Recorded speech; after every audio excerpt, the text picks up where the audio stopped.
Prefer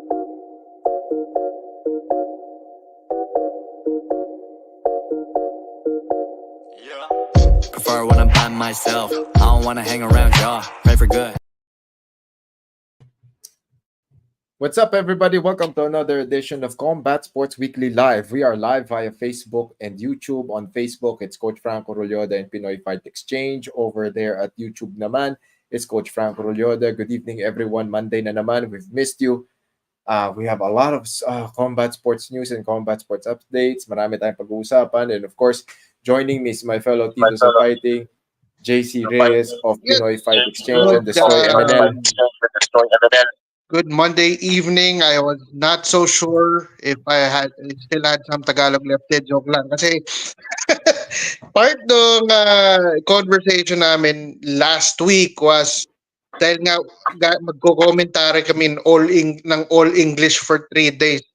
Sabi ko, baka pagkatapos nito puro English ka magsalita. But yeah, pag-uusapan natin ubusang laway. Ubusang laway. Pag-uusapan natin yung event na yon na nangyari last week. And syempre, marami pa tayong ibang pag-uusapan. Yung mga nandito kaagad, thank you sa, na nandito kayo agad. Na nag-aabang pa rin kayo sa amin. Even if medyo, we were kind of out for a while. Kasi ang dami natin ginawa eh. Oo. Medyo, diba? sunod-sunod din eh. Yeah, unahin muna natin, of course. From YouTube, Jupau Gasol, salute din sa inyo, bro. What's up? What's up, ERL? Thank you for watching. Thank you for listening. Muntik na. Technical difficulties pero pipilitin natin. J-Man, what's up, bro?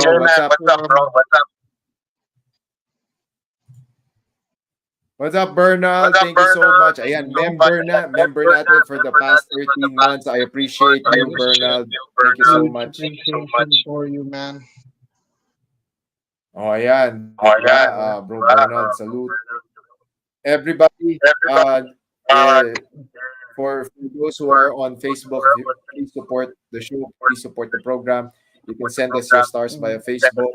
The GCASH number is on the description. Sa YouTube, you can send us your super chats, your super thanks. Please be part of the community tab. Tapos, and then the GCASH number is there. Yung mga nakukuha naman namin, we give it back to the program, we give it back to the community. And marami tayong natutulungan dahil na rin sa tulong nyo. Maraming salamat. Of course, maraming salamat sa The Dojo Garage. They're located at the first floor of Midwest Building and sa Green Hill. Very good jiu-jitsu program, especially for the kids, the teens. And then, of course, they have the adults. And then, when you're in Makati naman, you want to train jiu-jitsu, head on over to DefTac Makati. For boxing and Muay Thai, head on over to Boxeo Academy, a very academic and school approach to boxing and Muay Thai. Both gyms, both schools are located at 22 Jupiter Street. Nako, ba't nawala ako? Ano nangyari? Hindi napindot ka ata. Wait. Habang inaayos ni Coach ako yan, dadagdag ko na rin. Pag nandito kayo sa East, you have at least 2 options. DefTac Marikina under Coach Lester Del Rosario, may kids programs din sila, may adults programs din sila. Of course, DefTac Marikina is where yung president ng Philippine MMA Federation is based out of. Again, si Coach Lester Del Rosario. And of course, DefTac Antipolo. Sa bayan naman yung banda. I mean, sila Coach Badong and si Coach Ernest naman ang may hawak nung DefTac Antipolo. Ano ba yung ibang DefTac malapit dito? Basta, sa paligid madami. I mean, if you want quality coaching, I mean, napakadaming gyms to go to. Siyempre, for us, it's Tatak DefTac. Mm-hmm. Yung ano yan eh. Teka lang. Ito lang. Kita mo? Hello. May audio. Ano kaya nag-i-echo na? Teka, tignan natin. Feeling ko sa side ni JC to eh. Parang nagdodoble yung audio, JC. Nagdodoble yung audio eh. Wala ka bang headphones? Mag-headphones ka. Tingnan natin. Baka sa headphones. Ayan, tuloy ito. Wag daw manood. Ako hindi ako nanonood. Ayoko panoorin yung sarili ko eh. Okay, habang iniintay natin si JC mga kaibigan, please help us. A little bit of admin work tayo. Please help us share this live discussion. Marami tayong pag-uusapan. We're gonna do a really, really long catch-up. We're gonna recap a lot of the things that happened. Of course, yan, si Casimero versus Sanchez. Pag-uusapan natin yung first Asian Mixed Martial Arts Association Championships na nangyari over the weekend nung Marriott. October 14 to 16 nangyari yon. So, a lot of things happened and syempre, ang inyong lingkod at si JC at si Tito Carl, kasama namin doon. Okay? It's a huge event. And it was all for mixed martial arts. Ayan, okay na raw yung audio. From ERL, Dear WBC, paki-explain sa amin bakit. Okay, number 3 si Mark Magsayo. Number 15 lang si Charlie Suarez. Yun din ang hindi ko rin maintindihan. But apparently, it's all about lobbying. Pag merong convention si WBO, WBC, yung top 4. Pag meron silang parang mga conventions, so everybody, a lot of boxing stakeholders go into these events, tapos yun, nilalabi nila. Nasabihin nila, for example, yan, yung mga Donaires, they did that for Christian Araneta and the boxers that they know of, na alam nilang deserving umangat ng rankings. So I think na bukod sa, it's an initiative by the sanctioning body. Ayan, ayun, mas okay na ngayon. Better. Ayan, medyo naglolo ko yung headset. Kaya tinanggal ko eh. So going back, ang dyan, it's yung sanctioning bodies talaga, kailangan it's either the manager or the promoter. Pupunta sila dun sa mga conventions ng sanctioning bodies. Tapos, sasabihin nila, yung boxer namin, boxer A, B, C, D, they recently won. They're on a so-and-so win streak. We believe na kailangan umangat sila sa rankings. Partly kasi, parang as what's been explained sa atin, behind the scenes was that may ibang part niyan, pag nasa taas ka na, medyo halos automatic na yung galaw sa rankings eh. Pero pag medyo nasa, tama ba yun? Parang pag nasa medyo, wala ka pa sa top 10, ibang usapan pa yun. Talagang parang kailangan pa ng push para umakyat ka sa rankings doon sa part na yun. Basta kailangan, kailangan may mag-lobby. Kailangan merong mag-lobby. Merong mag-endorse sa'yo, kumbaga. Kumbaga, endorsement basis siya. So, pag in-endorse ka, it's either a reputable organization, reputable individual. Yan ang, nila, yan ang, hindi, someone yung from your promotion team mo. Actually. Promotion or mo someone din. from your team. They're gonna send a letter na, or they're gonna pitch. Ano siya talaga? Kailangan trabahuhin. Kailangan patunayan nila yung they deserve the rank eh. So, pupunta sila dun sa event na yon. Tapos, syempre, they're gonna answer questions. They're gonna go through the process. Tapos, yan yung mo. Ayan, isang magandang gabi sa iyo, Referee Paul Raymond Cortez. Isang magandang gabi. Kamusta naman tayo dyan, Coach Paul Cortez? Ayan, kasama po namin yan sa AMMA, sa Asian Mixed Martial Arts Association's Manila Open. Yan ang ating yan ang mga kasama. And we're gonna talk more about the AMMA na nangyari. Event yun. A lot of learnings from that event talaga. So, yung mga nag-share po, maraming salamat sa pag-share. Medyo hindi ko ma-share ngayon, kaya medyo rin, na-miss namin kayo.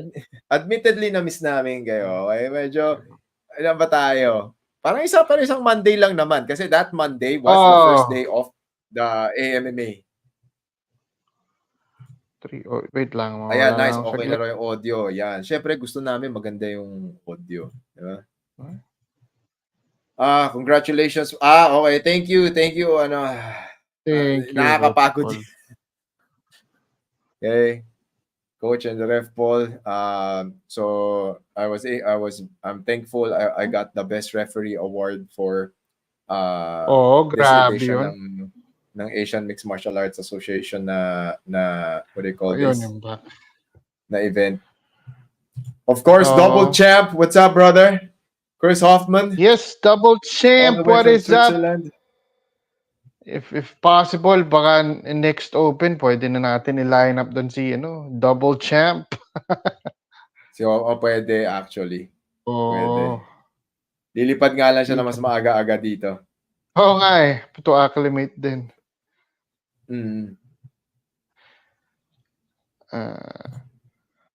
Wait. What's up, Chris from Miami? Yeah, bro. How else can I enjoy my walk of shame here?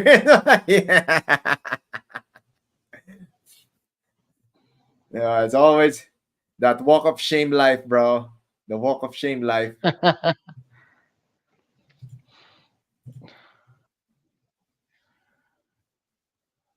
Hey, thank you, Michael Catavedo El Camel. Tama ba yung pangalan? Okay. Hindi ba binabagyo pa ang Miami, Angelo. Chris?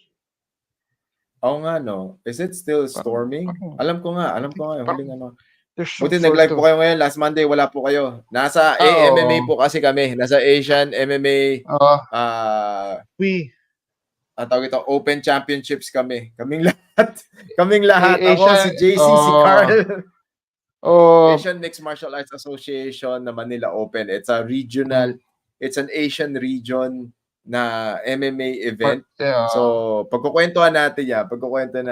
Nag-ano yan. Pero, grabe. So, wala po kami nung Monday kasi nandun po kaming lahat. Tapos, buong araw yun. Paguran. Oo. Has been forever, bro. Pero, we're gonna catch up, bro. Yep. Congratulations din sa Philippine delegates natin sa AMA. Sana mas marami pang Pinoy fighters ang sumali. Yes, the next one, hopefully. Yes. Hopefully, next time ma-fill out natin, ma-fill in natin lahat nung weight divisions. No storm na pala eh. Wala na. No storm na. Wala nang Good. And this one, no storm for now. Ba't baha dito? Pwede mag-paddleboard in my balcony. Baha pala, baha. Tong live na walang ano. Thank you, Makoy. Pwede analysis lang sa sports. So, I saw this one from Chris. This is from Chris. Let's start with this one. Ngannou versus John Jones. So, Francis Ngannou went to boxing, then went back to MMA, fought Brazilian Ferreira. This is a massive. Pero he's a giant. Okay, we thought Francis Ngannou is huge at 6'4". 6'4", 260 pounds. Here comes this guy. 6'8". Bata si Francis Ngannou. And he fought at like, ano ba si Ferreira? Parang 265? Basta 200 plus. Oo, minaximize yung heavyweight. Yung cap for the heavyweight division ng PFL. So the fight was highly hyped kasi comeback ni Ngannou, and then it just so happens John Jones was there, diba? So ito yun. This is very, very appropriate. Francis Ngannou and John Jones is the heavyweight fight we were deprived of, especially now that John Jones is in the heavyweight division. I believe he's gonna fight Stipe Miocic, and whoever wins that fight gets a title shot. Actually, what's gonna happen? Actually, John Jones is gonna defend his heavyweight title against Stipe Miocic, and whoever wins against Stipe Miocic, unification fight with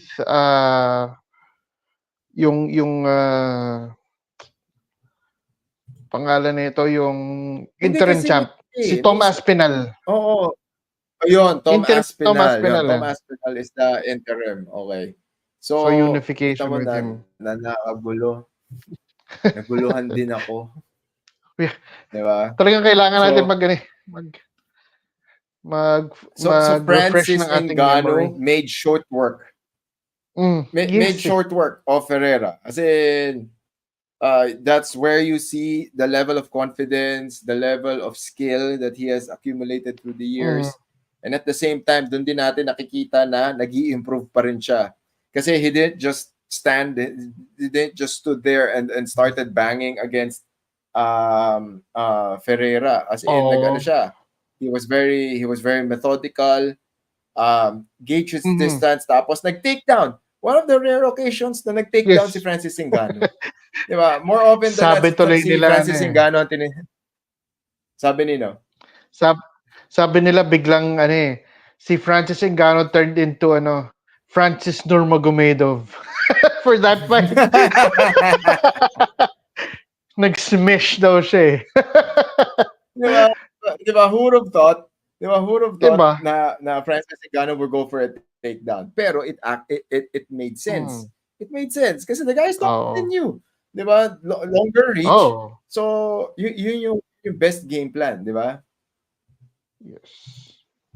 Ito, Chris, parang iba yun. This sounds very different, bro. Okay. Diba? When I see this, it sounds very different. Parang medyo, especially when it's coming from you, for example, we're having a conversation and then you're gonna, diba? This is totally different, okay? Kagay talaga si Chris. Hey, what's up, Sports Corner PH? Yes. So, yung mga kaibigan natin sa Sports Corner PH, we saw them sa Asian Mixed Martial Arts na event, sa MMA event. Thank you guys for covering.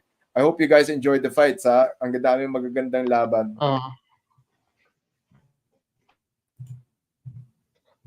We realized a lot about the Pinoy MMA scene from that event talaga.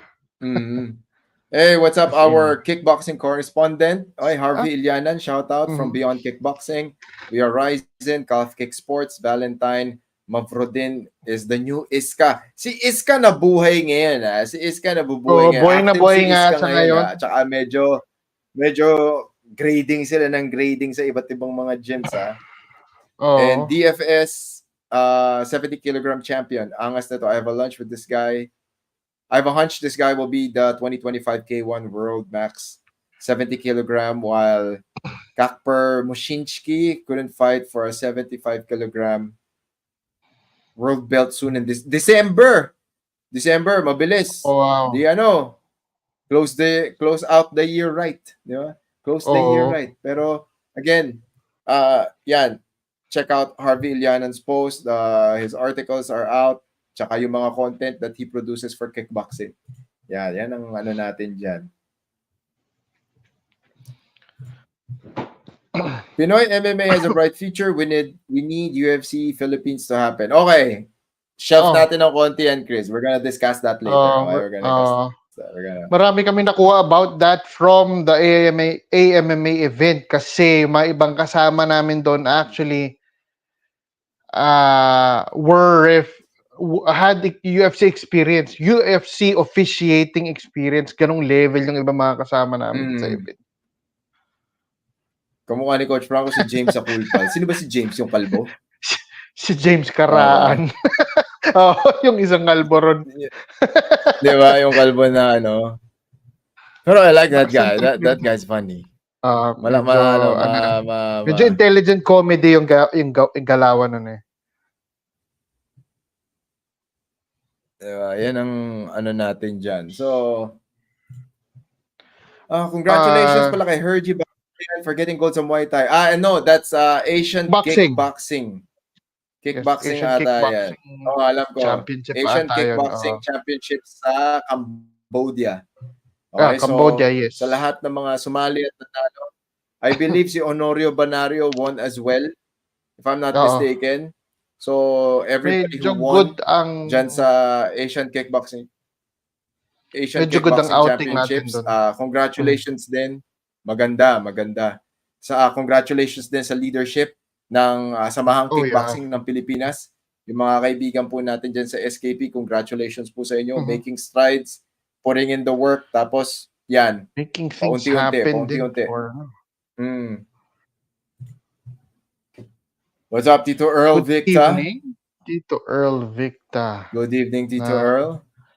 Balita ako, partnered ka na with with a huge boutique gym sa Cavite, Oo, 'di ba? Good 'yan. Okay 'yan. Oo. Kaysa yung mga walang kwenta, dapat yung mga may kwenta, 'di ba? Maganda na kayo yung mga partner, 'di ba? At least legit, Coach Gabay for Lales. Thank you. Uy, okay yan. Nandito ka ngayon, Tapos na ba ang klase? Ayan. Tama. Hindi kasi ano rin naman yan nagtutulungan din naman yan. Yung Muay Thai Association of the Philippines tsaka yung Samahang Kickboxing ng Pilipinas yan. Very close yung organization na yan kasi they were all under, siyempre dahil representing the country din naman yan, pero magkakakilala kasi yung mga officials sa mga athletes yan. At one point, their teams were rivals and kumbaga, nagtutulungan din sila. I mean, yung ibang mga officials sa SKP had athletes na sumasali din sa tournaments ng Muay Thai Association of the Philippines and vice versa. So it's a very healthy relationship between the two organizations talaga. Kaayusin ko nga yung aking camera. Don't hire Mario Yamasaki for any Filipino event. I think Mario Yamasaki is retired anyway. Di ba? Tsaka yan si Mario Yamasaki yung if he dies, he dies, di ba? Si Mario Yamasaki yan. If he dies, he dies. Okay. From Guts and Glory, from YouTube, Guts and Glory sa YouTube, thoughts about the career path of Yamir Marshall and Weljon Mindoro. Can they make an impact at 160 or 168? Let's start with yan si Tito JC muna.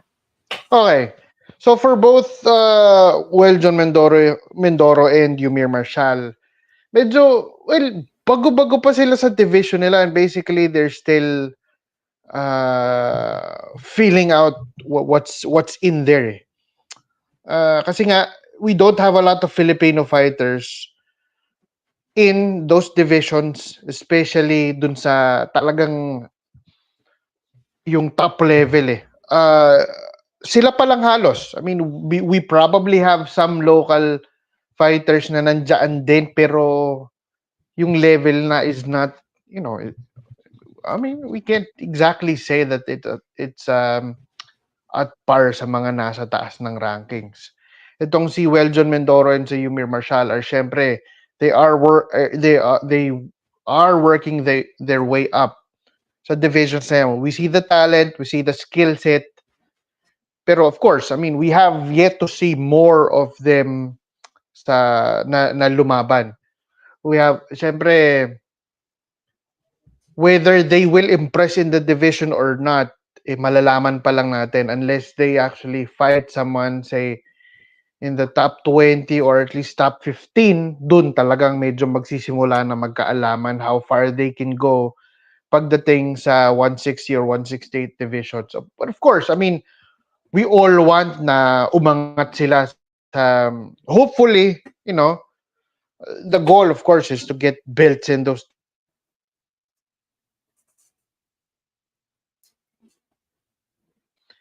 And yun nga, see how it can go, and syempre supportahan natin yung magiging path nila to hopefully championship.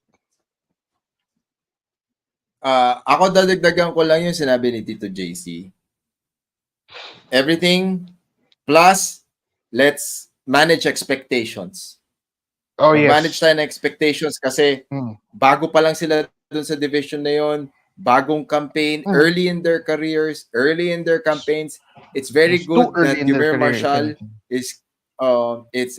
is capable of balancing out his amateur career and his professional career. As far as I Yes. know, please correct me if I'm wrong.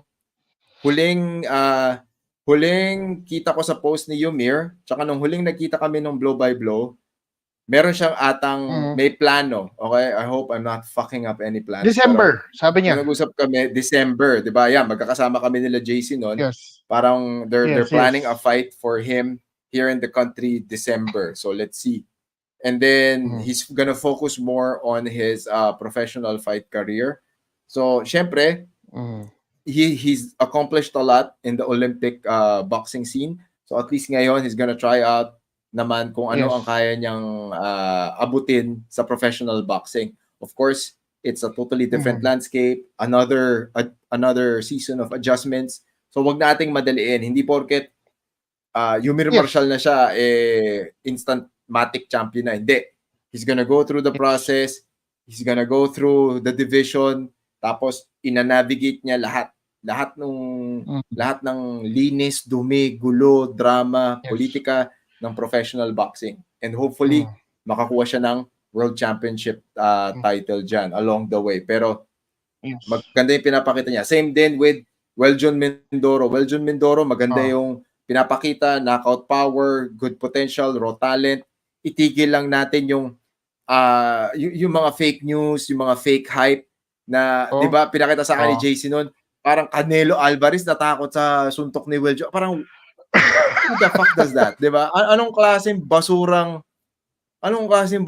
content yun, di ba? Hina-hype up mo yung tao, tapos mali pa. Wala naman si Canelo dun sa laban. Hindi, sigurado rin naman ako na hindi takot si Canelo dyan.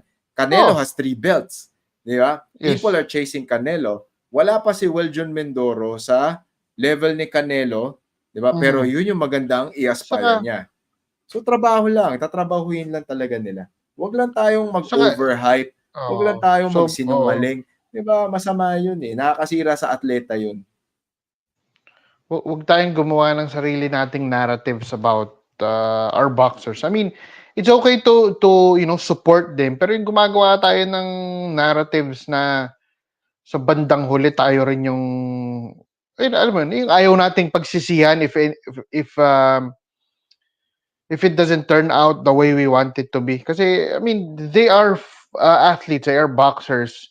Anything can really happen to their careers. And tulad niyan, 160 and 168, yung mga top fighters in those divisions are obviously no pushovers. I mean, sino pa yung mga nandyan? Kamukha nung kay Weljon Mindoro na si Canelo Alvarez yan nandun? Sino yung mga nakakatapat ni sila Caleb Plant ba nandyan pa? Isipin mo, yung mga yon makatapat nila. Caleb Plant, nandun pa. Not easy opponents. So, saka stack division yan, ha? Stack division yan. Stack division sa mga heavyweight classes yung mga yan. Kaya, it's not gonna be a walk in the park for them. Kaya, ang magagawa lang talaga natin for now is at least, supportahan sila by actually watching their fights. Wag gumawa ng fake news about them. Wag mag-set ng, expectations na, alam mo yung over the top. Kasi sila rin na magiging kawawa eventually pag nangyari yun eh. Diba? Tsaka isipin nyo na lang ito. Pag gumawa kayo ng fake news, gumawa kayo ng misinformation, gumawa kayo ng fake hype, nakarating yan dun sa boksingero. For example, yung mga katarantado na ginagawa about Yumir tsaka Weljon. Pag nakarating yan kay Weljon, di mas-stress lang yon. Di ba isipin nila, uy, teka lang, di ko naman ginawa yun. Uy, teka lang, di naman nangyari yun. Kailangan ko ba mag-explain? Di ba? Gamitin nyo nga yung mga utak nyo. Di ba? Bobo lang eh. Di ba? Wala tayong ibang pwedeng anuhin doon. Bobo lang talaga. May mga taong basura lang talaga. Di ba? From ERL, diretso na tayo sa topic na magpapabagal ng live. Di naman, darating tayo dyan. Pero hindi, di naman. Lahat naman ang topic natin ngayon may laman. Yes. Okay, from Chris Uh-huh. Question from Chris. What did you learn during the referee conference that people... Teka lang. Uh-huh. Ayan. Medyo naglalag na tayo What did you learn during the referee conference that people should understand? Ayan, I teka think lang I should kayo, be the one to answer mga this kasi mga naiinis sa amin. Pacquiao kayo. uh, Hindi, ayan, si ayan. JC muna. Kasi si Yeah. JC, so for context, I yung went through Asian the Mixed Martial training. Arts Association, before yung tournament proper, which is 3 days, before the Mm. 3 days yung AMMA, 3 araw yun na laban. Sunod-sunod na araw yun. Yes. So pag nanalo ka ng Monday, lalaban ka ng Tuesday, lalaban ka Wednesday. Wednesday yung Mm. finals. Prior to Yes. that, merong referee course training. Yung Mm. referee and officials course na training, you go through the round. So referee, judge, timekeeper, supervising referee, dugout Cutman pa committee, ata. Oo. the full back end at Oo. off stage and on stage na parts ng officiating. Mm. Merong ano yan, rigorous training. Normally it's around 4 to 5 days. The very first Yes. one, I taught that. Ako nagturo sa Thailand. And then for Mhm. this one, syempre sa Philippines, host country tayo, ako yung deputy chief referee. So the chief referee is Jong Tao from China, because syempre siya yung AMMA na siya yung head eh. So sa AMMA siya, next underneath him is me. So deputy chief referee, Ganun po kabigat ako ang dito sa yung... fighting. Hindi. doing our best lang tayo. Para, Yes. di ba, ako talaga, gusto ko, lagi ko sinasabi to, when people say that and they recognize that position, I go like, kung kaya ko to, kaya nyo rin to. Kaya ko rin ituro sa inyo para magawa nyo to. And true enough, that's what our Philippine delegates Yes. did. And before I continue, yan, kwento mo Tito JC, ano yung, kasi sumali siya dun sa training. Yes. So, what was the training? How did you feel about it? And yung exam. So, Ano, yan, kwento mo.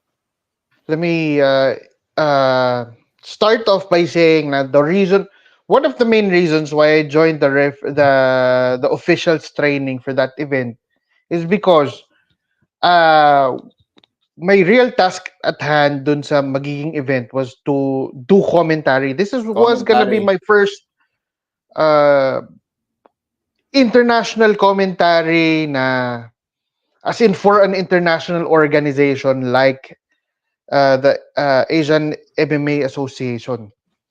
So I wanted to make sure that I knew what I was talking about. I mean, sure, it's MMA, but they have a different rule set. So naisip ko, if there's a referee seminar, I have to join.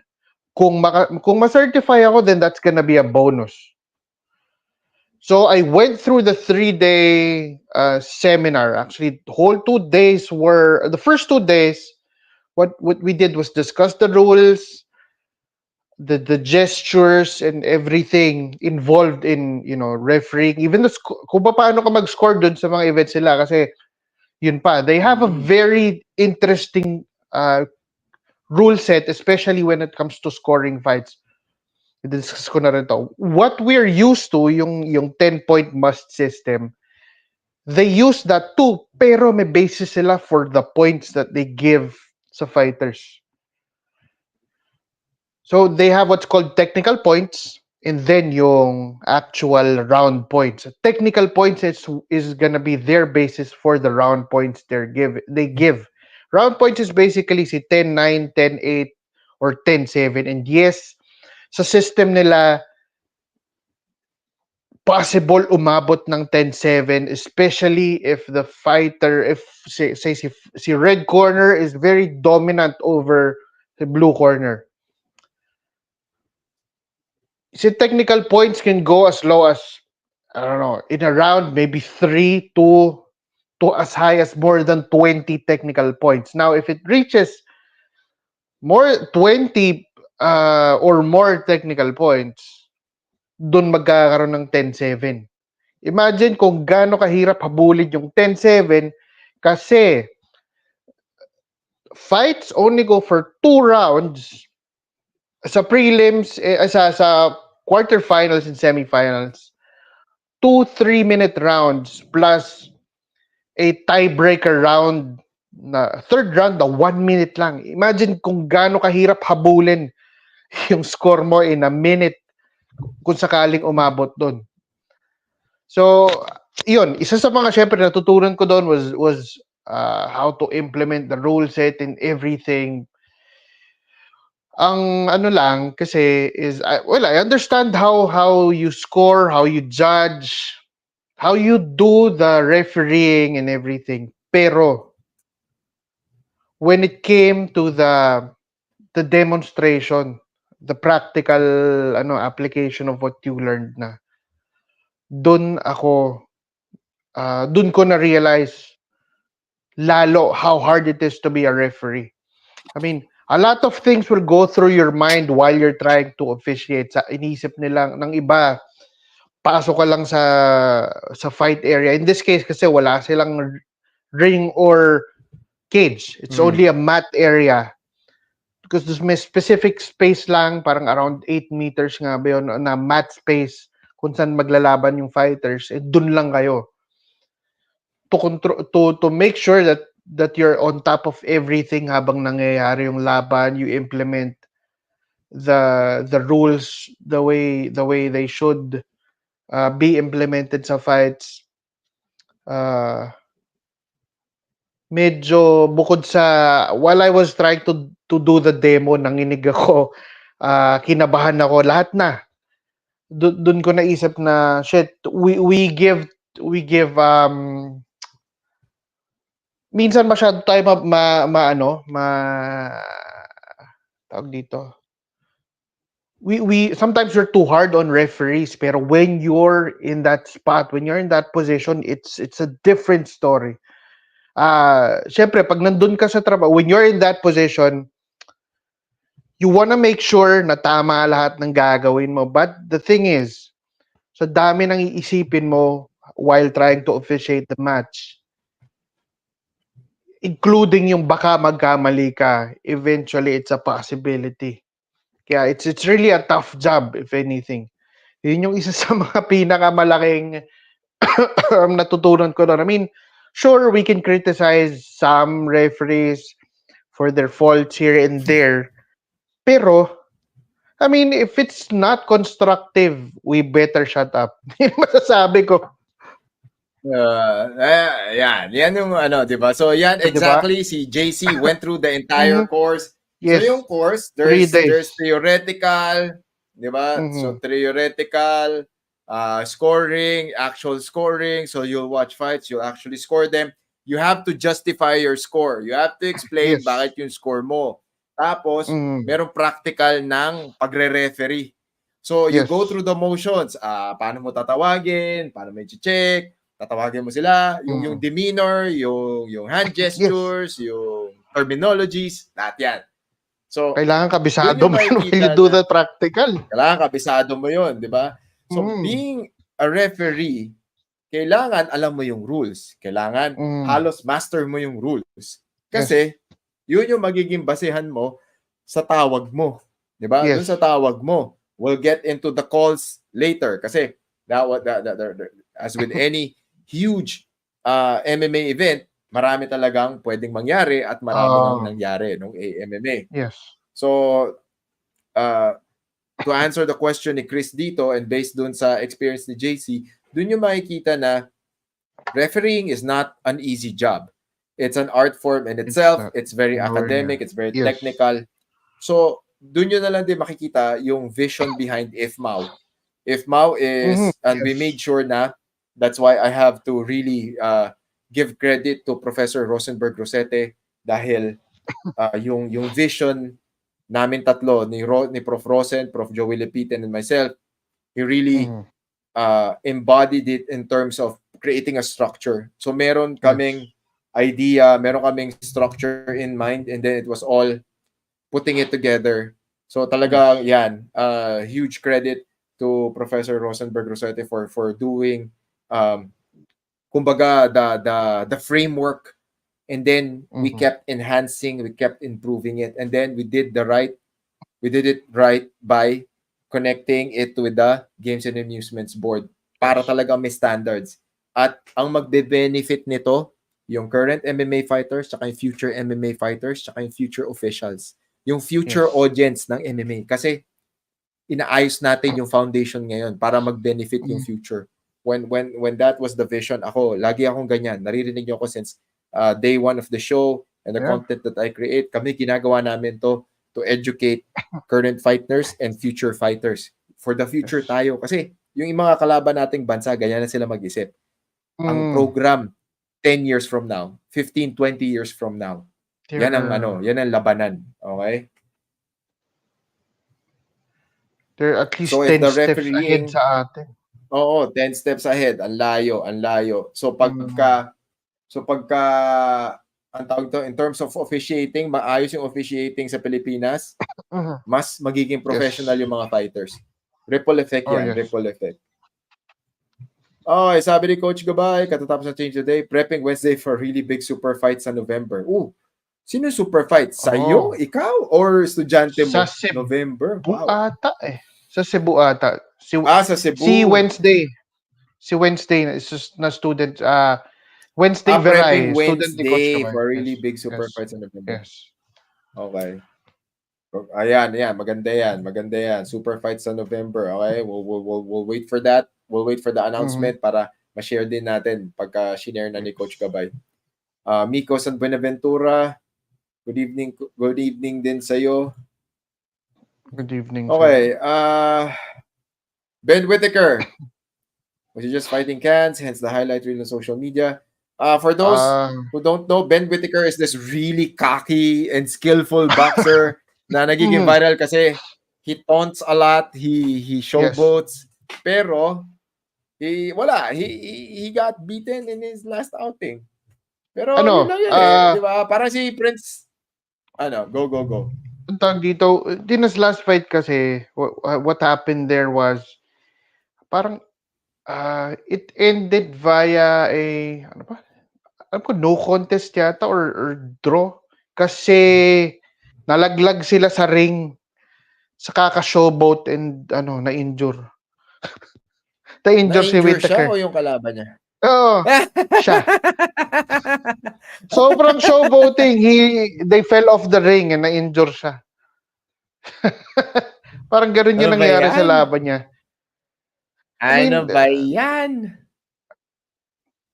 Si Ben Whittaker naman kasi, he obviously has the skills kasi hindi naman siya makakapag-showboat ng gano'n kung he did not have the skills eh. That's first. Second, nasusobrahan lang kasi talaga siya ng showboating sa mga laban niya. Kaya, ang taas din ng expectation ng mga tao sa magiging mga fights niya tulad niyang nakaraang laban. He was, di ba? Pero siya rin may kasalanan nun eh. Siya rin, di ba? He wants to show off his skills. For me rin naman, it's again early in his career. So, too early. Technically, you're gonna fight people from the bottom muna. Then habang nananalo ka, paangat na paangat, pataas din ng pataas yung quality ng kalaban mo. So probably on this one, Bremo, it got stopped because they got injured. Medyo akala ko kasi natalo siya. Parang nakita ko lang kasi na I saw some clips and I go like, okay, edi kasi parang sinasabi na tao, he got exposed, hindi rin eh. Bago pa lang siya eh. Pag bago ka pa lang, bound to happen yung Saka ang dating kasi, although nasa lower ranks of his division pa lang siya, he's trying to come off as mas mataas ang level niya kaysa sa mga nasa baba na katulad niya, kaya siya nagaganon. Kaya siya Mr. Showboat. Diba? Wala pa yan. Wala pa yan. So, too early to tell. Hopefully, makarecover agad siya sa injury na yan para makabawi siya. Oo. Diba? Katulad So, walang tingnan natin. Let's wait for the next fight. Katulad niya lang yung mga biglang tumatumbling after ng laban tas doon pa nai-injure. Di ba? Doon ka pa madadali. I want my boys to hype me like that. I do a crappy berimbolo and clip Gordon Ryan like he was there and was shook. Let's go. Diba?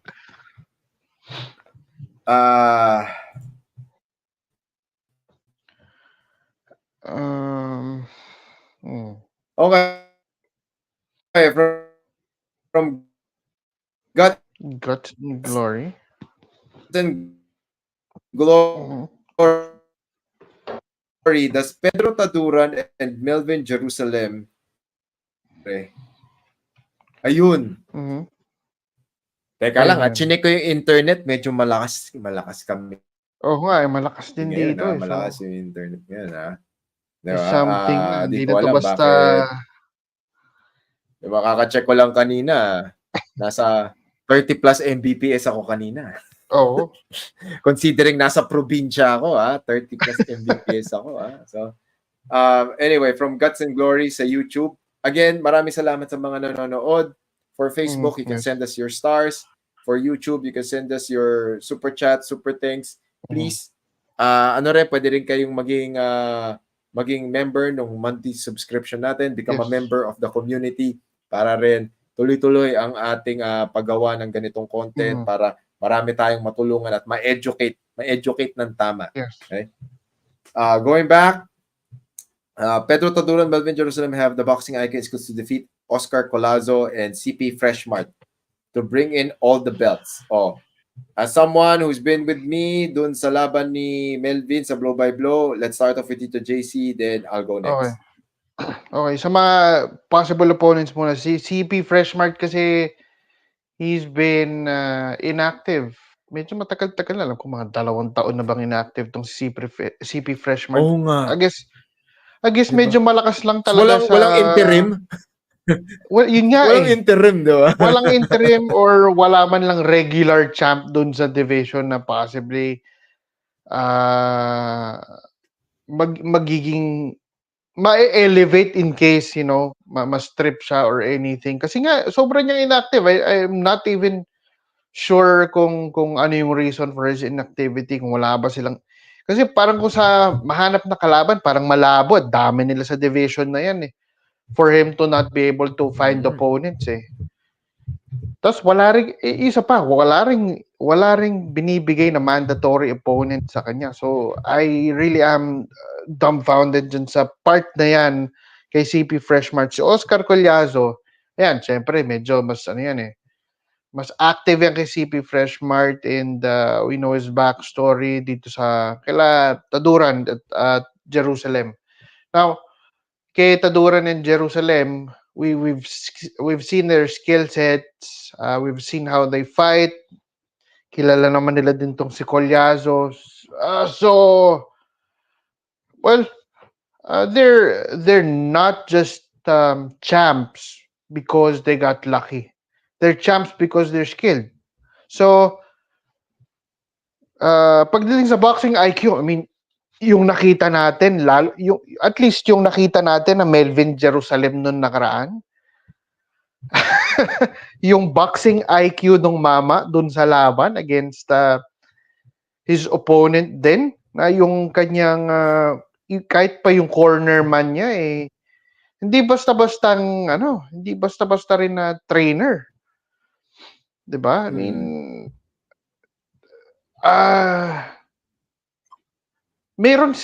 kung sa pagdating sa boxing IQ, they have that for sure. I mean, hindi naman, kung wala sila nun, makikita mo, bara-bara lang sila maglaro. Pero hindi, very methodical yung way nila to fight their opponents. Pagdating ni Kela Collazo, I mean, it's not impossible. It's a fight. Again, it's a fight. Anything can happen. Usually, kung sino yung merong mas better implemented game plans and fights are the ones who win. So, pagdating dyan sa division na yan, dami nila. Tandaan nyo, lahat ng Pilipino magaling na boxingero. Lahat ng boxingero na Pilipino magaling. So, when it comes to fight IQ, especially Taduran and Jerusalem, I can definitely say skill-wise and fight IQ, it's there. Now, it's a matter of preparation, and strategy and tactics. Tandaan nyo, kahit na sinong hindi, for example, hindi mataas fight IQ, pero magaling yung coach.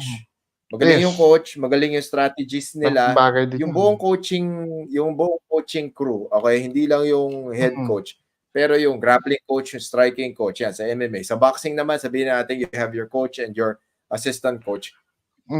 Kahit sabihin mong hindi ganun kataas yung fight IQ ni boxer, pero magaling yung coach, tapos may tiwala sila sa isa't isa, ano yan? Kayang talunin kahit sino. Okay?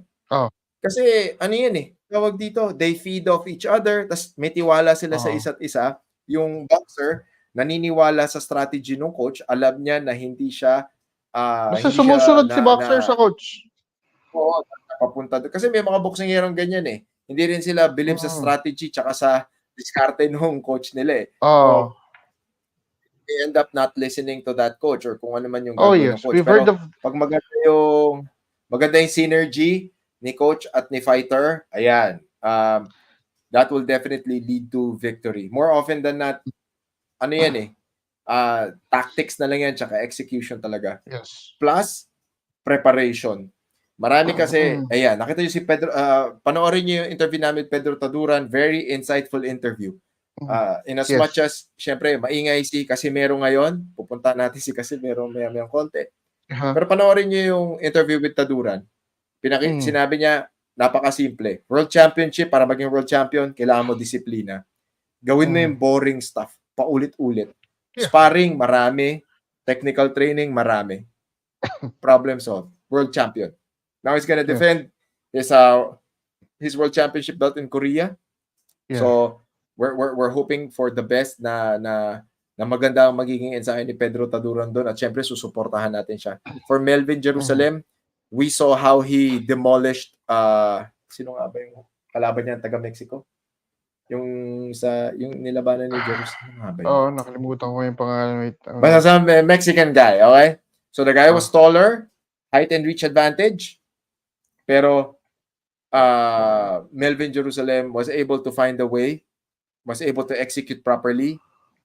First round knockdown, second round knockdown, then dominated the entire fight. So doon mo rin makikita yung maturity, yung tactics, tsaka yung strategy ni Zip Sandman. So again, pagdating sa World Championship level, teamwork yan, teamwork. Diba? Yun, Luis Castillo was his opponent. Tiwala sa isa't isa. Luis Castillo. Luis Castillo had all the advantages. Pero Melvin Jerusalem stuck by his back. Na-negate ni Melvin Jerusalem lahat ng advantages ni Castillo sa laban na yun. Grabe. Oo. Deputy Chief Franco. That's a good one. Nakakapagod, very tiring. Then you had to deal with. You only had, here in the Philippines or when we're working other international promotions, all I have to deal with is the coaches or the fighters. Now, it's the coaches, it's the whole fighters. Committee. Hindi nga masyado yung fighters Hindi na nga fighters kasi the fighters know their role. It's the coaches, it's the team, it's the delegates. And if the ambassador is there, the ambassador, bro, you have to explain shit to them. So plus the language barriers. Language barrier pa, the language barrier. You gotta work with the language barrier. Grabe yun. Ayun, syempre art of judging na shirt syempre. High rollers and Okay. Okay, next fight question from Guts and Glory from kay Guts and Glory from YouTube. Charlie Suarez, Mark Magsayo have the skills and durability to defeat Andres Cortez, Oshaki Foster, Eduardo Nunez, Albert Bell at 130. Okay. Andres Cortez is ducking Charlie Suarez. Mark Magsayo is going after sino ba yung WBA? Yung WBA champion, ang merong recently na dapat hamunin nila pero natalo. So, Oshaki Foster, I believe, natalo. Baka ito na.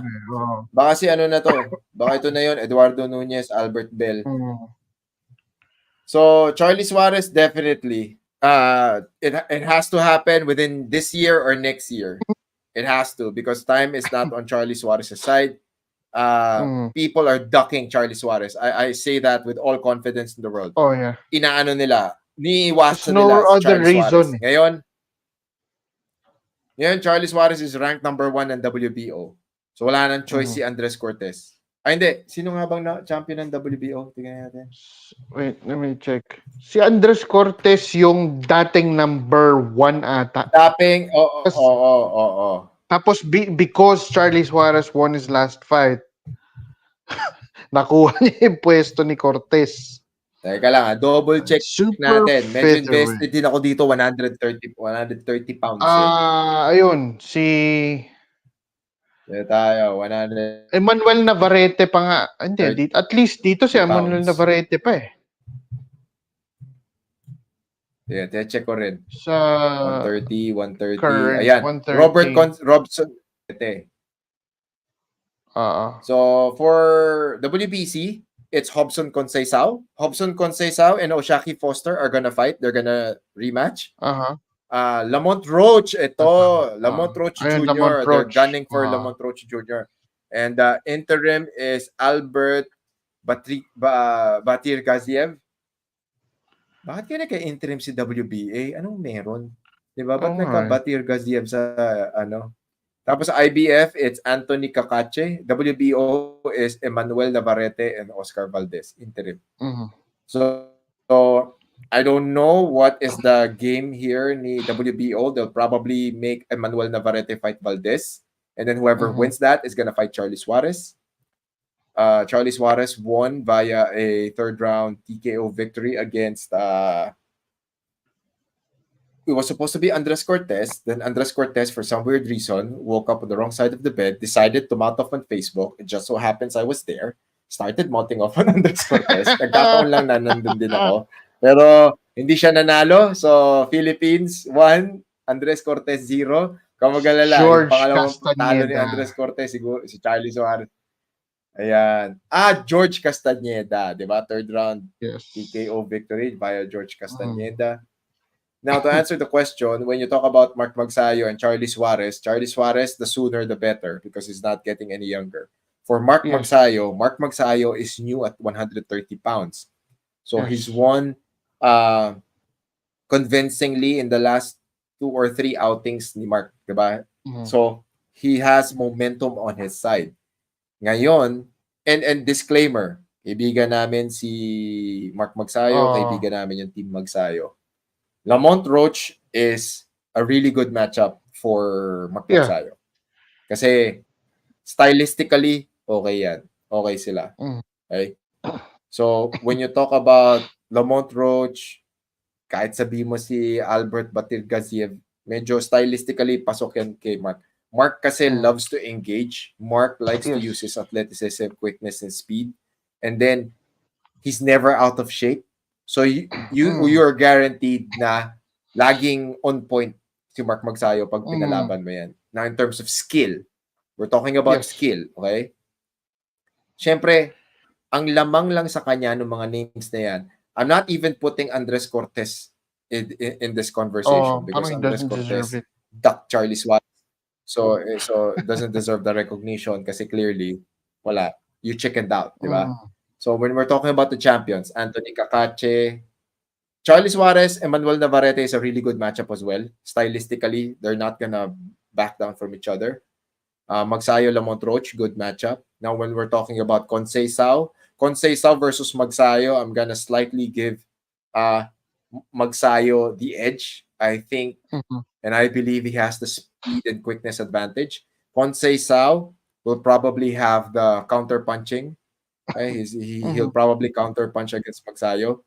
Ang gagawin niya na strategy, box his way all throughout the fight. So he's gonna start being defensive in the early rounds, get his groove in, and then he'll start counter punching halfway through, and then hopefully eke out a decision victory. Another one that would be very defensive is Oshaki Foster. The notable thing about Oshaki Foster is that he is very skilled. He's a highly skilled defensive fighter, so it's going to be a good puzzle to solve for Magsayo. Mhm. In terms of skill, defensively, yung offense, kung gaano kagaling yung offense ni Magsayo, ganun din kagaling or baka nga mas magaling yung defense ni Oshaki Foster. Kasi he's a very sound boxer.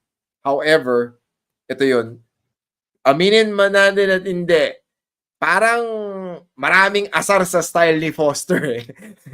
Maraming asar sa style ni Oshaki Foster eh. Kaya rin, hindi siya, kung boxing enthusiast ka, ma-appreciate mo si Oshaki Foster. Pero from an entertaining perspective, boring fighter siya eh. Di ba? So, malay natin, baka yung style ni Mark Magsayo, offensive, pushing forward,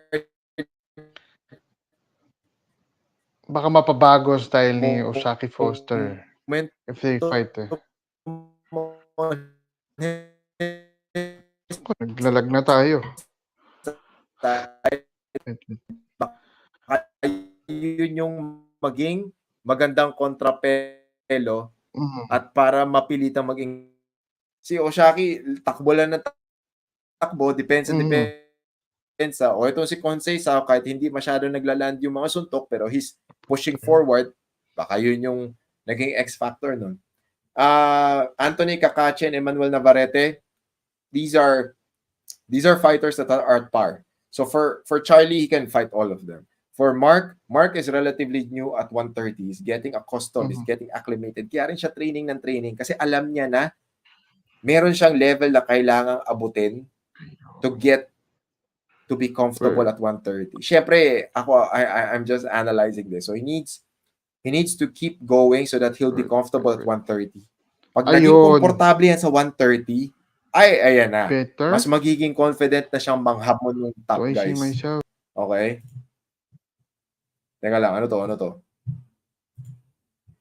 Uy, nawala si JC. Ayun, may back. May back, but parang hindi, audio ka lang, audio. Ba't ganun? Baka na-off. So, ayan, I hope Guts and Glory, hopefully I got to answer that question. Max Holloway versus Ilya Topuria. Naku, oh boy, that's gonna be a really that's going to be a very interesting fight. Okay, sobrang I am looking forward to that fight. Suntukan yan, mangyayari dyan, suntukan. Okay. Kasi Max Holloway would love to engage. Ilya Topuria will oblige. Yan. Baka magkakaroon na naman sila ng every 10 seconds or final 10 seconds na, naku, yan yung aabangan natin. Wala pa nga report na agad. Ayun na. Yes. I'm back. Ayan. Okay, nawala na naman si ano. So from Guts and Glory, by the time Magsayo fights Lamont Roach will be the leftover goods after being TKO'd and dominated by Tank December. Yan, hindi ko pa ano to eh. Is this final? Hindi pa ako hindi ko pa sure eh. Parang umakit na ba si Lamont Roach? Aakit sa 140? Di ba si Tank Davis fights at 140 na? Hindi, 135 alam ko si Tank eh. Alam ko umakit na si Tank ng... Wait, let me check.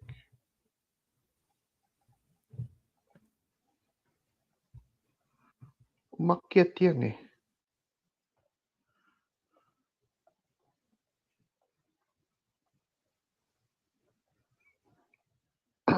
Let me see. Hindi, baka maya-maya to fight Tank lang, saka siya aakyat.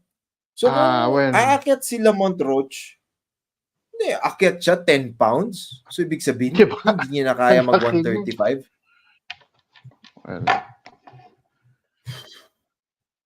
Kasi at 135, 135 champion si Gervonta Davis eh.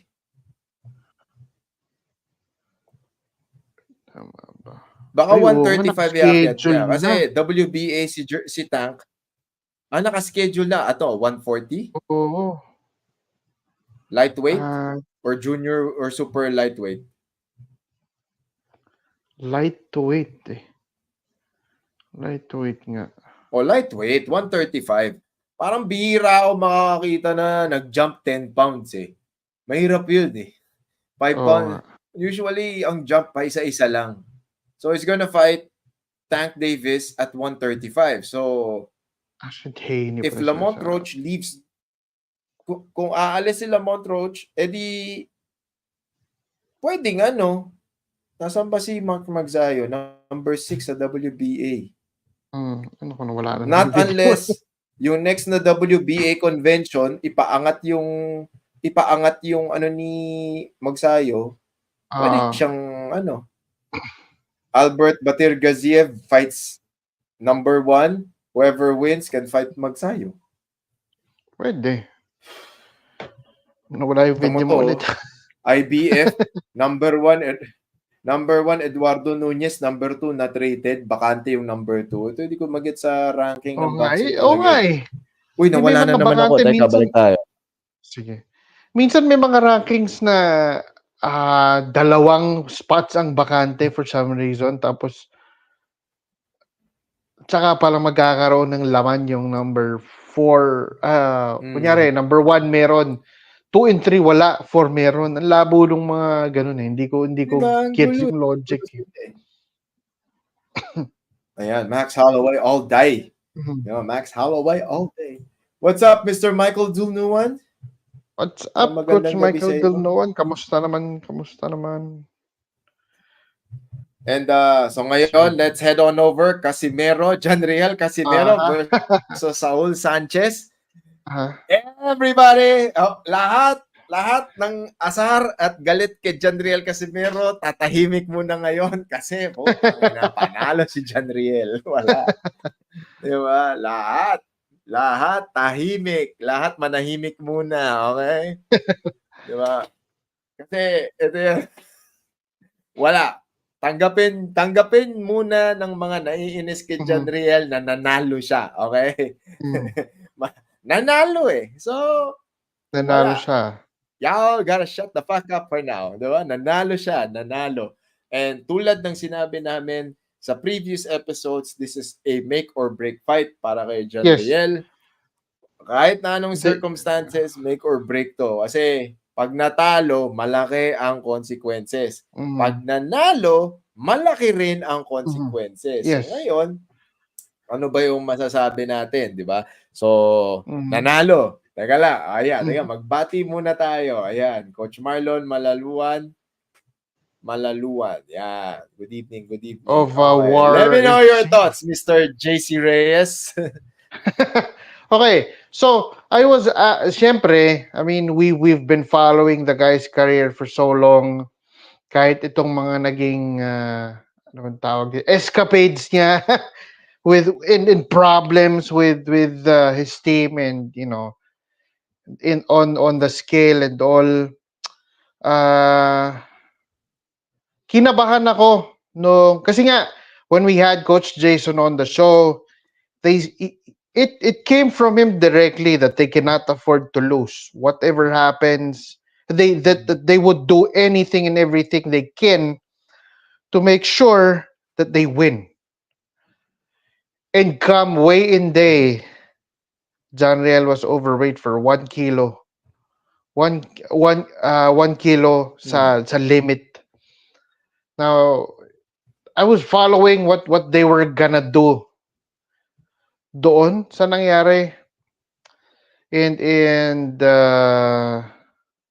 of course, they were given a couple of hours to shed off that 1 kilo, to cut it, in which they were only able to cut about 400 grams of it. So he was still 600 grams overweight.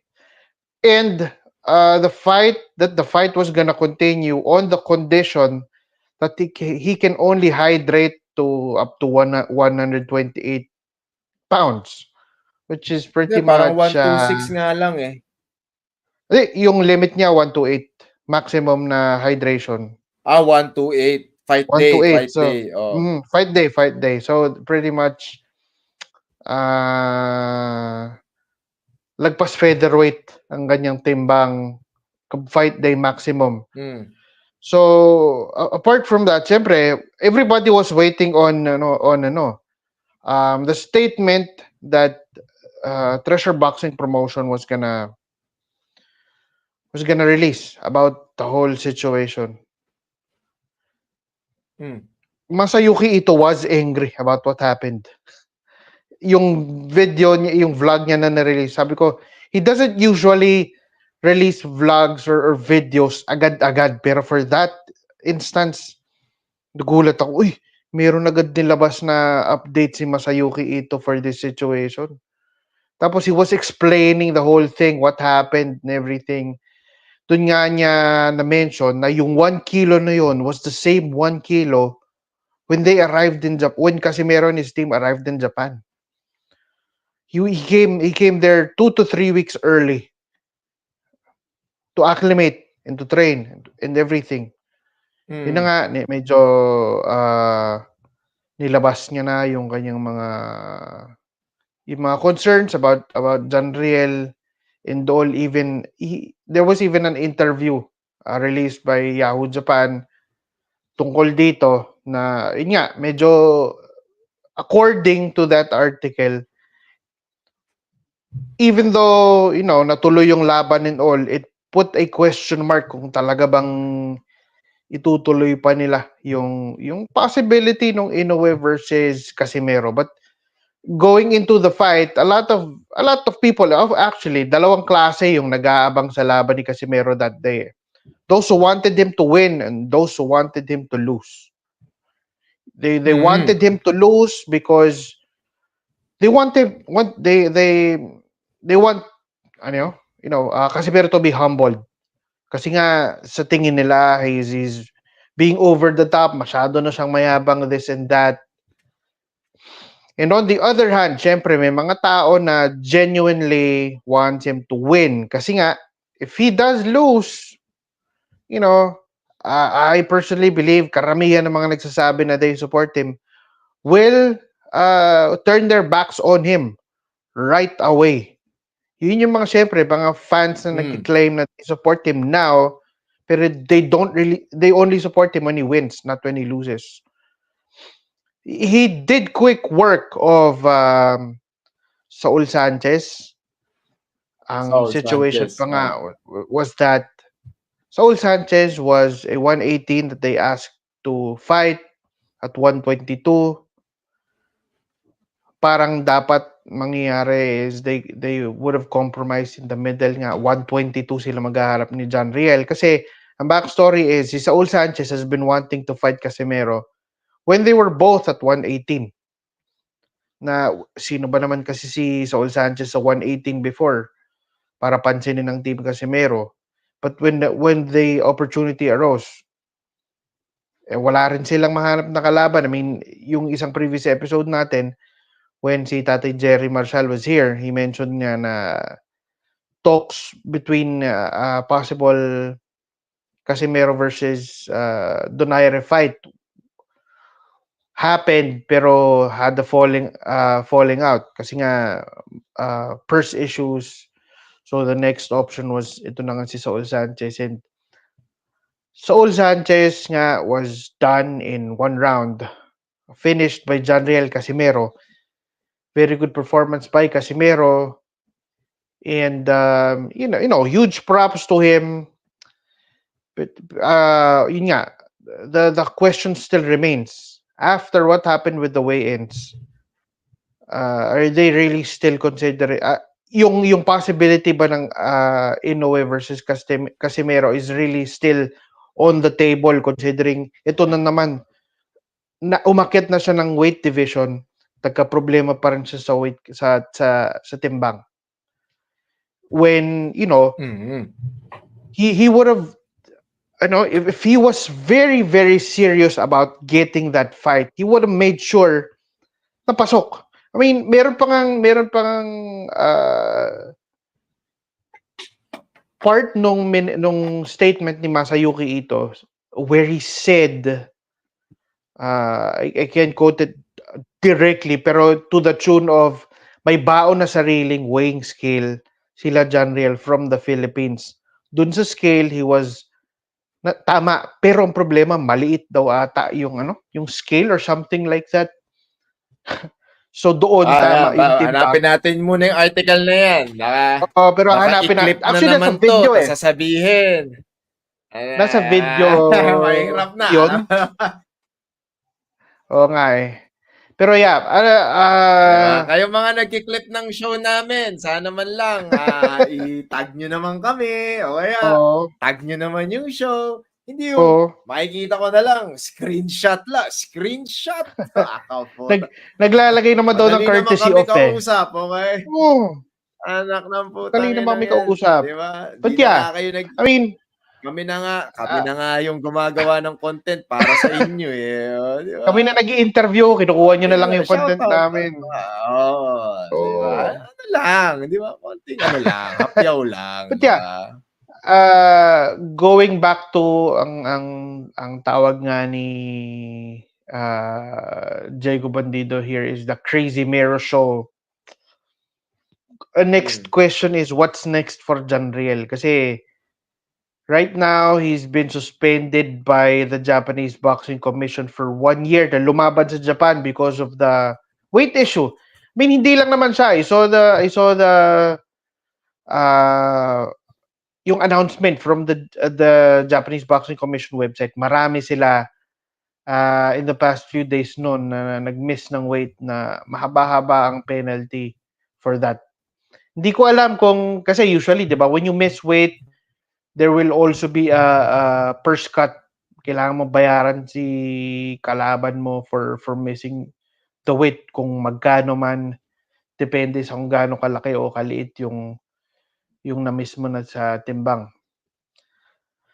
But as of now, the question remains, sino na ang makakalaban yung susunod? Kasi as far as Naoya Inoue is concerned, na talagang target nila, he's fighting Sam Goodman ng December 24 in a card sa Japan pa rin, where he sa Tokyo, where Canelo Alvarez might be part of that card. Hindi ko alam kung sino sa kanila magiging main event, pero Inoue and Canelo in one card, that would be huge, especially in the Japanese boxing scene. Grabe yun.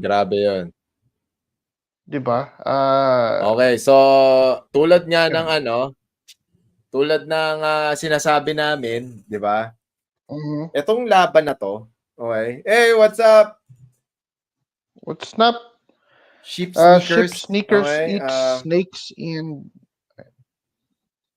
yung icons na yun, ikaw Okay, anyway. Nakalimutan ko na yung sabihin. Tulad ng sinasabi namin the previous episodes, this fight, okay, Casimero versus Sanchez is going to be a validation fight. So it validates either Janriel or it validates all the Casimero haters. Siyempre, kami naman, we're very thankful na nag-guest si Coach Jason dito. So, syempre ako, personally, nag-message ako kay Coach Jason. Sabi ko, kung may time kayo, akit ka uli dito. Pero syempre, nasa camp kayo ni Tata. So, syempre, unahin nyo yan. So, hopefully, matapos yung media hype, matapos yung celebration nila, nakauwi na yata sila. Nag-motorcade na nga sa Ormoc eh. So at least makasama natin si Coach Jason uli at para naman, 'di ba? Lahat ng mga may ayaw sa kanya sa programa natin mamura niya. Sabi niya, Pacquiao lang, tama ako. 'Di ba? Kasi ito 'yun eh. Ito 'yun. 'Di ba? Yung ano diyan, sabi ko nga, it's validation. Tulad din ng sinabi ko like last episode or couple episodes ago, marami rin kasi nagre-react na we had Coach Jason tapos we had Kuya Jerry Marshall, si Tatay Jerry. Bakit daw ganon? So ako naman, yung platform po namin, itong show na to, open po to sa lahat. Hindi ako team Casimero, hindi ako team Donaire, hindi ako team Saludar, hindi ako team Taduran, team Philippine Boxing. Meron akong mga team Philippine Boxing tayo, 'di ba? Doon ako sa team na magbe-benefit yung audience, yung ma-educate yung audience. So yung plataforma na to para sa lahat. So, syempre, aakyat si Tatay Jerry, aakyat si Coach Jason, hayaan namin sila magsalita. 'Di ba? Hayaan ko sila magsalita. Meron man akong maling tanong or maling sagot, maling hindi na itanong, that's on me. Wala na akong magagawa doon. It is what it is. Pero, as much as possible, gusto namin na nandito sila para ma-voice out nila yung mga concerns nila. Kasi I had a back and forth in the comment section dun sa isang video that we posted. And yung ano rin naman, yung nagko-comment din naman, sabi ko, sabi ko, may point siya doon. Sabi ko, I appreciate yung points na sinabi mo dito. It also got me thinking na, okay, next time I should be mindful of other certain things. Siyempre, tandaan nyo, hindi madali itong ginagawa na to. Okay? Pangalawa, kami na siguro ni JC yung best bet nyo sa isang maayos at matinong interview. Kasi sasablay kami. Walang ano yan. Sasablay kami. Pero, kami yung pinakamagaling magtanong.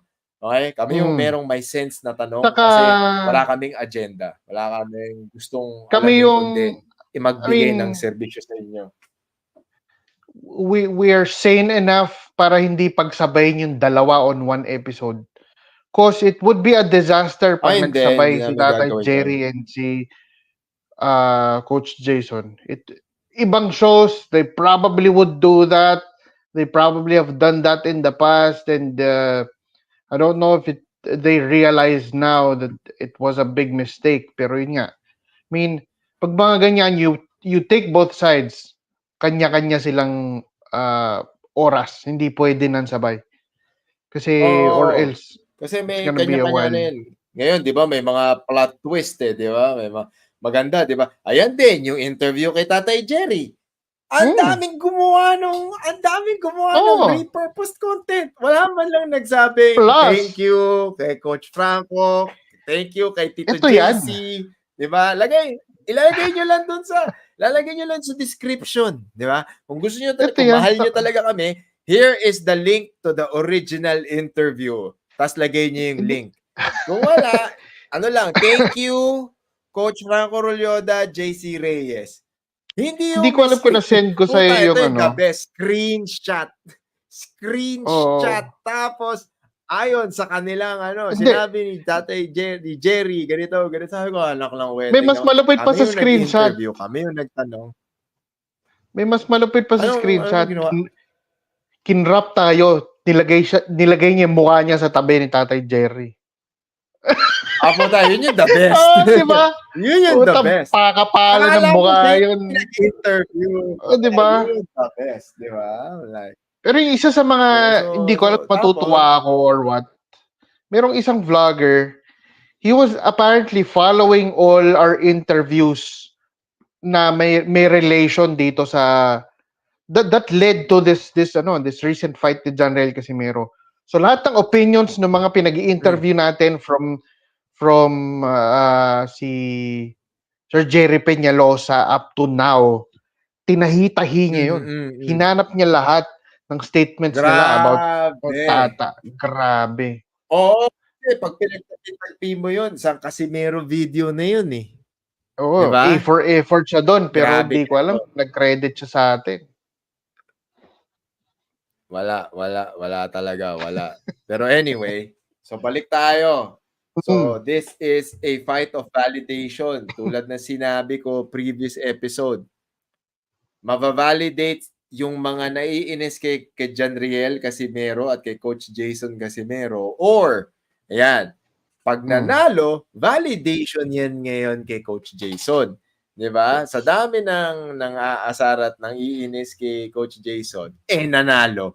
Diba? Medyo dahil nanalo, medyo magpapalipas muna tayo ng panahon ngayon. Diba?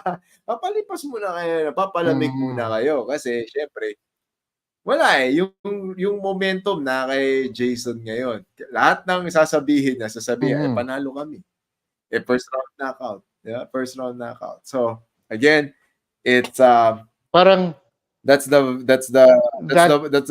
very entertaining and polarizing aspect of Jonriel Casimero and Team Casimero in general, di ba? Ano talaga eh, a clear line and nakakatuwa na subaybayan siya. So ngayon, when you go back to the Saul Sanchez versus Jonriel Casimero fight, it was a very pivotal fight in Casimero's career. I did a video breakdown of that. Panoorin niyo yung breakdown and then ano yung possible repercussions. And then of course, as with any Jonriel Casimero story, yung hero's journey, yung hero's journey ni Jonriel. So, love him or hate him, gets a fight, goes to Japan, post a video. He posts a video na he's 126 pounds. Di ba? Yung meron siyang video na ano siya eh. So after he 126. Then weigh-ins day, he's over a kilo. So a kilo is 2.2 pounds. 2.2 pounds. And just like what we previously said, normally yung last 2 to 3 pounds, yan yung pinakamadugong ikat. Kasi tuyo ka na yan eh. Ano na yan eh, laban mo na sa sarili mo yan eh. Di ba? Para sa mga ano nagka-cut ng weight, naiintindihan nila. Ma-mention ko na lang din yan. Kasi, kaninang hapon, I was watching, tinatry ko tapusin yung vlog na kung nasan yung statement ni Masayuki Ito. He mentioned about that situation. Actually, they were asking permission kung pwede bang idaan na nila sa sauna to try to burn yung natitirang weight. Medyo kulang na sila sa oras when they nung nalaman nila Jonriel na pwede. So that's why konti na lang yung na bawas nila. Nakat nila from the sauna. Ano yan eh, highly stressful situation, highly stressful time na yan. So wasn't able to cut it. Umakyat siya so tip the scales 1 kilo. Gave him time and then syempre may miscommunication along the way yan. Ngayon, made the scales again. Ano nga ba yung final weight ni Jonriel? Basta over pa rin siya. Yata, parang so, ganun. Hindi. So parang halos wala rin. 1 kilo, 2.2. So sabihin na. So hindi rin niya nakat, di ba? Either way, ang nabawas niya parang 400. Halos wala siya nabawas. 400 grams lang yung nabawas niya, na-burn niya. Pero wala, mahirap na talaga yun. Naiintindihan ko rin. Kung pinilit niya, yung sitwasyon na yan. Kung pinilit niya i-burn yun, he probably would have lost kasi hindi siya makakagalaw ng maayos sa laban. Oo. So, teka lang, damo na tayo dito. Good evening, Mr. Good evening, Coach Monit Pabroa. Diba? Ayan, of course, good evening din sa ating sa ating Secretary General, Lester Del Rosario. Diba? Yes, Marlon Malo, War Fighting Championship and PMAF, Camarines Norte. Yes. Ayan, nag-training na si Coach Paul Raymond Cortez ng Jiu-Jitsu. Aba, no? Parang nagpaparinig si Coach Lester na bumalik na din ako agad Kasi si Coach Paul nandun na. Diba? Huge shout out, Deftak Marikina, tsaka Coco Lounge. Coco Lounge, when you're in the east side, Coco Lounge, the best. The best place. Tugtugan na pag Friday, balita ko. Doon naman sa mga vloggers na inunang mag-negative content kaysa mag-toothbrush. Nanalo naman yung tao, babalikan pa, nanalo nga eh. Sobra naman sa timbang. But 2-3 minutes nanalo pa din.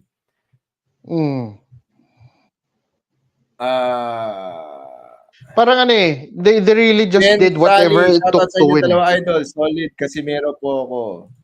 Ayan. So, Casimero fan. So ngayon, breakdown natin. So, didn't make weight. It's good. So, 2 options yan for Saul Sanchez. Saul Sanchez camp.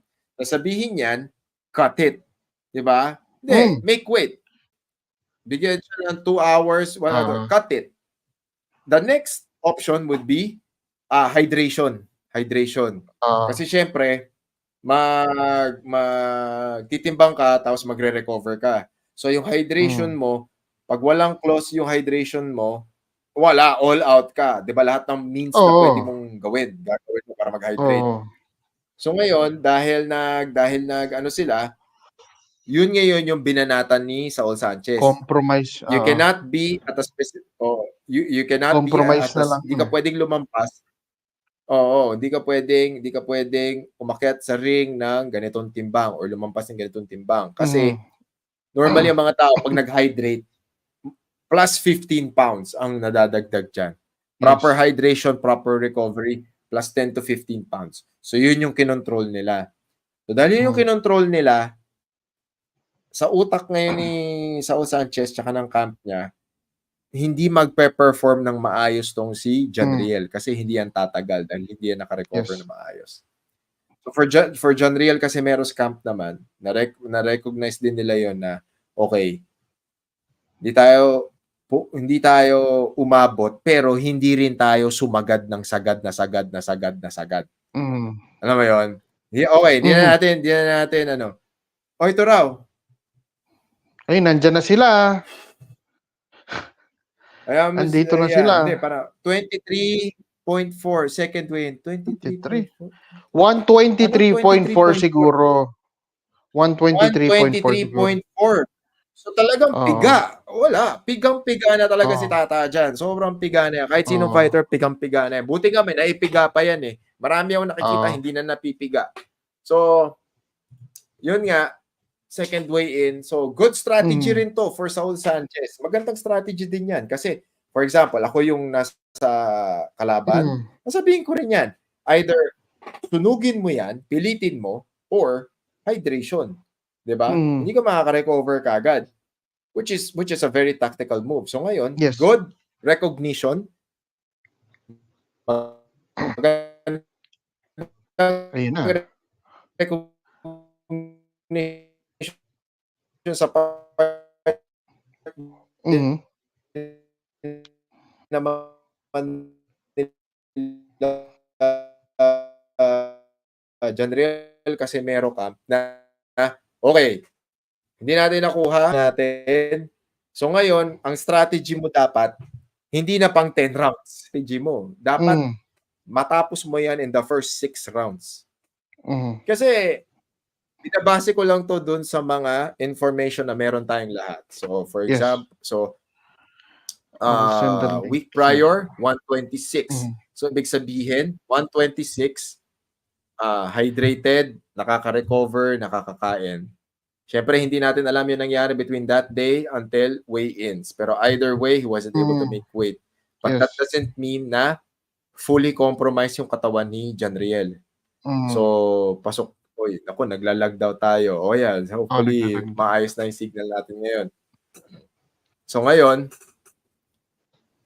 alam din ni Sanchez. Alam din ng...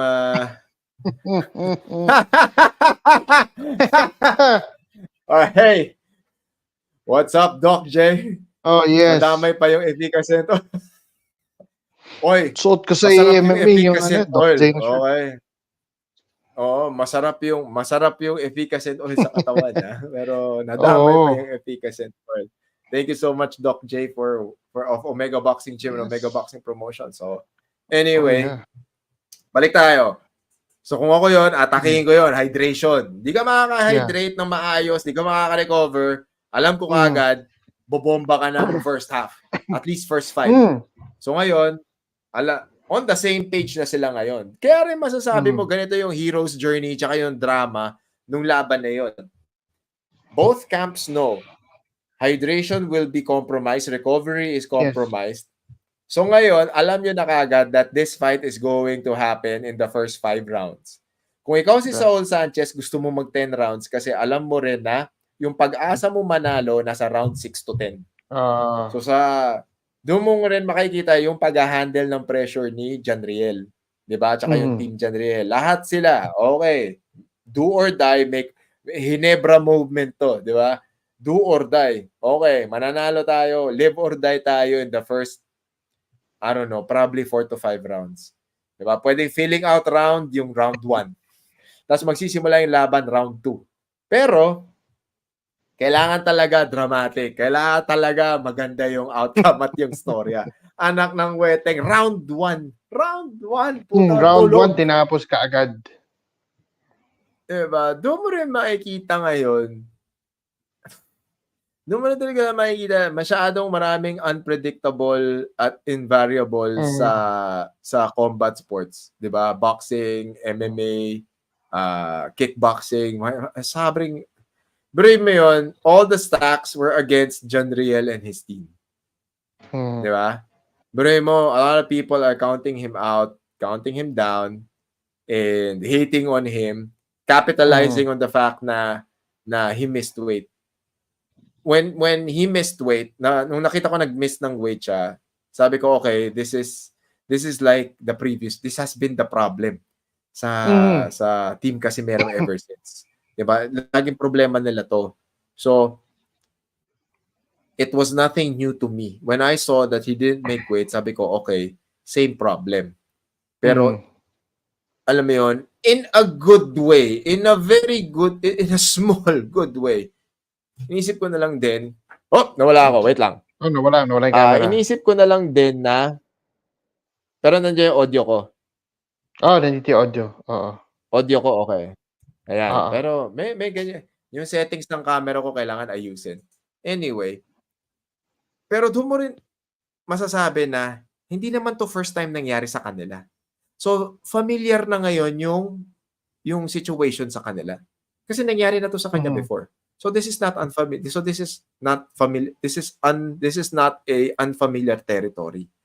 So, dahil alam na nila yon, whatever they did before to cope is probably the same mechanism na ginamit nila to cope with this scenario. Yes. So dahil alam na nila yon, the next possible thing that they can deal with, or kung ano yung what can we control, the recovery and the performance. So doon mo rin makikita ngayon yung hero's journey ni John Riel. Adversity, ridicule, and then ito na yung last shot, which is redemption. So, fight day, anak ng wete. First round. Tsaka hindi first round knockdown. First round TKO knockout. Victory. Putang ina, pare. You can't write a better story than that. Di ba? Parang, kung magiging pelikula to or kung magiging Netflix series, I highly suggest Netflix series, wag pelikula. Ito yung sakit ka sa ulo. Sakit sa ulo. Tapos sa huli, nag-deliver. So ngayon, na-justify lahat ng nangyari before. Yan ang nangyari. Sa kanya nailipat yung moniker ni Jake Paul, yung The Problem Child. Pwede. Kasi sa kanya nailipat, di naka Jake Paul. No, doon ka rin talaga mapapabilib sa kwento nung nangyari na to. This particular storyline. You have to give it to them. 'Di ba? Bigay mo talaga sa kanila 'yan, 'di ba? Kaya ako nung nanalo, I was clapping. Napapalakpak talaga ako. Tapos sabi ko ngayon, iniisip ko ngayon, tangina. This is going to be very interesting. Ano ngayon, 'di ba? Ayan, very good analysis here by Doc J. Tata is comfortable being uncomfortable. Diba? Nakipagrambulan pa yan sa Argentina. Diba? Yan yung highly commendable kitata. He's very comfortable sa uncomfortable situations. Maraming fighters, hindi lang sa boxing nakikita ko sa lahat ng combat sports, pag nag-miss ng weight, may psychological problem na nangyayari sa ulo nila. They can't perform, nahihirapan sila, parang it's all downhill. Okay? Pero si Tata, time and again, pinakita niya he can rise up to the occasion. He is a rare breed. He's a rare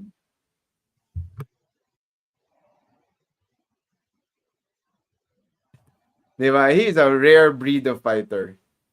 Diba? So kaya rin nung nakausap namin si Coach Jason, nililinaw namin na may strength and conditioning ba, may nutritionist ba, Oh, may kasi kung may ganun siya, 'di ba? Kung may ganun siya, kumpleto yung team niya.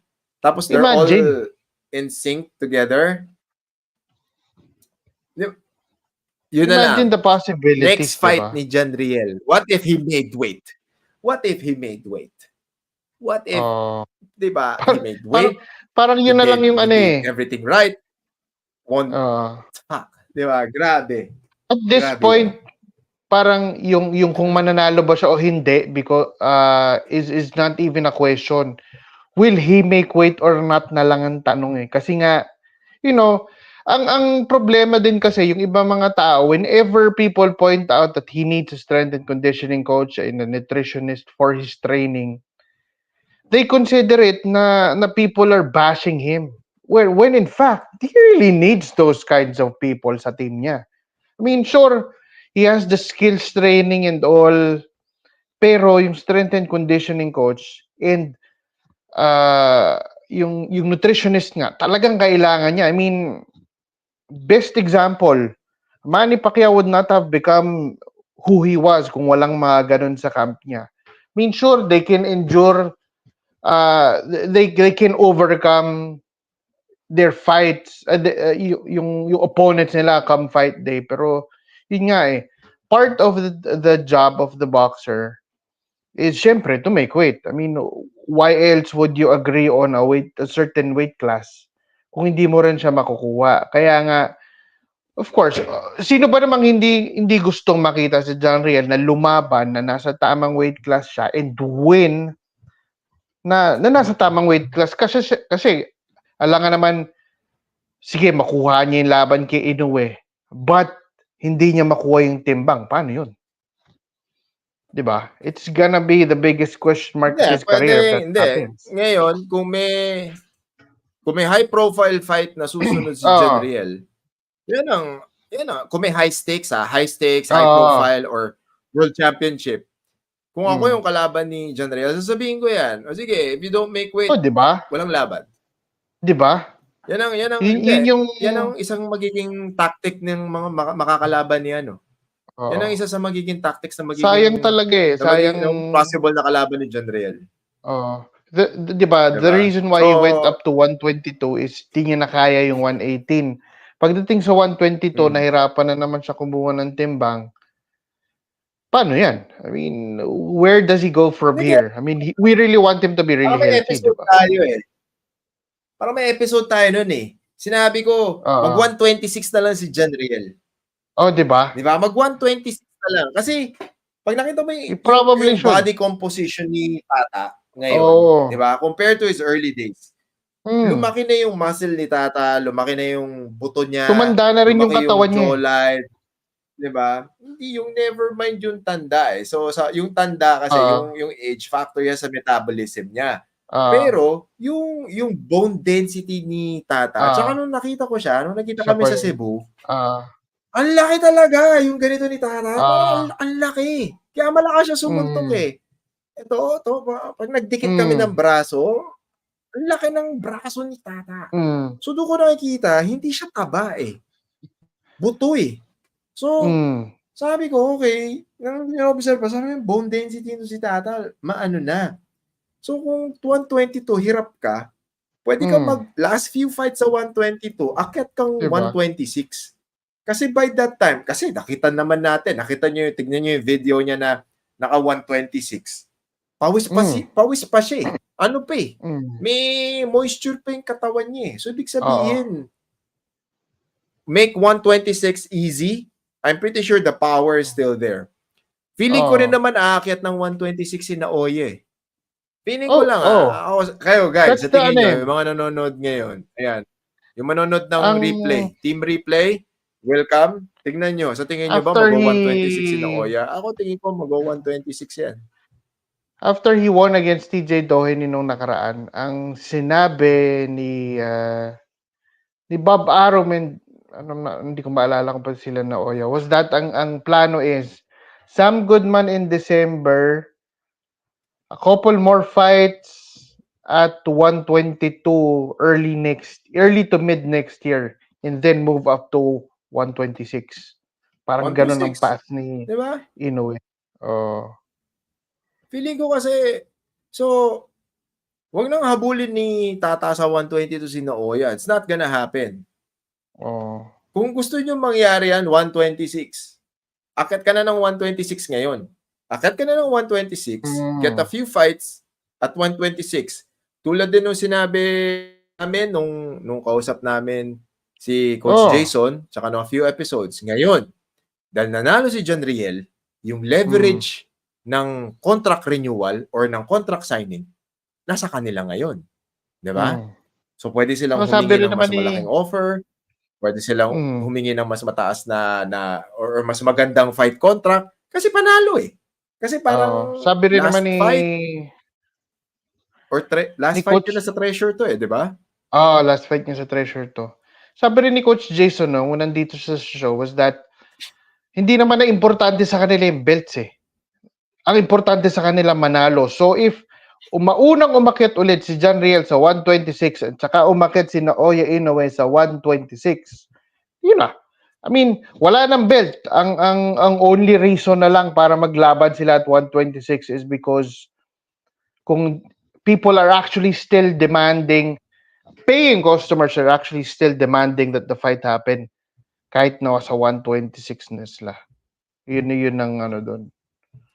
Feeling ko, di ba, kaysa maghabulan ng 122, wala na. Book na si Naoya. So, Sam Goodman, alam ko, Nakatani, baka maglaban sila ni Junto Nakatani. 122, ano daw? ako lang, unahan na. Di ba? Unahan na nila.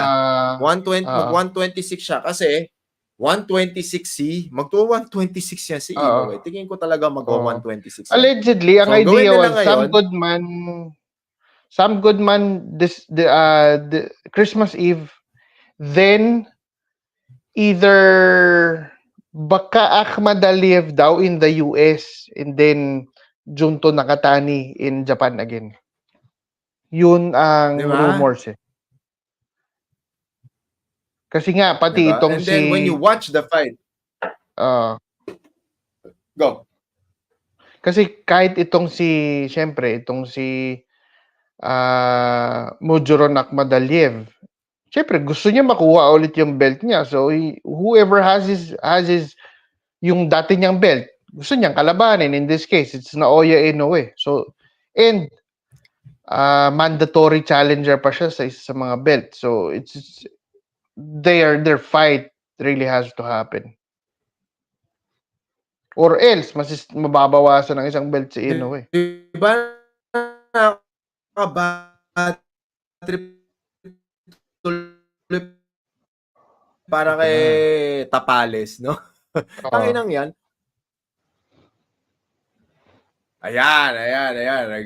Diba? Parang Ahmad Aliyev. So si Ahmad Aliyev, tinalo ni Tapales. Diba? Tinalo siya ni Tapales. Tapos, may title shot pa rin. Diba? Dapat bigyan na lang muna nila ng rematch si Tapales. Diba? Bago nila bigyan ng laban lang si Ahmad Aliyev. Tapos, mandatory na agad siya eh. Diba? What the hell? That's why it's confusing. That's why it's hard to do this. Kaya nga yan, yung sa interview ni Coach Jason, kaya nga sinabi ko rin, diba? Marami rin siyang, in as much as may mga sinabi siyang, okay, as a coach, as an analyst, I don't agree with that, pero it's working for them. Gumagana sa kanila eh, so okay. Tapos, malaking impact yung sinabi ni Coach Jason noon na sabi niya, pag malakas yung manager mo or malakas yung promoter mo or malakas ka dun sa promoter or malakas ka dun sa mga boss ng ano, totoo rin siya eh. Wala, totoo rin siya. Yan, best example, di ba? Unified si Marlon, he beat Ahmad Aliyev, 2 belts, fought Inoue for undisputed, and then, di ba, by right of first refusal or by right of passage or by sheer, boxing respect, if there's a person who gets another shot at Inoue, it should have been Tapales.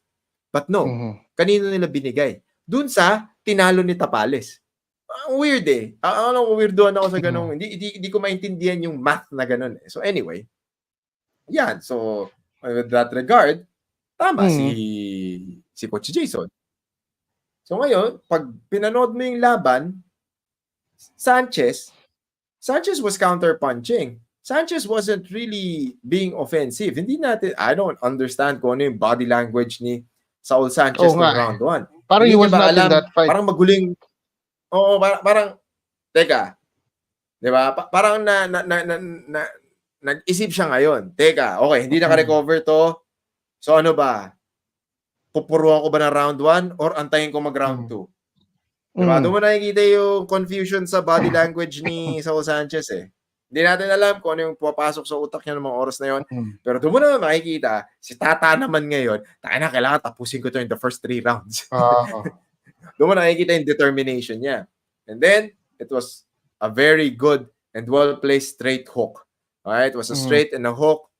Diba? He set it up properly. He attacked midsection, attacked the head. Medyo nang gigil in the first few sequences. Then he found his range. Then he found his rhythm. Tulad din yan. Yan, si Doc J. Pag nagkukwento kami, sinasabi nga niya, when I was holding pants, sabi nga niya, malakas daw talaga sumutok si Tata. Sinabi ko rin naman to. Sabi ko, you can't count out the guy kasi malakas talaga siya sumuntok. Malakas, mabilis, maganda timing. So, ayan. So, ngayon, medyo validated lahat ng sinabi nila. Wala tayong magagawa. Kasi ngayon, sasabihin nila, wala, panalo kami. Diba? Panalo yung diskarte namin eh. Diba? However, yan ngayon. Yun yung hindi ko, ano ba yung final? Meron ako nakikita kasi 6 months. Officially from the 1 year suspension. From the Japanese Boxing Commission website. Japanese Boxing Commission. 1 year. 1 year so, talaga. Kung hindi siya pwedeng, lumaban sa Japan in 1 year, pwede siya lumaban sa ibang bansa. Di ba? Pwede siya lumaban sa ibang bansa, pwede siya lumaban dito sa Pilipinas. Ang magiging ang magiging option na lang ni Treasure Boxing kung ma-renew na nga siya is saang bansa ba mas bebenta yung laban ni John Riel na may bibili ng tickets na mga tao? Dito sa Pilipinas, bebenta yan. Not gonna be surprised, pero bebenta yan. Bebenta yan. Lagay mo yan sa Araneta. O kaya sa, teka, ito, totoo ba? Umalis na si Pitbull Cruz sa MP, mga boss. I've heard and I've seen an article, pero di tayo sure. Not unless meron ng official statement from Pitbull Cruz's camp. So, parang wala pa nakikita official statement, pero may rumors na. Baka under negotiations sila, So the same with John Riel Casimero. Last fight with Treasure Boxing, he won. Not only did he win, he won in spectacular fashion. Diba? Which overshadowed the missing weight issue. So he missed weight. That was an issue. That was a headache for Treasure Boxing and Masayuki Ito. Pero he redeemed himself by providing a very entertaining show. He dismantled and he knocked out Saul Sanchez in 1 round. So ngayon, what is the next step? Ano ang mangyayari ngayon? Renewal ba with Treasure? Free agency ba siya? Sino pa ba yung papasok sa eksena na manliligaw na mag-o-offer ng panibagong kontrata kay John Riel? Ngayon, ano yan eh? Kung dati kasi medyo whatever TBP ang sasabihin ni TBP, yun ang masusunod kasi wala eh. Sila yung may leverage. Pero ngayon, na. sila team kasi meron, nanalo kami. Nakita nyo ba yung nangyari sa Pilipinas nung nanalo ako? Nakita nyo ba yung Japan audience nung nanalo ko? Di ba? Nakita nyo ba yung Japan media nung nanalo ko? Ayan. So, it's going to be a very interesting contract negotiations for Team Casimero and kung sino man ang naglalabi sa kanila. And kung sino kung kailan ang susunod niyang laban at kung sino ang makakalaban niya. Kasi, pagdating dun sa next fight, syempre, doon talagang no choice na kundi pag-usapan ng edad niya. He's 35. Hopefully, he fights early next year kasi, syempre, hindi naman, kasi katulad niya, hindi naman siya na-damage. his first fight at 122 was in South Korea, so pwede doon if ever. Philippines, pwede din naman. Sa Cebu, siguro. Mainam-inam kasi mas okay ang boxing fans doon kaysa dito Cebu. sa Metro Manila. Yung Okada niya compared sa kung gawin nila sa Cebu, panigurado mas maraming manunood sa Cebu. So, ano yan? Diba? It's all, mas maraming options ngayon. Yung maganda yan. Maganda na nanalo si John Riel. Para rin naman sa kanya yon. Okay, let's get to your comments. Homeless King from YouTube. Typical Mexican style yung Sanchez. Tanga talaga dapat tinakbuhan niya si Alas eh. Alam niya naman na malakas yung Alas na magtoto. Di ba? Yun nga. Yun yung doon makikita yung body language yun ng first round eh. Medyo piling ko nagka-tactical error. Kaya yan, nabigwasan tuloy. Natamaan. Ayan.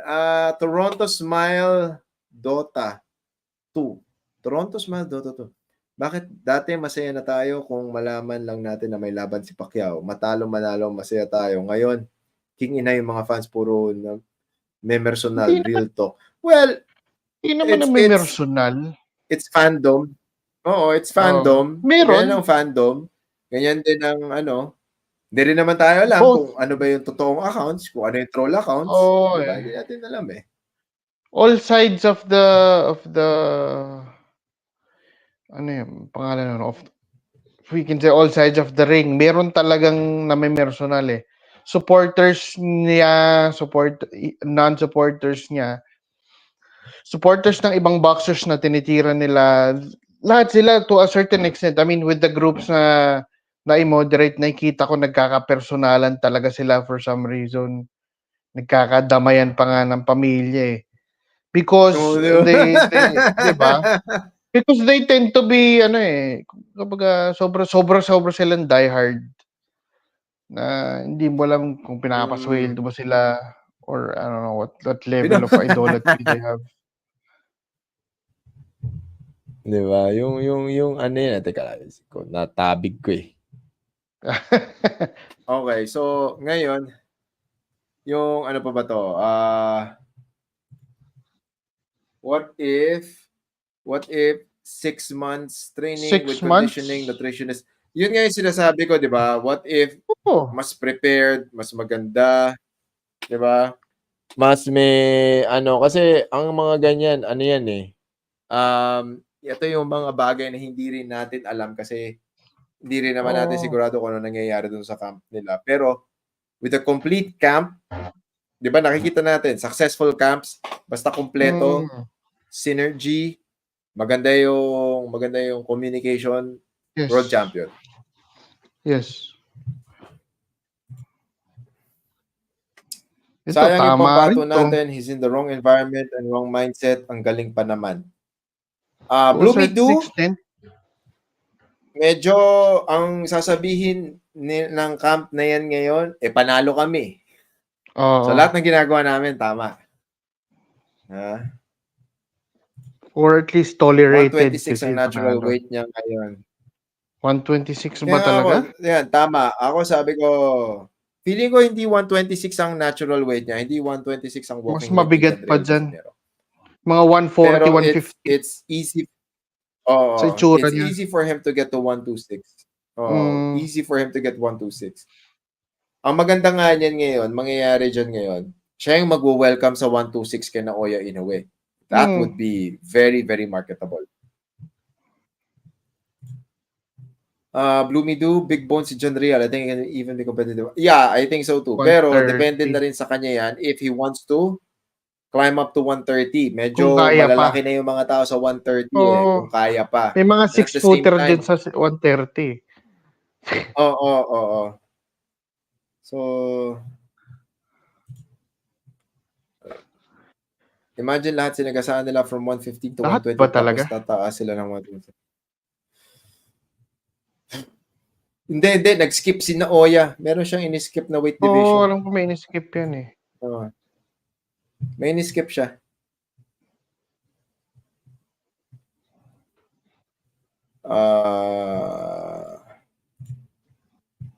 Sanchez is a natural brawler style which fit into Janriel Casimero's fight IQ. Mhm. He got outsmarted, he got outgunned, he got knocked out by Casimero. Mhm. MJ Kusina Tips Channel, nasaktan sa body shot. Malakas naman daw talaga sumuntok kasi si Janriel. Saka Oo. talaga. Oh, he hit him in the head pero may midsection na mga suntok si Janriel. Yung mga Parang setup. initial sequence yung mga setups niya. Mhm. Ano to? Yes, confirmed na yan. Walang kita si Pitbull sa mga laban niya. Puro kay puting itlog. Well, di naman natin alam. Di natin alam. Di natin sure kung ano yung laman ng kontrata ni kasi Pitbull with MP.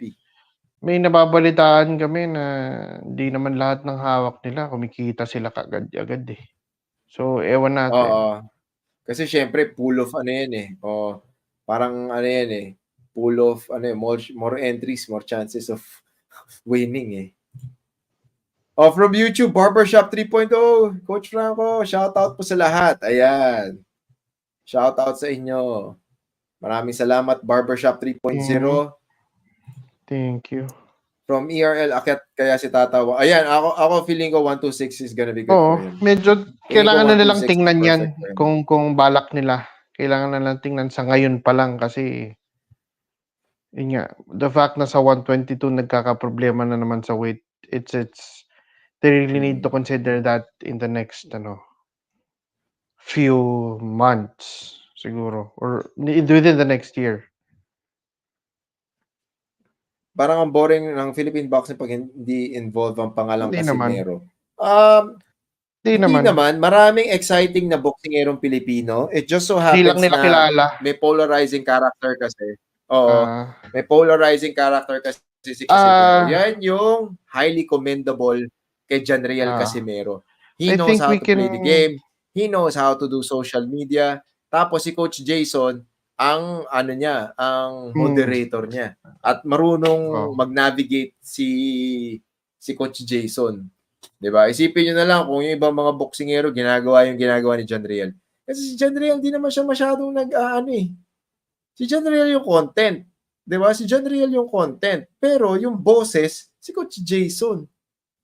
Nalalaro nila, navigate nila yung social media sphere na yon. 'Di ba? They were able to create that identity. They were able to create the image of Cuadro Alas. You rarely see Cuadro Alas talking, pero you see him in action. Ang madalas na nagsasalita si Coach Jason. So magaling yung ginagawa nila na dynamic na yon, 'di ba? So kung magagawa rin yan ng ibang mga boksingero natin, 'di ba? Pwede sila yung trabaho, tapos mayroong tagapagsalita, may hype man. Magandang formula yan. Itong statement ni MJ Kusina Tips Channel. Actually, we can compare it dun sa time ni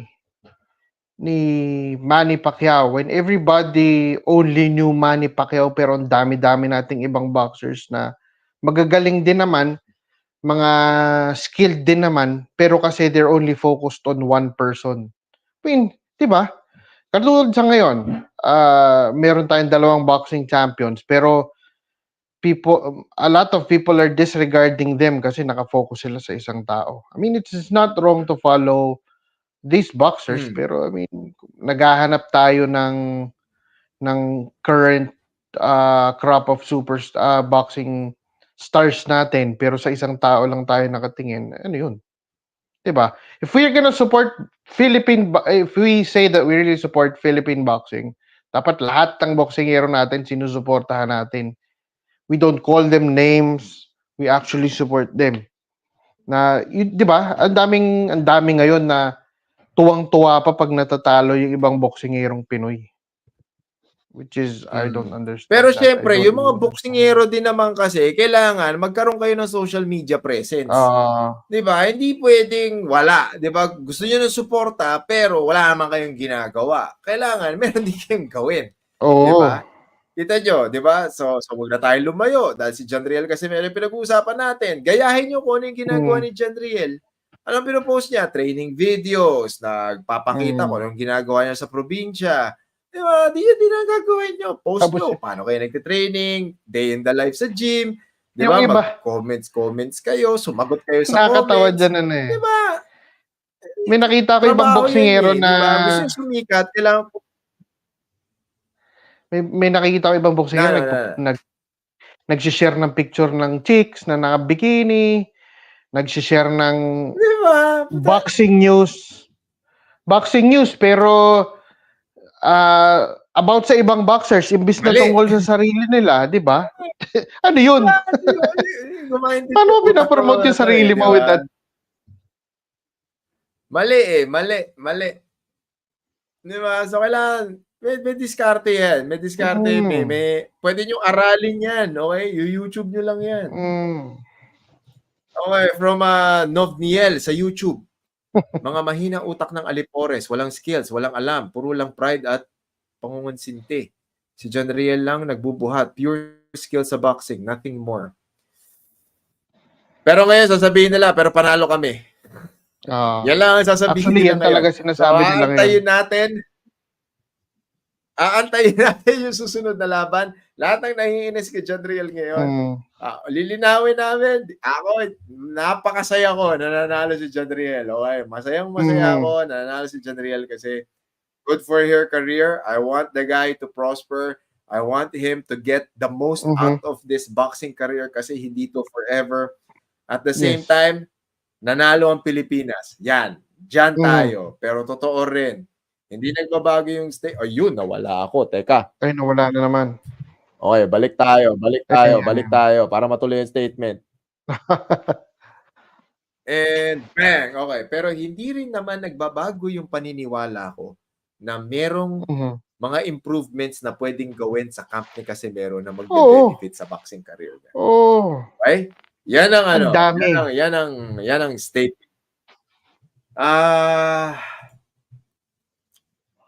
Malit si Cuadrola sa 126, matangkad na kalaban. 128 nga siya lumaban eh. Ako feeling ko, 126 is the, maximum. 126 ang sweet spot niya ngayon. Maximum. 130 ang maraming matangkad na malalaki na medyo mahihirapan mag-adjust. Parang 126 siguro last few fights din retire. Yun na yung magagawa niya. 122 hanggang kaya niya, and then 126 kung ilan man ang kaya niya, then retire. Kasi 130 medyo 126, tumatangkad, bumabata ang mga nasa 130 ngayon, yung mga Olympians na nasa 130, mag-pro na yung mga yan. Sakit sa ulo yan. What if Naoya umakyat sa 130? Mark Magsayo is there to welcome him daw. Okay, Mark Magsayo says he is more than willing, more than happy to welcome Naoya Inoue at 130 pounds. He said that on the show. So, yeah. Meron kami yung interview namin, latest interview namin with Mark Magsayo. Sabi niya, he's very excited. Sabi nga niya, alam mo yun, sobrang na-excite siya dun sa idea na Naoya Inoue versus Mark Magsayo. So, doon mo makikita, that guy is not afraid of Naoya Inoue. Yes. Sadly, yun, iisipin nila though. They didn't make the official weight so they can say they're doing the right thing. Also, Jason saying na hindi nila need ng conditioning coach. Well, again, ako, sinabi ko rin sa show na to, and I'm a firm believer na may mga bagay na pwedeng idagdag or pwedeng ayusin, improve sa camp ni John Riel. Sinasabi namin yan time and again. Yes. Okay, so, pero alam mo yung saka na natin pag-isipan yan kasi nanalo kami. Okay, so wala tayong magagawa doon, pero tama. Nanalo sila. Nanalo. Tama yan. Blue mid-D. The thing is, even if the situation is, even if they did not do the right thing when it comes to how training should have gone and this and that, kaso nanalo eh. Unfortunately, kahit mali sa paningin ng iba yung ginawa, it worked. So, they're gonna continue that. Wala tayong magagawa sa part niya. Wala, nanalo eh. Yan sinasabi natin. Validation and vindication. This was a vindication and validation fight for the Casimero camp. Nold official, shout out mga boss from Rome, Italy. Wow, from Rome, Italy. Kamusta Kamusta Rome, ang Roma Italy. ngayon? How is Rome? Parang, syempre, Rome is beautiful, pero I think there's an influx of immigrants right now. So, Oo. I'm not really sure if Rome is part of that European country na nagkaroon ng influx ng gano'n. Homeless King. From YouTube, yung nagsasabing boring daw Philippine boxing, mga tanga lang. Kasi meron nagsasabi niyan.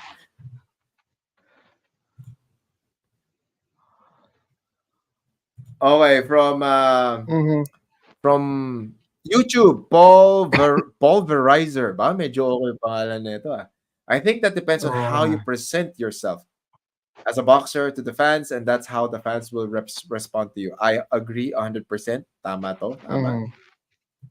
Ay, teka. Ito. Manny unites the Filipinos. That's true. Donaire represents the Phil-Am community with class.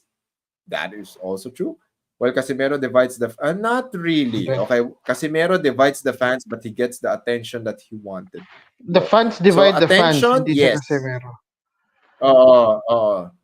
Fans, the fans divide the fans. Parang people created division between people. Okay? Fans created division. Casimero didn't do that. Hindi ginawa ni Jandriel yun.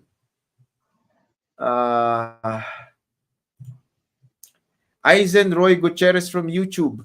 Si Tata walang suporta sa traditional media to market his name. Despite may unique talent si Tata sa boxing, kaya gumawa siya ng ingay sa paraan ng vlogging at sa pag-aangas, pero iba sa totoong buhay. At yung character of Angas ng Pinas, that's his boxing persona. Janriel Casimero as a human being is a very nice human being. Coach Jason is a very nice human being as well. They're very nice people. I can attest to that. Okay? Hindi ako team Casimero, hindi ako part ng ano, pero ako, yung encounters ko sa kanila, yung pakikitungo nila sa tao, nakikita ko mabait silang mga tao. Hindi sila kupal, hindi sila walang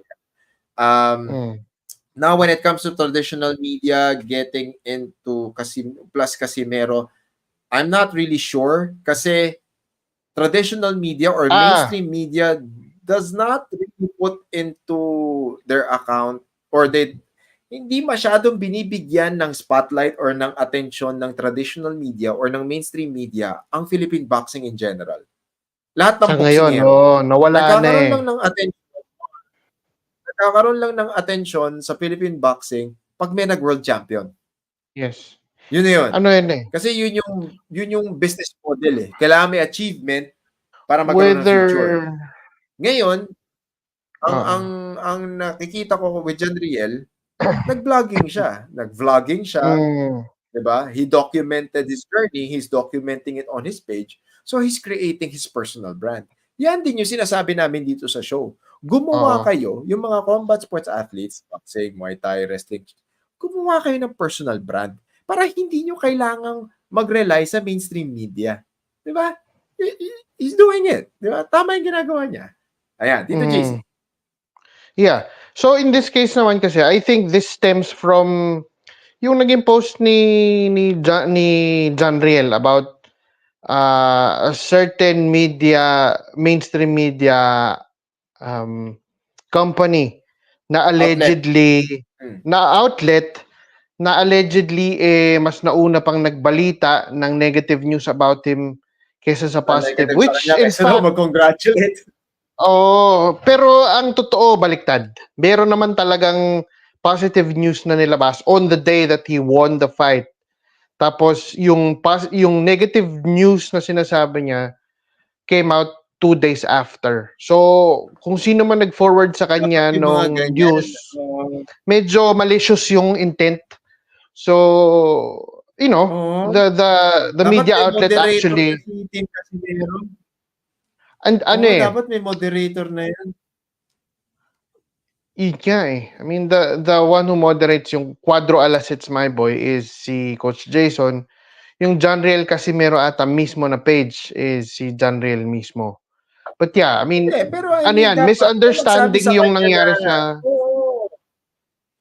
Misunderstanding lang yun. Yung tipo may magsabi, Tata, wait lang. Di ba? Meron silang nilabas na report.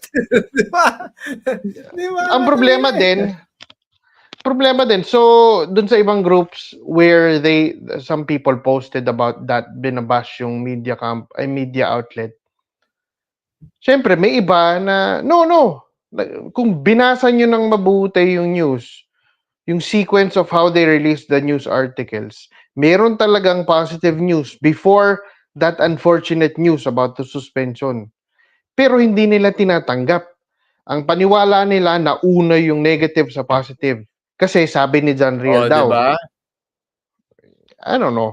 Hirap yung ganyan eh. Hirap yung It pays ganyan. to read. If anything, it pays to read. It pays to research. Di ba? Para hindi So, na dapat lang nagugulo. talaga yung mga ganyang bagay-bagay nililinaw kagad to avoid Oo. miscommunication. Noviel from YouTube, Magsayo versus Inoue depends on who can land the power punch first. Feeling ko, Yes. Ito yung, ang mangyayari dito, bakbakan, either It will be a challenge. suntukan to hanggang mga 7 to 10 rounds. Tapos, bahala na kung sino unang babagsak. Pero sigurado yan. First 10 rounds, walang tigil yan. Walang tigil. Naoya Inoue works at a certain pace and si Mark Magsayo kaya niyang sabayan yung pace na yun. With the way he's doing things now, yung training niya ngayon, yung physical and mental state niya ngayon, kaya niya makipagsabayan sa pace ni Naoya. And mas nauna sa 130 si Mark.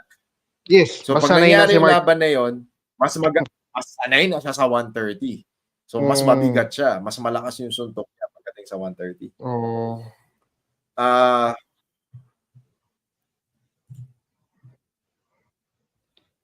They won but their mindset cost them 1 year suspension in Japan. Ang pinakamadaling workaround dyan, lumaban sa ibang bansa. I don't want to sound negative. No. At tayo dito. Tama naman yun eh. We're all learning. Tama naman yan. Valid lahat ng sinasabi mo. Valid yan. Bloomy do. So, unfortunately, some people will, valid. Anoyin natin yan. Ayusin natin yan. Some people may consider that as bashing, pero valid naman talaga yan. I mean, if you really care about the person, you'll say what they can improve on. Oo. Kasi syempre, yung fans nila, or kung sino man sa team nila mapapanood to, take it with a grain of salt, whether they like it or not, at least may nagsabi. Kesa yung, yan ang nagiging downfall ng mga champions, ng mga sikat. Yung lahat ng tao nag-yes na lang, nag-yes. Walang nagsasabi ng, teka lang, settle down muna tayo. Wait lang. Baka meron tayong kailangang dito, i-assess, ha? Huwag tayong padalos-dalos. Yes. Wala. Kailangan may nagsasabi ng ganun. Tsaka hindi, for example, ako, sasabihin ko yan. Magsasabi si JC na opinion niya. Ako naman, kaya namin yan sabihin dun sa fighter mismo. It's not the first time. Kaya namin panindigan niya kaya kami ako, I can say this on camera kasi I say this in person. Kasi, wala man ako agenda. Gusto kong sumikat yung tao. Gusto kong tumagal sa sport na ito. Kung napapaligiran yung tao na yon or nung kahit na sinong sikat na fighter, kung napapaligiran na siya ng mga yes man, napapaligiran na siya ng mga chicks na gusto lang siyang perahan, ako, kung kaibigan ko yung tao, kung kaibigan ko, I'll be the first person to say, bro, wait lang, kailangan maghinay-hinay ka, dalos-dalos kasi pag hindi ka nasikat, mawawala lahat to.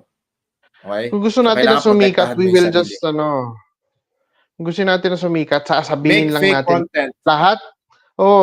Sasabihin natin lahat ng gusto nilang marinig kahit hindi tama. That's easy. That's the easiest way to do it. But we don't. Kasi di naman namin goal na sumikat eh. Goal namin to get opportunities outside of what we're doing now. Practice lang namin to for what we really do outside of podcasting.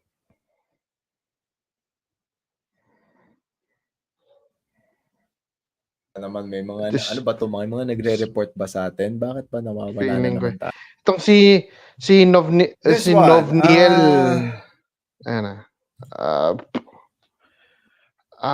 greatest boxer of all time in your Konot Lambeg. Nako, ang dami niyan, bro.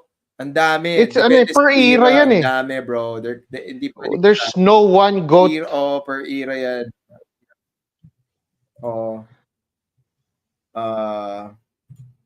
Okay, from Ito. Notniel, nanalo, that's good. The problem is the aftermath. Kahihiyan's promoter, no more TBP, no more Inoue. Not sure if anong promotion ko. Hindi, meron yan. Meron. Nanalo eh. Nanalo siya. TK, knockout victory. Huge impact sa fan base, not just in the Philippines but also in Japan. So, syempre, TBP would want to renew. Diba? Kasi they already know what to expect from him. Team Casimero also knows what is expected from them from TBP. It's just a matter of getting the details right. Yes. On the other hand, kung merong ibang interesadong promoter kay John Riel, kailangan mas juicy yung offer Kasi nila. for a time, at the end of the day, panalo sila John Riel. For a time kasi no one really wanted to get John Riel after he left Egis Climas. And yung Paradigm. And TBP lang ang nag-iisa who thought they could still help John Riel Casimero. Pero yun nga, syempre, I mean, wag sayangin yung opportunity. Kaya nga nananalo, kaya nga ang goal ng Team Casimero ngayon is just to continue winning. Kasi nga, for the sake na patunayan sa nag-iisang naniwala sa kanila na promoter na they were worth the investment. From ARL, golden rule, kung susuporta ka sa isang Pinoy boxer, dapat lahat ng Pinoy boxer susuportahan mo regardless sa outcome ng laban nila. Wag isa lang. Diyan si Kabuloy na appointed son of boxing. Diba? Ano rin yan eh. That's the Pacquiao effect eh. We're all banking on one person. Yes. Tapos na yung Pacquiao era. Tapos na si Manny Pacquiao. Legend na yan. Forever na yan. Ang maganda doon, maraming na-inspire si Manny Pacquiao para magpursige silang maging successful sa boxing. Kaya marami tayong napakagagaling na boksingero ngayon. Pedro Taduran, Melvin Jerusalem, Charlie Suarez, Mark Magsayo, Christian Pitt Laurente, sino pa ba? Carl James Martin. Quick answer, Carl James Martin versus Naoya Inoue. Wag nyo nga pilitin yon. Nagsisimula pa lang si Carl James Martin sa 122 niya. Oya Inoue kagad, tangina yan yung mga bobong tang wag muna, 'di ba? Darating tayo diyan. 'Di ba? Darating tayo diyan. Kung mangyayari yan, it's too early. Wag kayong ganoon. Sisirain niyo si Martin eh. 'Di ba? Napakaganda ng trajectory ng career ni Carl. At the same time, he's raw talent. Marami pa siyang matututunan, marami pa siyang bubugbugin. Pero wag kayong ganyan, okay? Anyway, sino pa ba? Mindoro, di ba? You got Mindoro, si Marshall, di ba? Si Carlo Paala, may Figos Pro. Ira Villegas, di ba? Hergy Bakda, si Pit Laurente, Pit. Continuous. Di ba? Ang dami. Maraming na-inspire si Manny para maging magaling na mga boksingero. Okay? Of course, wag natin kalimutan yung mga boksingero ng Omega Boxing Gym at ng San Juan Boxing Gym. Kakapanalo lang, Benny Cañete. Tama, di ba? Benny Cañete. Anak ng weteng split decision. Diba? Kahapon, hindi ko maintindihan bakit split decision yon. Hindi ko talaga alam. Yung mga nanood nung laban, pakisabi nga sa akin, paano naging split decision yon? Sa totoo lang, that was a unanimous decision. That was a clear shutdown from Benny Cañete. I have no idea. Pero wala tayong magagawa. Yun yung judges court. It's their decision Their decision. Wala tayong magagawa doon. Pero, anyway. From Bloomy Dude, don't want to be negative, but I really can't feel the victory or honor in that fight. Anyway, to each their own. Focus to you guys. You're trying to be positive. It's very positive because he won. It's not just a victory for John Riel Casimero. It's a victory for his fans. It's a victory for the Filipino fight fans. It's a victory for the Philippines. And at the same time, it makes for a good story. Ako yun lang yung angle na one way to look at it, Bloomy Do, is that boxing purists, I mean, I guess we can kind of say that we are boxing purists. Pero at the end of the day, katulad nga sinabi mo, to each his own. Pero for most boxing purists, syempre, they would consider na there's no honor in winning that way kasi nga he missed weight. He didn't make the weight for that fight although he won. Kaya lang ang usapan talaga dito unfortunately is that he just needed the win. That's the only thing that he needed now. He needed the win whatever happened. So, nanalo siya. Wala. Yun talaga. Some were even comparing him to how Ryan Garcia dealt with Devin Haney. Na he purposefully missed weight daw to make sure that he won. Ganyan. You know.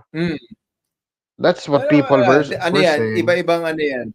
Oo. Yeah, iba-ibang opinions talaga eh. Ano tayo dyan? Iba-ibang approach, iba-ibang Pero at the end of the day, sa kahit na anong laban, na yan, nasa sinong nanalo, sinong natalo. Pero at least ngayon, panalo. Lester 25, Coach Franco, JC, you guys are the most decent vlogger reaction. Thank you. Feeling ko naman, that's what we're aiming for. Okay? Yes. Yan ang intention natin. Yan, wala kaming ibang wala kaming siguro, ibang hangad dito kundi magsilbi. It's also because we're not just vloggers or reactionists. We are actual sports broadcasters.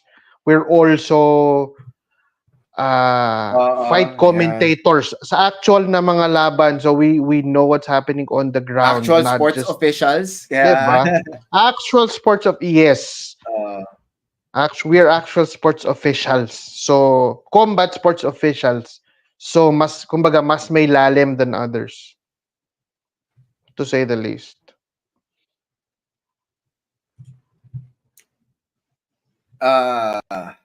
Magsayo need pa magpalakas sa kanyang bodega. Mahina bodega niyan. Makikita laban niya kontra Figueroa. That was like a long time ago, bro. Jacob Martires.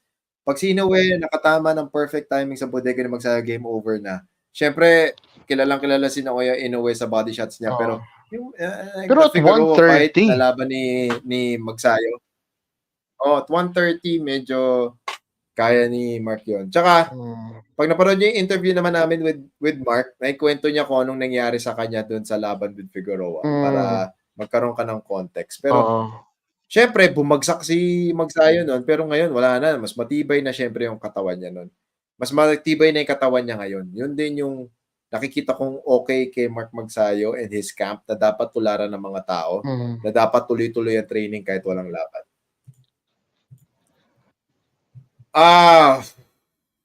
No, bro, if you guys choose one, who he is. Okay. Ikaw muna, JC. Medyo I can't pick one. Pero, katulad na sinabi natin, it's per era eh. In no particular order, basta sa mga GOAT, kasama si Sugar Ray Leonard dyan para sa akin. Siyempre, kasama si Manny Pacquiao dyan. Local ba? Local? Ano ba? Teka lang. Hindi malinaw kung local o international eh. Local ba o international? Lagay mo muna, local or international, okay? Is Philippine boxing relevant? Of course. Isang malaking oo. That question really depends on how shallow or deep you are in sa local boxing scene, sa Philippine boxing. Kasi there are people na ang alam nilang nila is yung what's on the surface. Pero yung mga, lalo na yung mga rising boxers natin, yun ako po, daming magagaling. Na hindi lang talaga nabibigyan pa ng limelight. Sani Alvarado, siya lang ang Pinoy-boxer na malakas at nagbibigay karangalan ulit sa bansa natin. Hindi siya makaangat dahil mga Pinoy mismo din ang humila sa kanya. That is not true, in my opinion. Yung mga fans ang naghihilahan sa isa't isa. Si John Riel, feeling ko walang pakialam yan. Okay? Basta si John Riel, lalaban siya, he gets paid, He gets to feed his family. He gets to help his family. Matulungan niya yung pamilya niya, matulungan niya yung mga kababayan niya, kaprobinsya niya. Yan ang gagawin ni Sonny Alvarado, Jandriel. ibig mo sabihin, yung mga boxers natin na nag-medal o nag-compete sa Olympics, yung mga boxers natin na naging whether local, Hindi sila regional, or nagbibigay ng world karangalan. champions, hindi nagbibigay ng karangalan. Kalokohan naman yan. Ano naman yan? That's shooting down their achievements and Diba? yung nabigay nilang karangalan sa Pilipinas. Medyo below the belt yan. Hindi yan tama. Parang hindi fair yun. Unfair yun. Lalo-lalo na yung mga nanalo sa Olympics. Oo. Diba? Marshall, Paalam, Petesio, Ira Villegas. Diba? Malaking karangalan yun. Global stage yun. Best of the best in the world. Imorones, tingnan nyo si Team Chu. Medyo nasira career niya last fight. Oo, upset siya doon. Third round nga ba yun? Cherry-picking Gunrock. What? Pedring from YouTube. Kahit si Magsayo, hindi mo nanalo kay Kwan. Teka lang. Magkalayo ng weight division. Alas is 122, Magsayo is 130, okay? Magkalayo. Wag nating... Ang joke na nga dyan. Tayo sa mga patangatangang statements, okay? Oo nga. Ang joke na nga dyan ng iba na nakikita ko kapag umakyat siya sa ibang weight division, mag-miss pa rin kaya siya ng timbang. Diba? Yun nakikita ibang jokes. Okay? Wag natin pagkumparahin yan. Wag natin pagkumparahin yan. Oo. Kasi Lester Miranda from YouTube, Casimero needs PR. No. Casimero needs a professional moderator. Yes. And needs a professional. Actually, PR manager din yun. Yeah, parang PR manager. PR team. PR team. Kailangan lang niya isang tao to manage him and his team. Okay? Kailangan, bago tayo mag-post. A sane person. Teka lang A sane person who can help fix his PR. Note official from YouTube, di kayo bias mga sir. Well, yan ang gusto naming gawin kasi kailangan merong hindi bias. Kailangan merong hindi kami cloud chaser eh. Hindi may day jobs kami. Okay, Pedring from YouTube. Sa tingin nyo, si Cuadro Alas lang pwede tumalo kay Inoue. Agree? Maraming pwedeng tumalo kay Inoue. Pero kasi natatakot sila kay Inoue. Malaking factor kung bakit gusto kong makita maglaban si Inoue kay Alas kasi hindi takot si Alas kay Inoue. Malaking bagay yun. Kahit yung huling laban ni Inoue, sino nga ba yung kalaban niya? Yung na-injure? TJ Doheny. Doheny ba yun? Yeah, the white guy. Lahat halos kasi halos lahat ng nakakalaban ni Inoue lately, parang tinitingala nila si Naoya Inoue. Ng utak they respect him too much. Alas, hindi siya takot kay Naoya. They respect him too much. Si Jandriel, he doesn't like Naoya Inoue. Minsan yun lang ang kailangan mo eh. Yun lang ang kailangan mo para manalo ka eh. So ngayon, kailangan nanalo siya. Tulad din yung sinabi naman nung huling episodes namin, 'di ba? Kailangan manalo si Jandriel. Kailangan din manalo siya in spectacular fashion para mag-clamor ang mga tao at yung audience at yung fight fans na, "Hoy, Inoue, ba't mo iniiwasan to? Takot ka, no?" Ganun. That's how you play it. That's how you play it. Tsaka syempre, yung sinabi rin nila Kuya Jerry, tsaka yung mga sinabi rin ni Coach Jason, there are a lot of maraming moving parts behind the scenes. Sana mangyari siya in our lifetime. Sana mangyari siya na hindi ganun katanda si Jandriel. Kasi baka maya-maya paabutin ng 40 si Jandriel tapos saka siya labanan. Hindi na yun. 'Di ba? Hindi na masaya panoorin yun, 'di ba? Pinatandaan mo na lang. Parang ginawa ni Mayweather kay Pacquiao, 'di ba?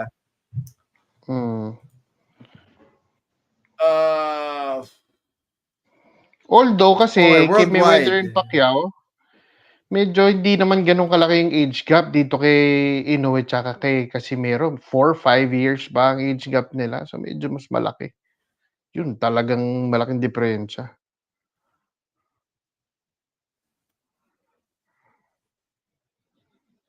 Worldwide. O tama nga. Ano yan? Ayun. Worldwide. So, Ako, mahirap yan.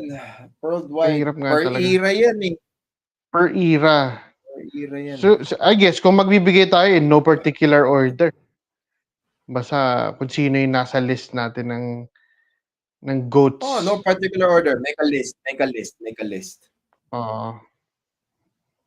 Diba? Ako, I'll put Pacquiao, Muhammad Ali, matik na yun eh. Mhm. Mayweather, Okay. Rocky Marciano, Okay. Sugar Ray Leonard, Yes. Agree. Sugar Ray Robinson, Mhm.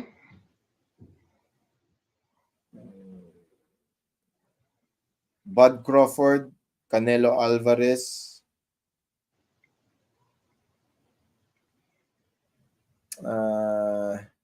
kasi ang list ko, Mhm. yung list ko, ito yung mga champions na wala masyadong iniwasan or walang iniwasan. Mhm. Yan yung ano ko.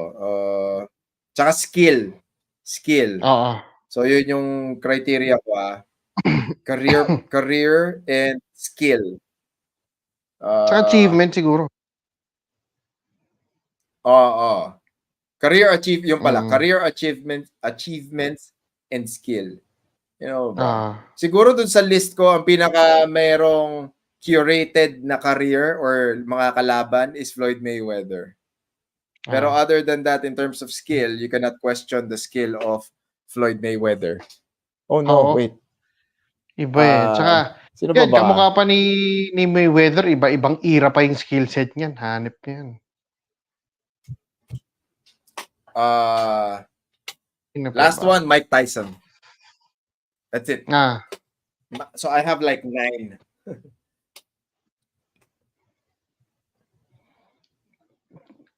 Ako iisipin ko pa kung ilan sila lahat. Maraming pwede talaga din sa GOAT conversation. Gagawa ng list. Magpo-post na lang kami sa page ng list niya. Jose Gabriel from YouTube. Pag natalo ni Alas Inoue, masigat at no. 8 division world championships si Manny Pacquiao. That mahirap siya i-replicate sa buong boxing. Okay. That in itself answers your question. 8 division champion versus natalo si Inoue. Easy choice kung sino yung mas higit. Siyempre 8 division champion. Last time I saw Filipino boxers came on top was back in 2010s with Manny and Nonito, also Nietes. Medyo tayo, bro. Conot Lambigor. Medyo update tayong konti. Kasi you got Pedro Taduran and Melvin Jerusalem. Those are world champions. Okay? World champions. Charlie Suarez, lahat ng regional belts sa Asia, nasa kanya. And then he got signed by Top Rank. And then you may mga boxers tayo na at least nasa taas ng rankings ng mga division nila eh. So that matters. So you look at the world rankings per division, you got a lot of Filipinos there. You got AJ Pasiones, you got Yumir Marshall, you got Mark Magsayo, you got Carl James Martin, you got John Real Casimero, you got Charlie Suarez.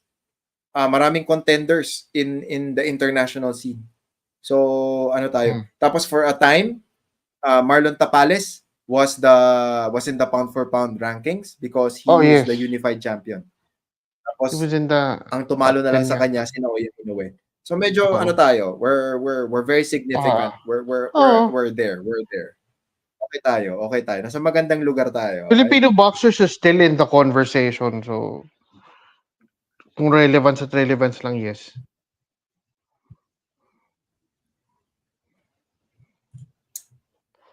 Jacob Martirez, kay Better BF naman sir, aside sa rematch kay Bivol, sino pa magandang itapat sa kanya? Uubra kaya si Benavides at Alvarez sa kanya? Well, the thing about si Benavides baka pwede because he's a naturally big guy and he's still young. Canelo, not so much. I think nakita natin kung ano yung magiging resulta pag umakyat si Canelo at cruiserweight.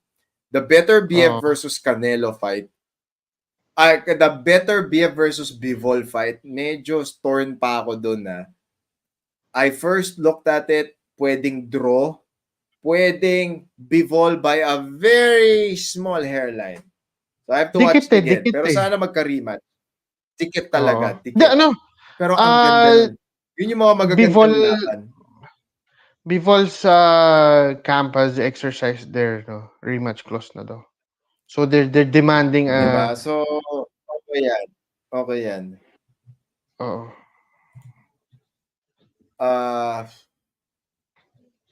I think Floyd is the best, Manny is second best, then Ali, Sugar Ray. This is the four best of all time. Mayweather is the best defensive boxer.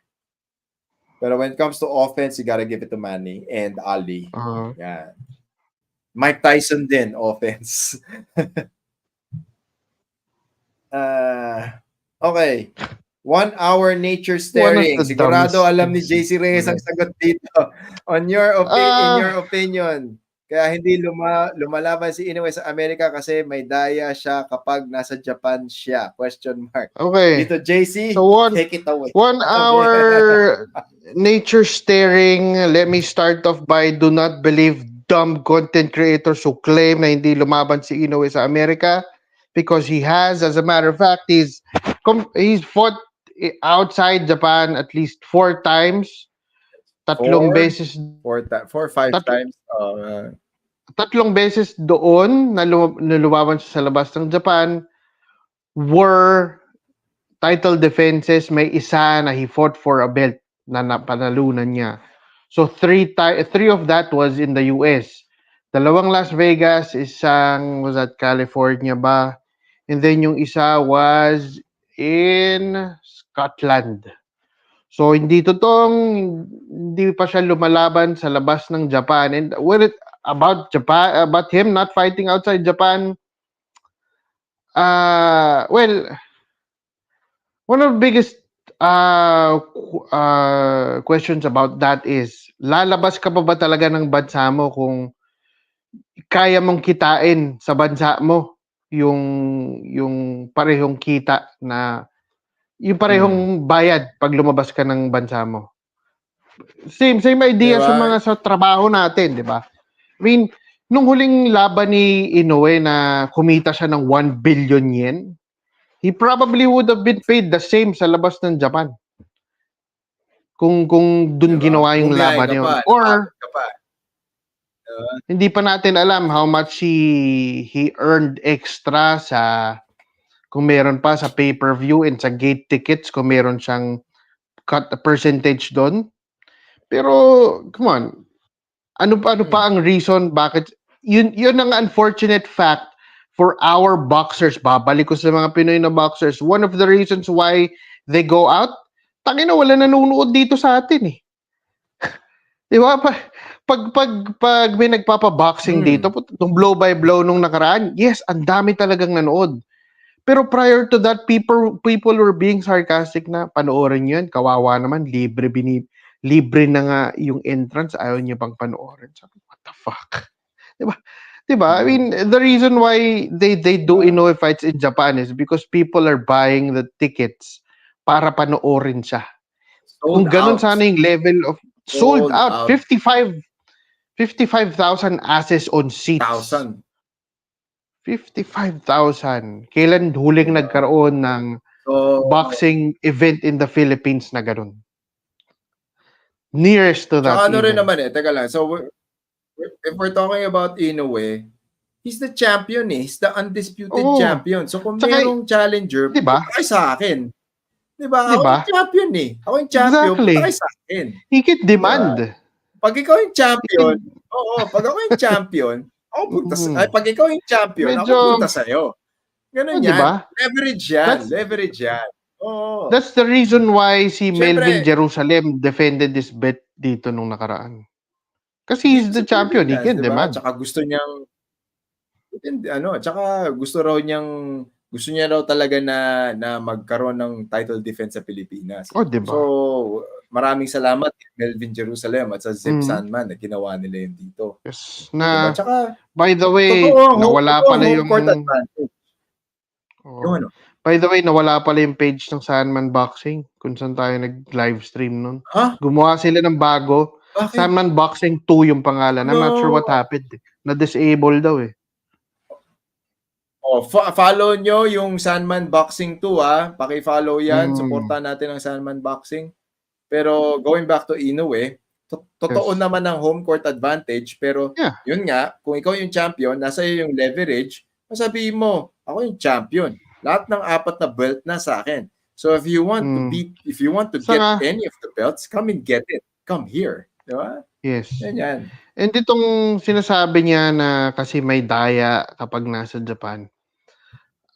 It's easy to claim na daya lalo na if you're specific, you're being more specific sa judging and sa officiating for that matter in general sa mga laban. It's easy to say that, pero pag ikaw na nakaupo bilang judge, napakahirap maging judge sa mga laban yan. So mahirap magbintang na may pinapaboran ka sa ganito sa ganyan.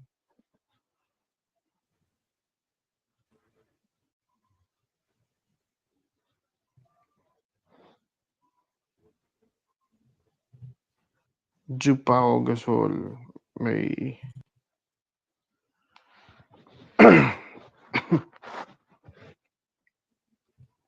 Uy, eto. What's up, Kuya Jere? Good morning na. Good morning na dito. Isang good morning na morning dito. Yes. Wala ba? Late na rin ata nung nag-message ako sa iyo, Kuya Jerry. Nag-message ako sa iyo sa Messenger.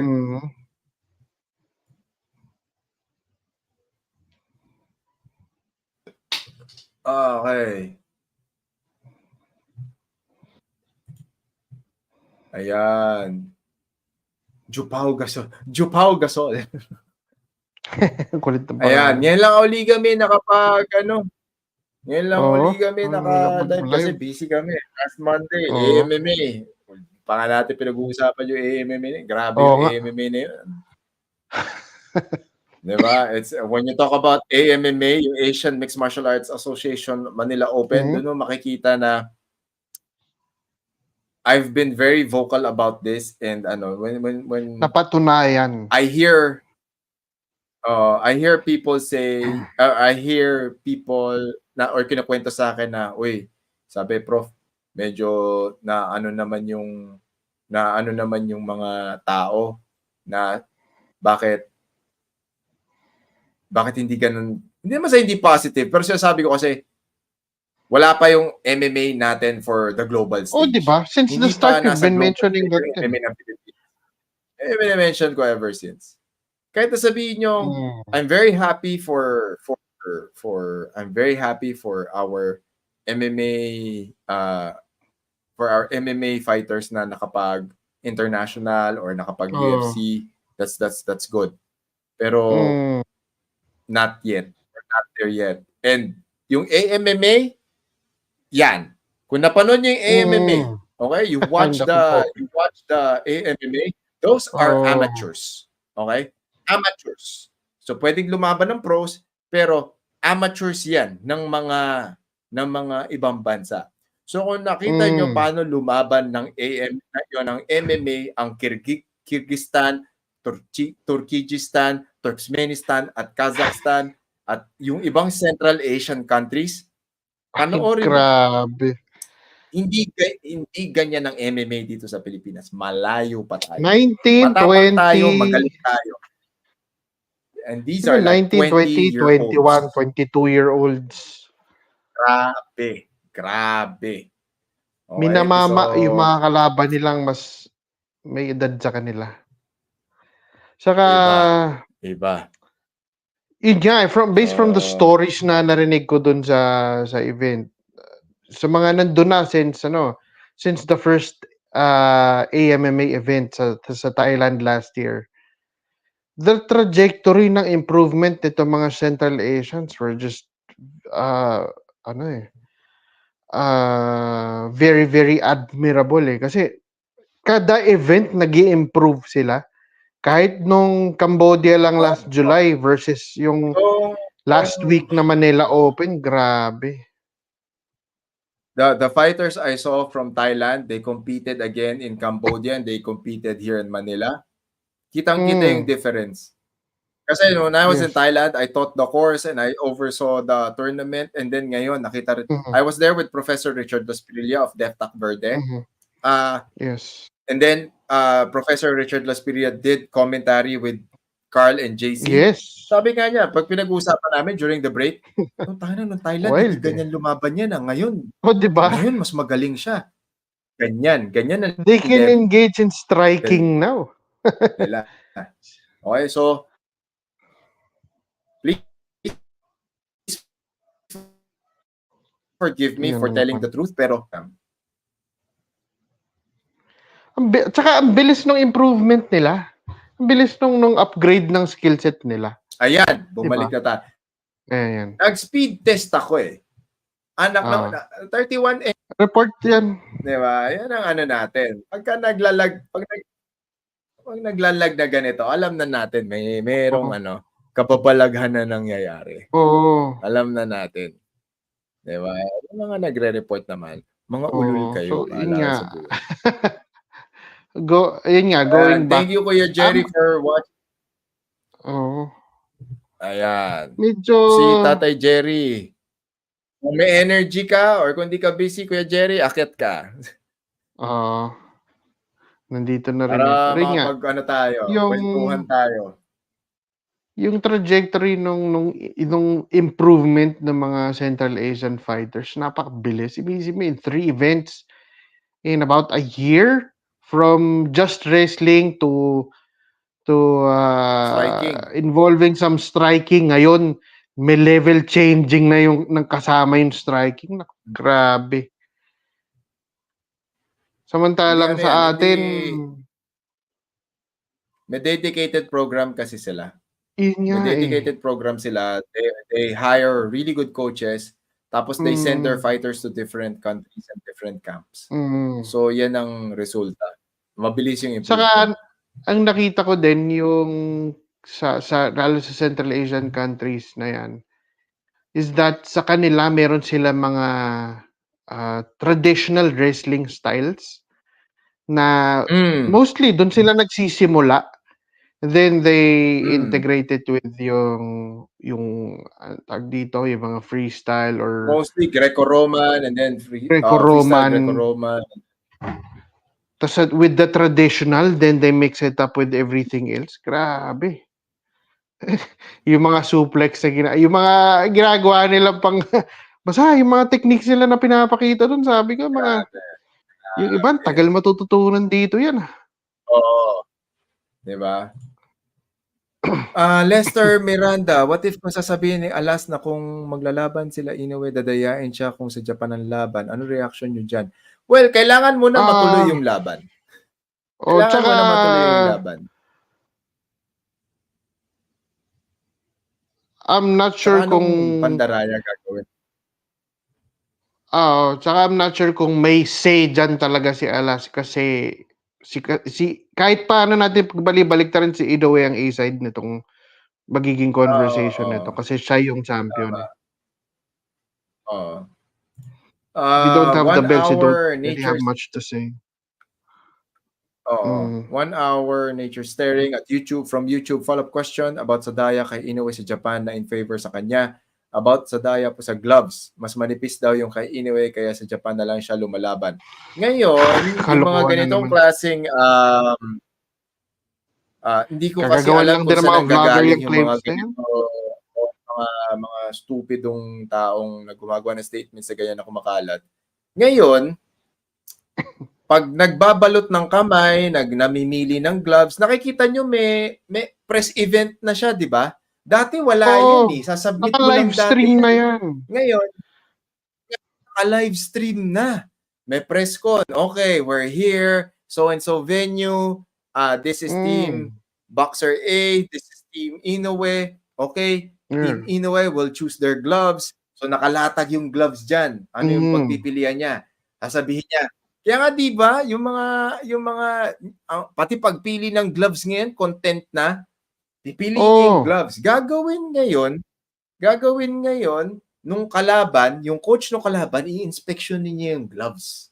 He will inspect the gloves, di ba? He will inspect the gloves. Oh. Tapos pag sa tingin niya, walang daya, hindi manipis, okay lang. Pag may reklamo siya, magre-reklamo siya. Pero pag na-resolve yun, ipirmahan ng Sporting Commission yon. Ito ang gloves ni Naoya Inoue. Pirma, coach ni Naoya. Pirma ng coach ng kalaban ni Naoya. Pirma ng Boxing Commission. Sign off. Tapos. Diba? Tapos naka-live stream yan. Naka-live stream yan or may media. Ngayon, yung sa balot, yung sa stacking, hindi ko alam sinong nakaisip nung stacking, pero it's it's normal, hindi siya normal. Paano ba siya sasabihin? Regular na pagbabalot lang ng kamay yun eh. Tsaka, pag nagbabalot ng kamay, yung coach nung kalaban, kunyari, Naoya Inoue, yung coach ng kalaban niya, nandun check out the comment section. Pinapanood kung paano. Hoy! What's up, Coach Rachel? What's up, Coach Rachel? Yes, Tatay Jerry, meron na. Akit ka ba? Oo. Message mo ko sa Messenger. Send ko sa'yo. Oo. Hi, Coach Rachel. Hope you guys are doing well. Hi, Coach Rachel. Yeah. How was that Puerto Rico where we went? Tama ba? Puerto Rico sila last time dapat, di ba? Oo, Puerto Rico. What do you call this? Si Coach Rachel daw akit. Oy. Nasend ko kay Tatay Jerry. Teka lang. Nasend ko kay Tatay Jerry. Hindi ako. While you're doing that, so may sa pangalan nito, si 1 Hour Nature Staring, may nag-i-inspect ng gloves from each team. So, and yung wraps. So, kung may nakalusot, kanino pang kasalanan yun? Sa fighters? Paano kung na-inspect na nilang bawat isa, nakalusot pa yung gamit, sino sisisihin natin? Hindi ibig sabihin, hindi nila na-inspect ng mabuti. Ganun ba yun? Is that what you're trying to imply? Diba? Yung ano yan eh. Diba? Babalik dun yung question eh. Okay. So, pwede nang i-check lahat ngayon. Diba? Yes. Pwede i-check lahat ngayon. Diba? So, pwede ka nang day and age of live streaming. Diba? Lahat ng tao ngayon, ano na. Diba? Lahat ng tao ngayon, nag-aano na. So, pwede mo nang check lahat ngayon yan. Pwede mo nang i-check ngayon lahat yan. So, pagka ganun, tapos may reklamo ka, sabihin mo kagad. Di ba? Sabihin mo kagad, uy! For the most part, medyo mga conspiracy theories na lang yung mga ibang ganyan nila eh. Oo. Of course, hope the audio is working. Joining us, Coach Rachel Donaire. Hi, Coach Rachel. Hi, Coach Rachel. Hi. What's up? Hi. We're good. We're good. This is we're very surprised you're here. Hope you guys are doing well. Yes. It's amazing here dito sa Puerto Rico. How long have you Puerto been Rico. Si Tatay Jerry, Rachel, don't open cam. What happened? Diba? Pero Puerto Rico, I heard from my friends na Puerto Rico is really nice. They got beautiful beaches. Tapos, what do you call this? People are very nice. So, I mean, of course, comparing it to the Philippines, medyo I haven't been to Puerto Rico, but I got a lot of friends na who've been. It looks like the Philippines. Like, oh wow. Lahat ng bahay dito, the shops, parang the restaurants and stuff like that. We definitely think it's pretty much the Philippines in Spanish. Oh. I guess that's yung reason why a lot of people are moving to Puerto Rico, no?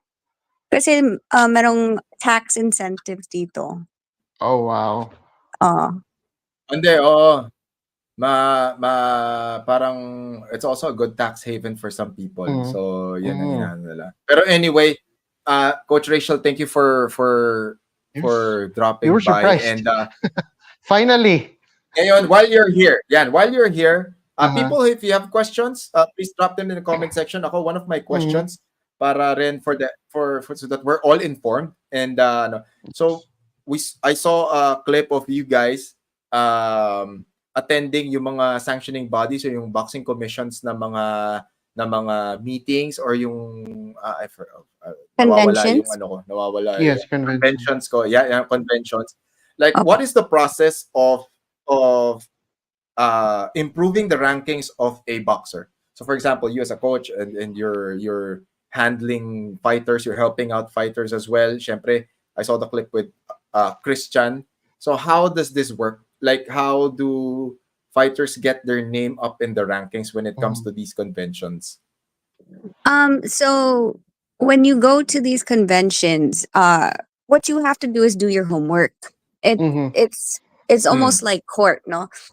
If you want your fighter to be ranked, and to be seen by the governing body, because of Mm-hmm. course, boxing is a worldwide sport. Yeah. Um, you want to introduce your boxer in the very early stages to the sanctioning bodies. And then when it starts to come Mm. between like top 15, right? Because that's where you really want to be, is top 15 of Yeah. the sanctioning bodies. You have to know the other fighters sa lista. So, Mm-hmm. meaning to say, if my fighter is, let's just take for example, no, WBC 2022, I think November 2022, we were Yeah. at the in Acapulco at the one that Jason Manoni beat was Mm-hmm. number 2 in the Mm. rankings. At C Raymart Gabayo was number 3. C Yeah. Nonito was number 4. So I made the argument Mm. that C Nonito already beat Raymart Gabayo, so he Mm-hmm. should be ahead in the rankings, Mm. and he lost to Mm. Inoue. So it's not like we lost to a number 10. We Yeah. shouldn't be going down. Mm. Yung the one that Jason had beat that took the number 2 spot, yung argument ko was that 2 or 3 fights ago he fought someone, his record looks pretty, 50 Mm. and 1. Pero he fought 3 Mm. fights ago against a debut fighter. Ah. See, so the So level of pati quality of competition. opponent. Opo, quality din. Kasi I mean, if ever, okay, so if they're going to acknowledge him being the number 2, well, we could go and find some kids that for a debut fight and beat them all in a row, and then what? We'll Oh be yeah. ranked number 1. Mm. Yeah. So Mm. you have to know That makes sense. who you're up against, the quality of their opponents at if they're being active then. Because there's some people that are in the top 15 and they haven't fought in a year, or or they don't have a fight scheduled. So why are they so high in the rankings Mm. if they're not being active? So you have to know all of these things before you go into the rankings and plead your case. Parang ganun. Mm-hmm. So Mm. once you prove those information to them, then your chances of going up in the rankings would be better. It would it still depend kung saan or which part of the rankings you will be put on sa kanila?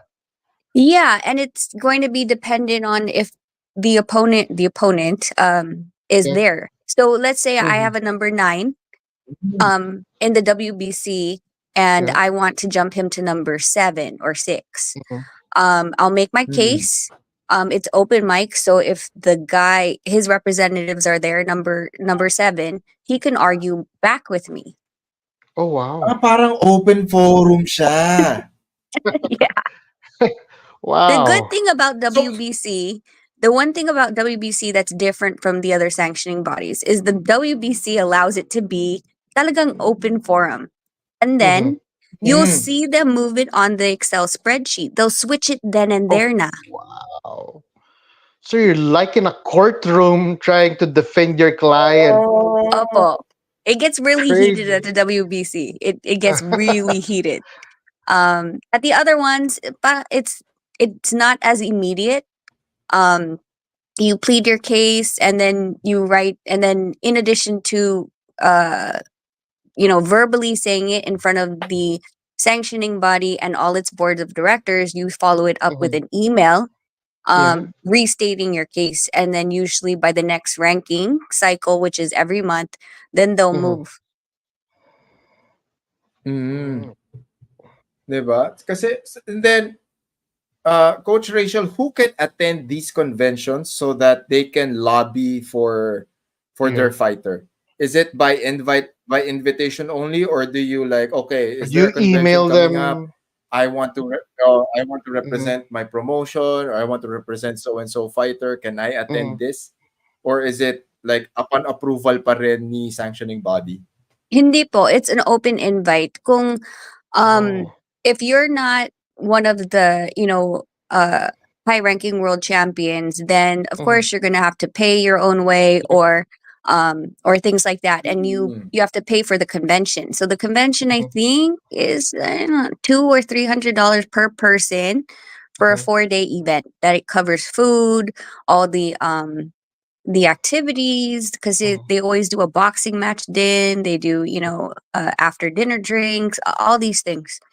um so it's open invite to anybody that wants to attend.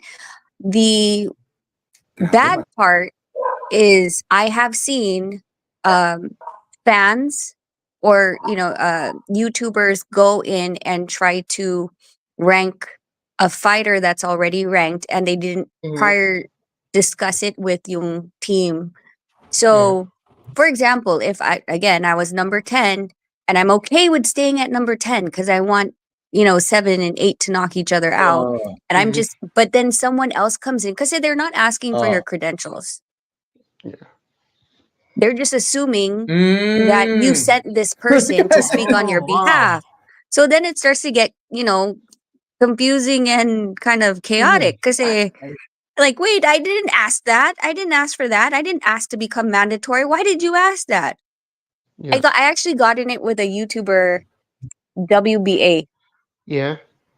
Yeah, because he was speaking on behalf of a fighter. I was like, "What are you doing?" And he's like, "Well, because this, and that." I was like, "That's not what they don't want to be called mandatory yet. They're just waiting on the sidelines because their time it wasn't scheduled for them to be Mhm. mandatory, and they're waiting for to see like what happens with yung champion and yung defense niya." So Yeah. he's like, "Don't call me mandatory. We need to see who wins this." He's like, if it's Mhm. too hard of an opponent, I don't want to be named mandatory yet. True. Yeah. So Okay, so it could be anybody, So it's and then they crazy. could vouch for anybody. yes, Medyo and the reason walang it's set vetting, up like that walang though is vetting because, process. well, the thing is, Mhm. the reason why it's like that is Mhm. because it's expensive to come to the conventions. Yeah. No, like the flights, the Yeah. hotel, and then the entrance fee to be in the convention. So a lot of these other promoters and managers, what they'll do is they'll be like, "Hey, are you going?"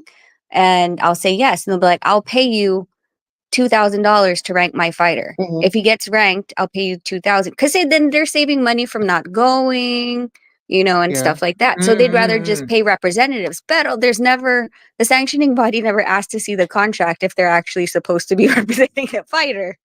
Uh, Diba? So I Kasi guess that's part there of has to be an the. incentive there, Uh-huh. eh. Yeah. Yeah. Yeah.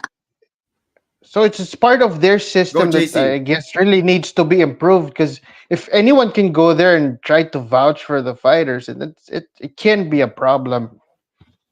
It can. Yeah. And that's why most of the teams do watch yung live stream. So I Mhm. think, yeah, 2 years ago sa WBA, yung kaibigan ko is friends with Jeron Boots Ennis. Yeah. And some random person was talking about Boots. And then I looked at my friend, and he called the team, and he's like, "Who the hell was speaking on the mic?" And we're like, "We Mhm. don't know." And he was like, "We didn't send him. We didn't Diba? send him." So, for us, Yeah. we told the WBA, and then in addition to the team, sent them an Mhm. email that we didn't request for ranking. Yeah. Diba? Because you have to now I have weird questions. It's like, what is the Yeah. incentive for that person to actually go there and vouch for another guy without proper representation, without the fighter or the coaches knowing that he will vouch for them. Diba? So ano to, it's like, okay, Super fan. feeling niya, hey, diba, super fan, I got your rankings improved, diba? Opo. Diba? Yan. Naangat ko yung rankings nyo. Can I be part of the team now? I did this for you. Medyo Yeah. ano yun eh, di ba? Yeah. That's all. Di ba? Di ba? That's ano, There's that's like no medyo monetary hassle yun. uh, incentive for them if they are able to, help a fighter go up in the rankings, even if they don't want to. It depende. It's really Uh, up to, the team. Like if they liked the movement, yeah, you can pay them. Like, here's mhm. a little something. But if there was never a discussion Alright, alright. before, what are you gonna do? He's not gonna be Yeah. able. That same guy is not gonna be able to call the sanctioning body and be like, "Oh, well, now I want you to D-rank him." Can't Yeah. do that. Yeah. Oo, de-rank him, di ba? Yun yung ano ngayon. Yun yung medyo tricking ngayon. Di ba? So at least now we know. Di ba? At least now we Yes. know. And people have a better idea of how it's done. So apparently, this is a totally different. It opens up a lot of things in perspective. Tsaka it opens a lot of Mhm. things for interpretation. Kasi ngayon, pag umangat yung rankings pala yan, okay, did he really want that now? Di ba? Nag-improve yung rankings. Teka, gusto niya ba talaga yan? Di ba? Mhm. Yeah. Or baka may nag-super fan mode. Now, I want to ask this kay Coach Rachel, or on the coaching side. So what was the point in your life wherein you wanted to actually like dive into coaching, go all in on this, tapos you started coaching Nonito? Um, I've since we met, there were certain things that he was doing as far as Mhm. conditioning that I didn't agree with. Like he'd wake Yeah. me up and say, "Hey, Mm. let's go for a 10-mile run." I was like, "Why? Why are we going for a Why? 10-mile run every day?" So and then he moved that into a space with a coach, strength and condition coach, James Michael Basil. And he really, Mm. got him where he was supposed to be. As far as boxing, I normally was just quiet or observant, and was taking in everything from all the boxing trainers that Nonito's been with. And I'd have conversations to understand. And for some weird reason, Nonito always would ask, "What do you think of sparring today?" Mm. So, Yeah. I wanted to Mm. formulate my opinion um, intelligibly. Yeah. So I kept learning. And then it ended up coming to a point where parang I felt at certain times, if you watch his fights, he turns around and looks at me, Yeah. you know, um, Mm. 'di ba? Like even sa Victor Chinian, number Mhm. 2, Yeah. uh, Yeah. I was pretty upset because first I knew he was sick. And he wasn't on point that day. Between the 8th and the 9th round, he stopped looking at his corner. He looked at me, and I told him, I go, "You're losing the fight. Like, I'm Mhm. going to be honest with you. I'm not going to pretend like, okay, we're doing great. Let's keep going. No, you're losing, bro. Like, step on the gas pedal or we're done." Mhm. And he did. Mm. Um, but then again, when we got into the locker room, he's like, everybody around was saying, "Oh, you're so tough. You're so tough. You took those shots from Victor Chinian." Mm. And for me, he came Mm. up to me and he's like, "What did you think?" He's like, "I'm really tough, huh?" And I was like, Mhm. You don't want to hear what I have to say." And he's like, I was like, "You're gonna be upset." And he's like, "What?" Mm. I was like, "That's your ego talking, and you shouldn't have gotten hit with those.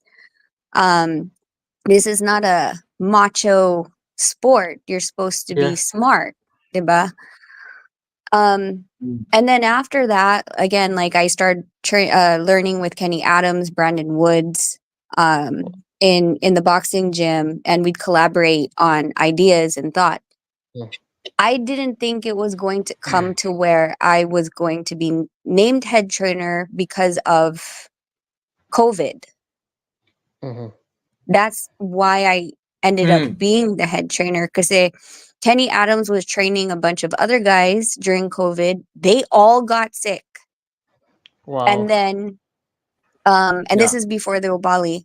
And then uh Papang was in San Leandro, and he was worried about leaving his family, of course, COVID, especially because of his age. Mhm. So it pretty much I didn't have a choice because we didn't have anyone to go to Mm-hmm. during Mm-hmm. COVID. Mhm. Um, so yeah, that's pretty much how I got in it. It wasn't ever like, oh, I can do this. Like I was definitely nervous between, all of the fights that I've been head trainer, Mhm. Ubali, Gabayo, and Yeah. Inoue. Mm-hmm. Yeah.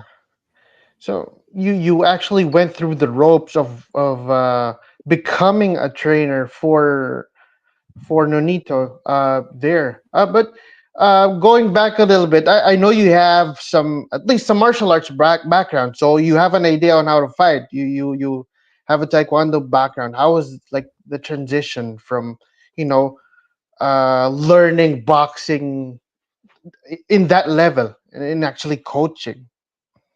It actually was very easy for me, and that's Mm-hmm. why I kept watching and studying. Like the basis of mm, all of the martial arts and things like that.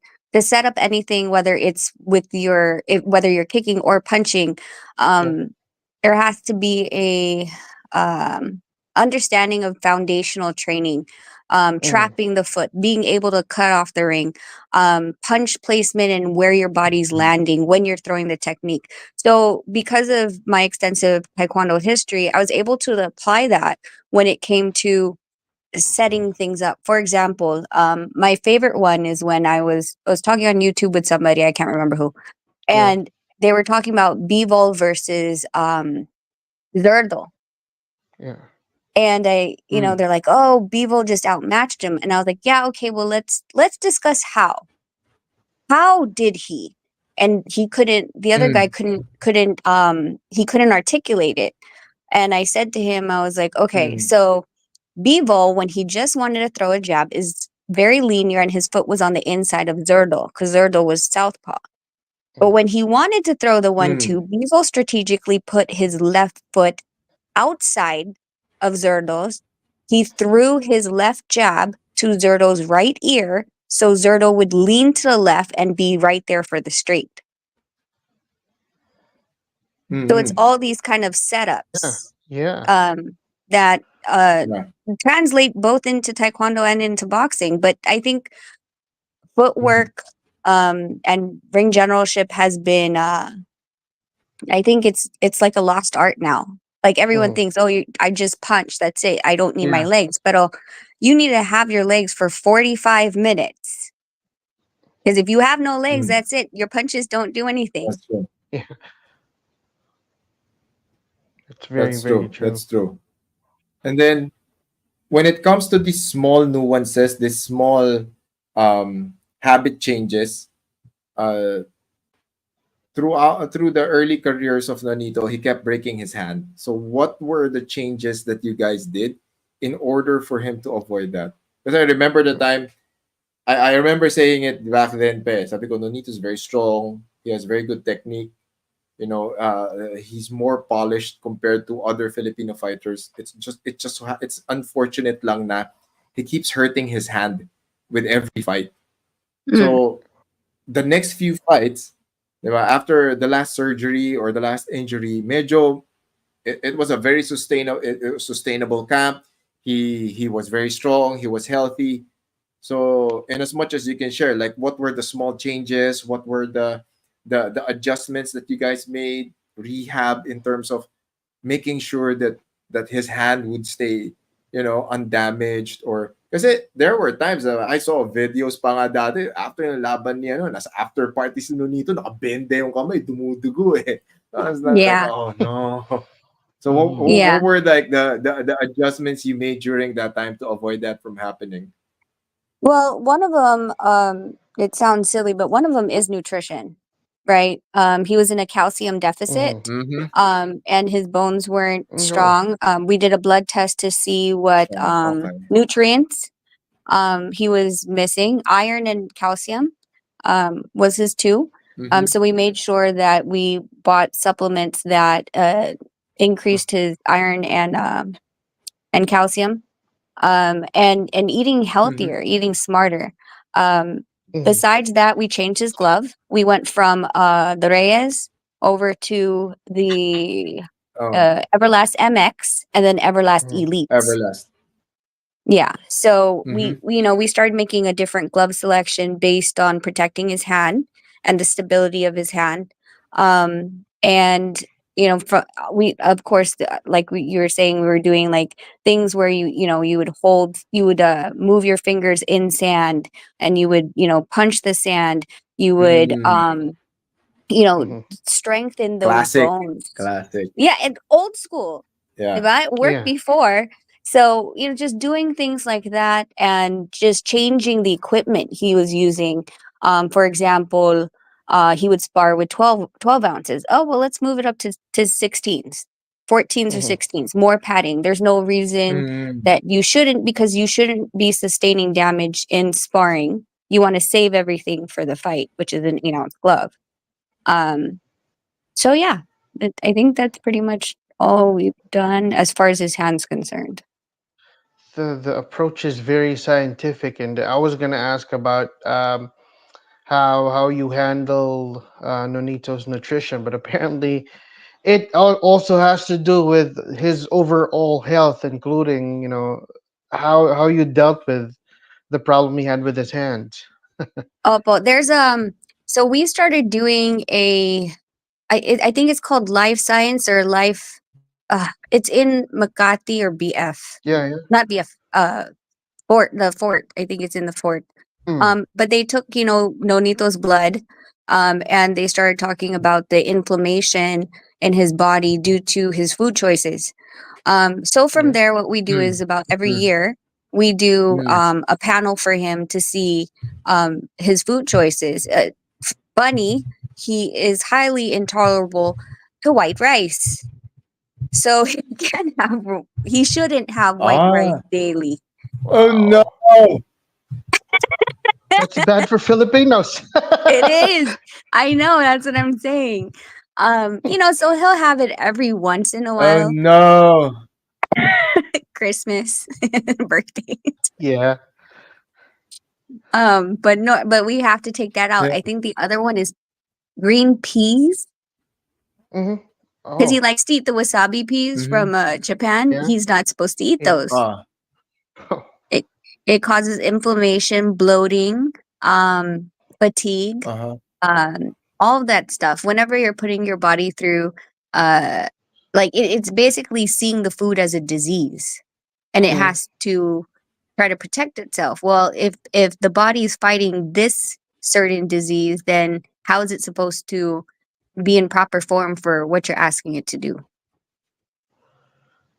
So, so were they basing what he can and cannot eat on his blood type or his actual blood sample?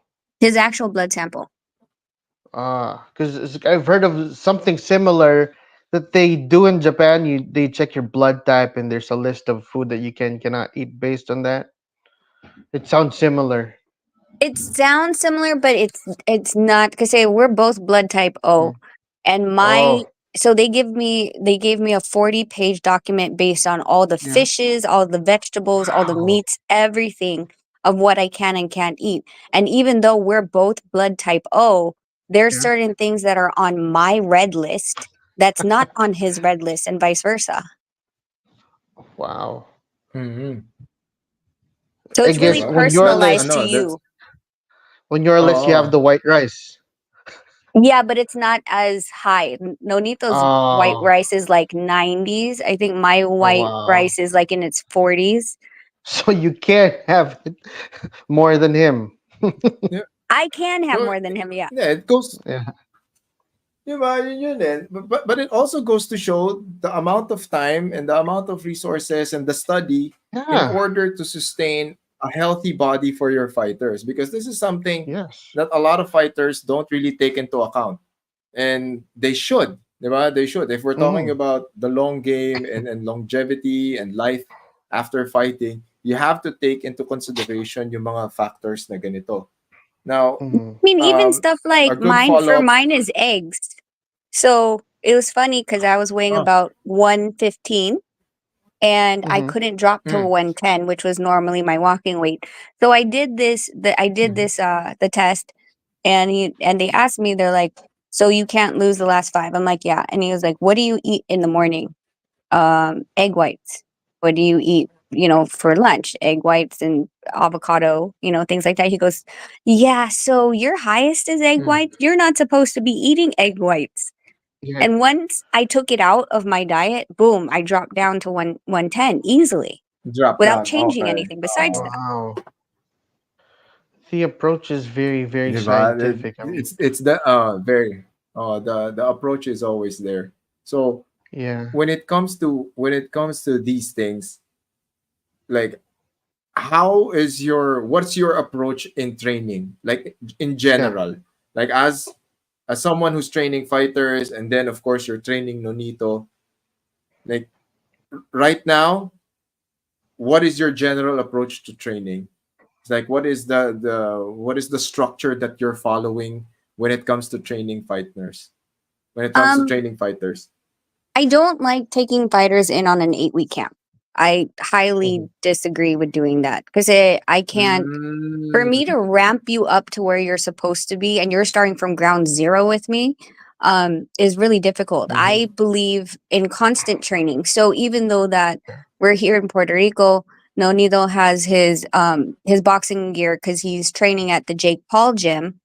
Yeah. Um, and Ah, we, three for now it's 3 times a week strength and conditioning, and 2 to 3 times a week boxing, and then maintaining, mhm. cardio and things like that. But I Mm. but the and this is our lifestyle. We're always in the gym.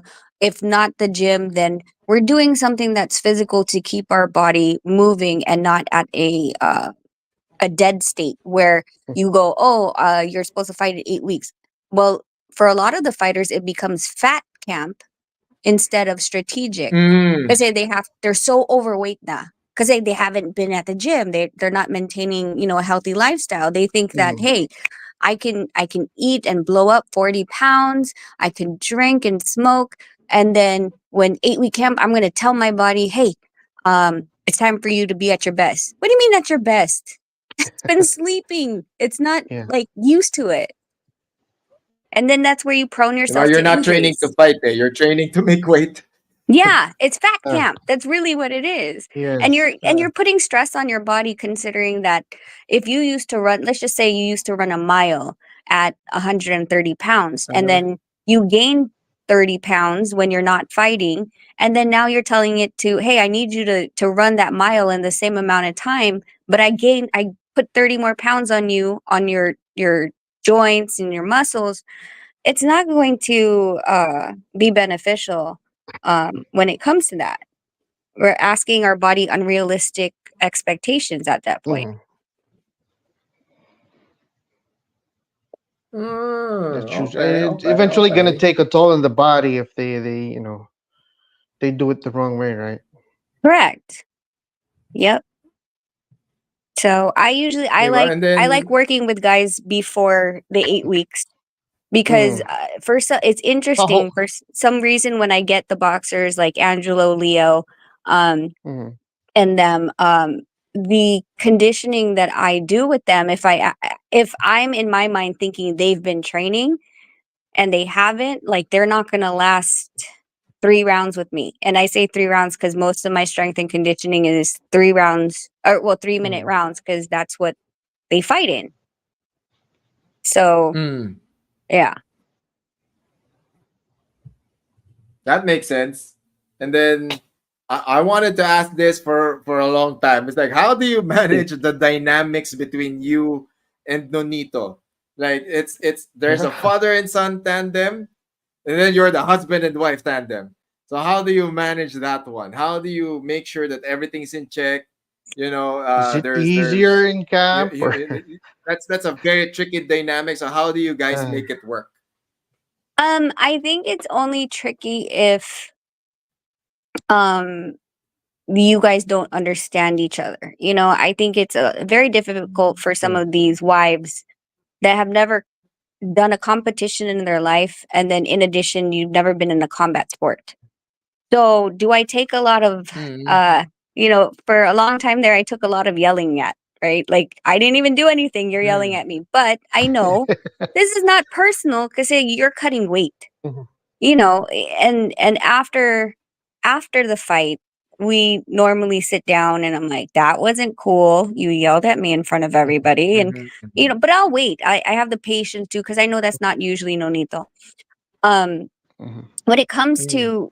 to being in camp, the thing is that we've always been together through the lifetime of our relationship. So we're parang best friends, and it's Mhm. never Mhm. stressful. It's never parang forced for me to be there, right? Um, I would always Mhm. be the one uh that either A, cooked for him, did his laundry, set up his gear bag, all these things.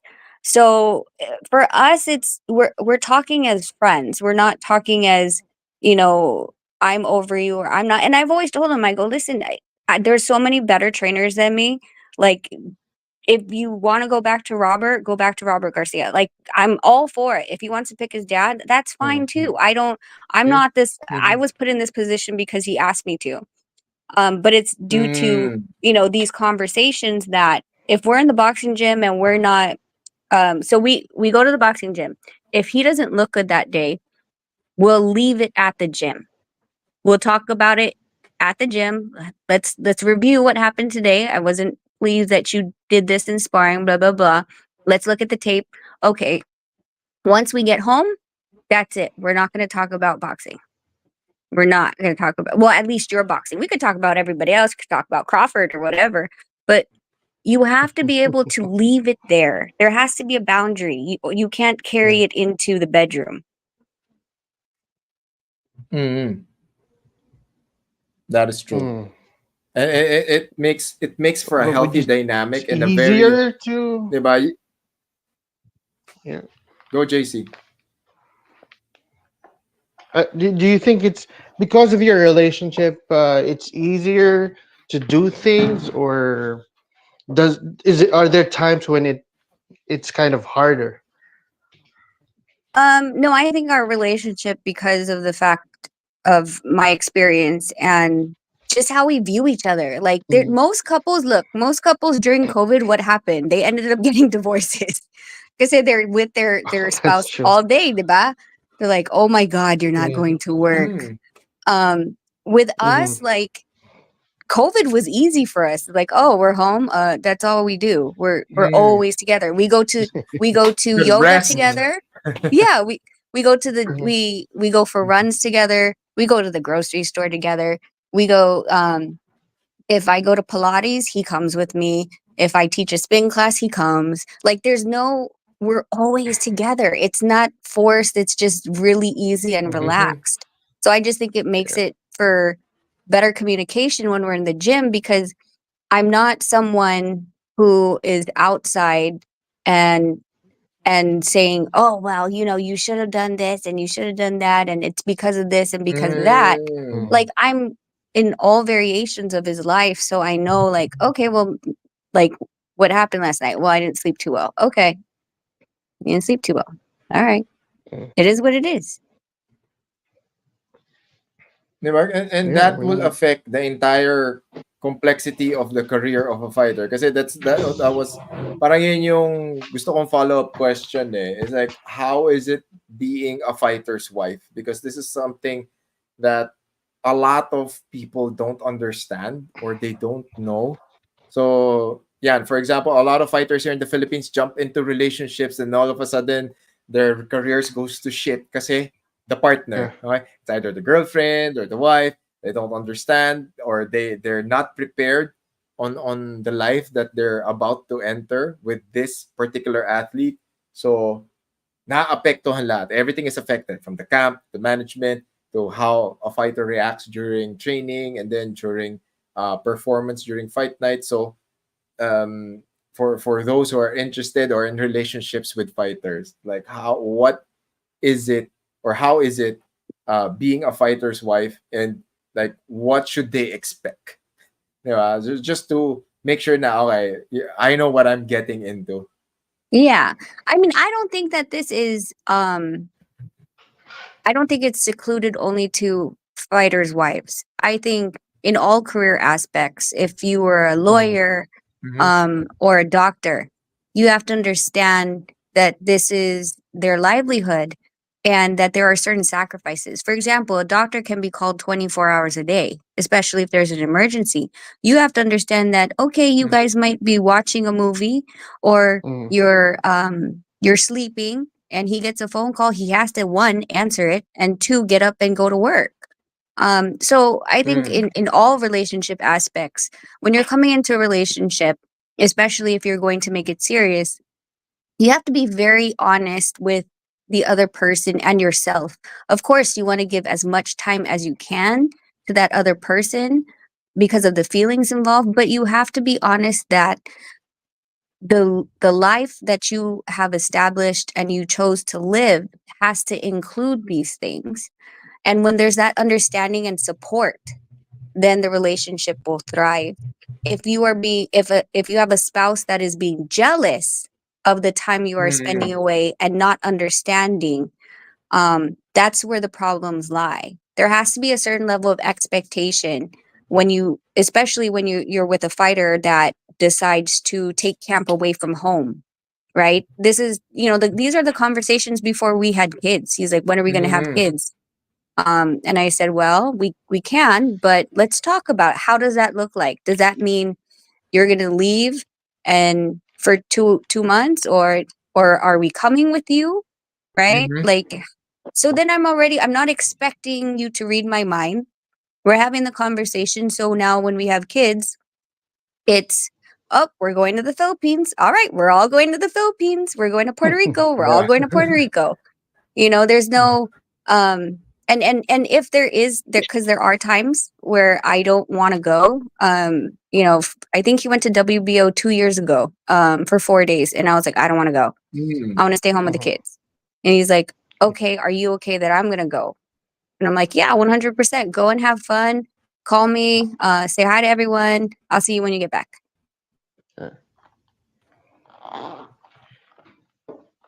And in terms of that, did it help that you had the background as in competition in taekwondo before? Did it help that for you to actually understand what he was going through as a fighter?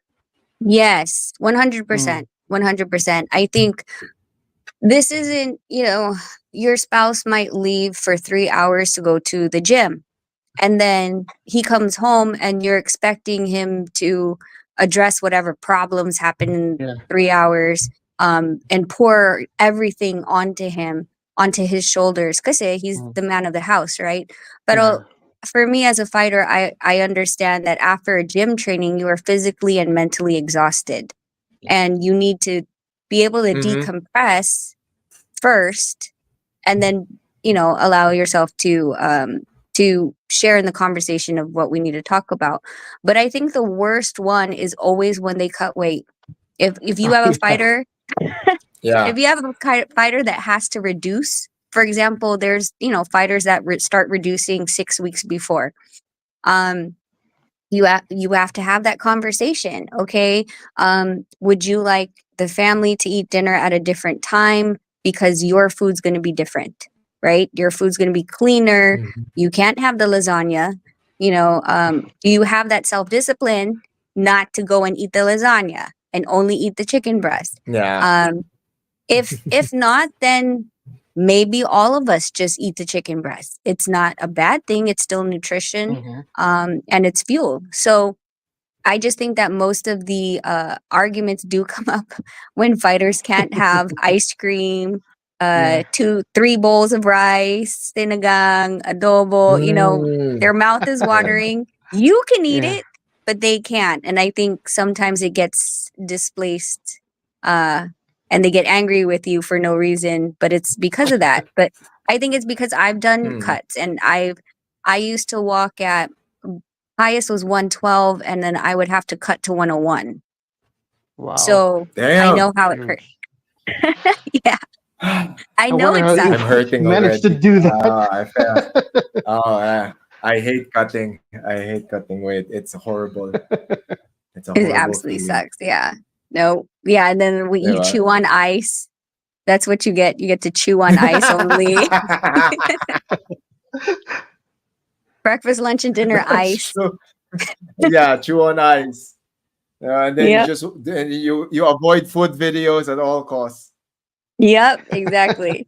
Diba? Exactly. And then another thing that I want to touch on is uh, where do you attribute the longevity of Nonito's career? Because at Nonito's one of those very durable fighters. He's fought the best of the best. He's a Hall of Fame career for sure. But at this level, the hunger is still there. He can jump into different weight classes if he wanted to. But at his age, he can still perform at that level. So where do you attribute this level of Nonito right now? I honestly think it's lifestyle and nutrition. I think that there's, 80% of your body works on proper nutrition. Like I said, in this house, we don't have rice. Ask my dad; he'll come over and I'll cook adobo, but there won't be rice, and he'll get. I'm like, well, you have to cook rice at your house and bring it to our house. you know, my boys are actually right now, even in Puerto Rico, because we're at an Airbnb. I bought. They eat riced cauliflower. So if we have adobo, they have it with rice cauliflower. So it's I think a lot of it is nutrition and the fact that, like, look at Nonito. You guys have seen him time and time again on interviews, going to these different fights and events, and he's not fat. He's never been big. Yeah, he's not. He's never fat. No, he's Never not. been And big. it's because, like, for example, it's 2:13 here. He's on an interview right now. But at 4 p.m. he's headed to the gym. Could we just go to the beach and lounge around and drink a beer? 100%. But no, we have to work out once a day, whether that's a long 2-mile walk or whether it's weights or boxing. We've got to move. We have to move. So I think it's because we don't lead a complacent lifestyle, and we're very conscious that keeping our body young. I eat sushi. I do eat sushi, but I eat the ones with no rice. Sushi's good. Oh, okay, so she eats the ones with no rice. The cucumber wrap ones, or the Who can decline sushi anyway, right? Yeah. Who can say no to sushi? Sushi's good. Especially sushi from Japan, you can never say no to that. Yeah. Now, I also see that Coach, that I follow Coach Rachel on X. It's still weird that you have to call it X. I'm so comfortable with Twitter. Yeah. You like to break down fights, and this is something that I do a lot for my channel because nobody's doing it here in the Philippines. Syempre, talk of the town right now, Jonriel Casimero's latest fight against Saul Sanchez. We had Tatay Jerry over, and he gave his insights on the Sanchez and Casimero fight. Now that it's done, first round TKO victory for Jonriel. Were you able to watch the fight, and what are your thoughts on that one? Yeah, I was able to watch the fight. I was falling asleep. It was so late over here, but I've said it before, and I think Nonito texted Pao Salud because he asked him what he thought before the fight. He's like, "Listen, regardless of the weight issue, you can't count Jonriel Casimero out. He, especially in the first 4 rounds, and that's what we saw happen, right? Like the danger of fighting Saul was if he was able to take him past 4 rounds. If Jonriel's conditioning was going to, sustain, considering we don't know what happened during camp, but we do know that he struggled to make this weight. So when you're still trying to cut, that hard the day of weigh-ins and the day of, because he had that limitation, right? He had to weigh in the next day. What does that do to your performance on, the rehydration and recovery? So that's why we said we're like under 4. If Saul can't get away from Casimero, he's going to get knocked out. After 4, I mean, we didn't get there. So, he's a very powerful fighter, and it sucks that this is being this is really tainting his legacy than having just a clean road. You know, Yeah. he's dangerous, and but the choices that he's making in his career, there's nothing that you can do. As far as I know, you know, Japan's really upset. I've heard from 3 Japanese people on that side with Tekken that he's not going to get the Inoue fight. These are the choices you make, and it sucks because he's a great fighter. Yeah. Yeah. And now being in the boxing, like being in the fight game, you're strongly immersed in the fight game. How does this win affect Casimero's career, like moving forward? Like what's, like everybody's asking now what's next for Janriel, Yeah. and what are his options? Now, as someone who's looking at it from the inside, you know, is this win a good career is this a good career win for him, or it doesn't change anything, or it doesn't change much when it comes to like contract extensions, contract renewals, any other promotions getting interested with Janriel?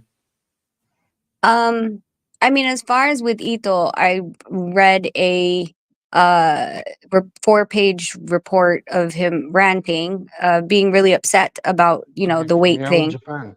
Yeah. Yeah. And then, so with Ito, I'm not sure if this is gonna if he's gonna want to extend the contract once it expires. In addition to the fact that there is now a suspension, and normally there is a Yeah. respect for commissions that if you're suspended there, you're suspended here. You know, and that's gonna play a big factor. And then the rankings are coming. The commissions, the rankings are coming. If I'm going up against Casimero and watching and knowing he's suspended, I'd request my fighter to be ranked higher than him because he will be inactive for a year. And Saul Sanchez was a 118 pounder, not a 122. And you didn't make 122 to be ranked in 122. So all in all, that really affects his Wow. place in the 122 division right now. Yeah, whoever's fighting against him, any of the boxers that are lower than him in the sanctioning bodies, those are all points of contention when it comes to conventions. Wow. You didn't fight at 122. Why are you ranked at 122? Okay. You're suspended for a year. You fought a 118 pounder. So he can't fight. He can't fight in Japan. So he can fight elsewhere. He can probably, Like I said, it's he can probably fight in Korea. It's dependent. Okay, so the problem with that is, does the other commission respect JBC, Okay, right? Japan, yeah, JBC, yeah. Because what's going to happen is if Korea or any other sanctioning, any other commission bans a fighter, okay? If they ban a fighter and they go over to Japan and Japan's like, well, we don't really care about your suspension, then it's going to go both ways, right? So the US is like, you know, BBBOC, they're like, nope, if this fighter's banned, he's banned, and the US will take that and say, okay, well, you're banned. We're not going to do anything with you either. Now, does Mexico play? I'm not sure. I'm not really insightful about, you know, Mexico commission, whether they'll take that into consideration or not. But you have to remember, these commissions talk, because for a Mexican fighter to come into Japan, they need the approval of Mexican commission and vice versa. So in this case, just because this is very he's interesting now. Yeah. It's like a snowball effect na ngayon, di ba? Yes. So this suspension is might pose as a big problem for Casimero fighting elsewhere, even with a 1-year suspension. Is that well, I mean, I talked to his manager a couple days ago, and he was like, "Yep, he got suspended for a year," and then it was end story. Like, we didn't talk anything else about it. Like, he's like it didn't seem like Sino as bang manager ni Casimero? Jose de la Cruz. Jose de la Cruz. So you were able to talk to Jose de la Cruz, and then he confirmed that John Riel is suspended for how, like what, 6 months or 1 year, 1 he year? said. Because there He were told like, me 1 year. 1 year. okay, so he's suspended for a year by the JBC, so he's gonna be inactive for a year. Mhm. So now all Casimero fans are going to wait for another year if he is going to fight. So Correct. at least now everything's clearer. There's no speculation. As much as possible, we want to make sure that there is no misinformation that's happening. Pero kasi, like for example, we had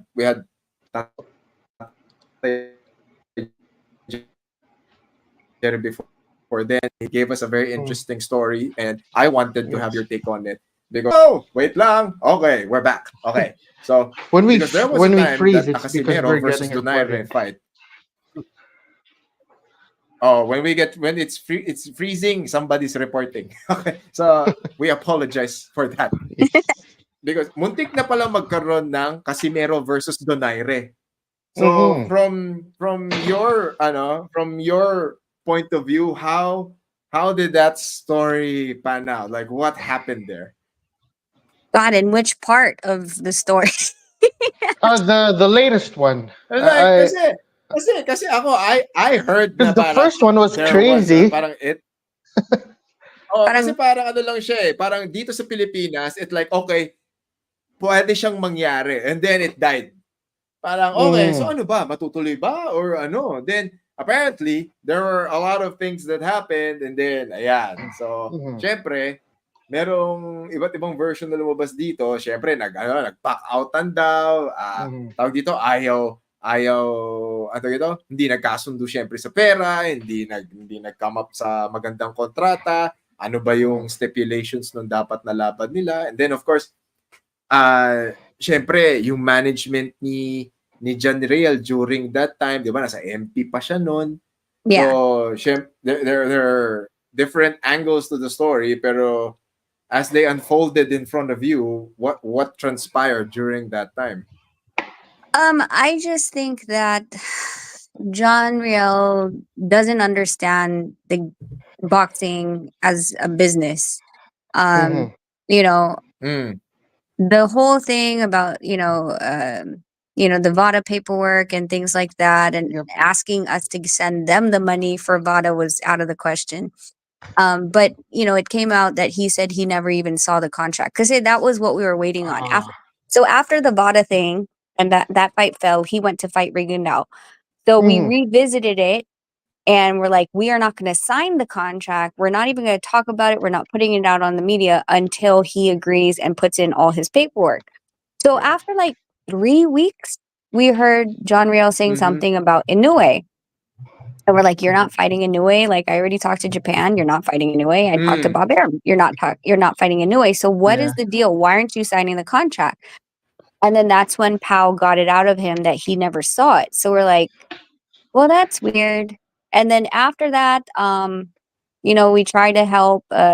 Jason had emailed us a bunch of times. So, we talked to Richard, we talked to Jose, and Jose ended up signing him at the end of the day. And then I don't know, all of a sudden we were bad people again. So whatever. I'm over it. Diba? It's too much drama. That would have been diba? That would have been an interesting That would have been an interesting matchup. Pero what about medyo the second attempt to try to make the fight before? I remember Tate Jerry mentioning that they were considering you as or rather Nonito as an opponent prior to choosing Sanchez. Yeah. So the negotiations dropped as soon as they mentioned that they could not afford the pay that you were asking them. Yeah, I mean the first one that was coming out of the books was 100,000. Nonito hasn't made 100,000 since D'Artagnan won, and he made 125. That's an insult. Exactly. So no, there's not even a discussion. You need to go get sponsors or something to supplement this because that's not happening. Like he already like had hit past the $1 million mark a long time ago. We're not going backwards. Yeah, it's true. Diba? And it doesn't make sense. Doesn't make Yeah. sense to, diba? So, ang tawag dito, speaking of Inoue, again, yan, habang nandito si Coach Rachel, gusto ko malaman to. How was it cornering against Inoue? Yeah.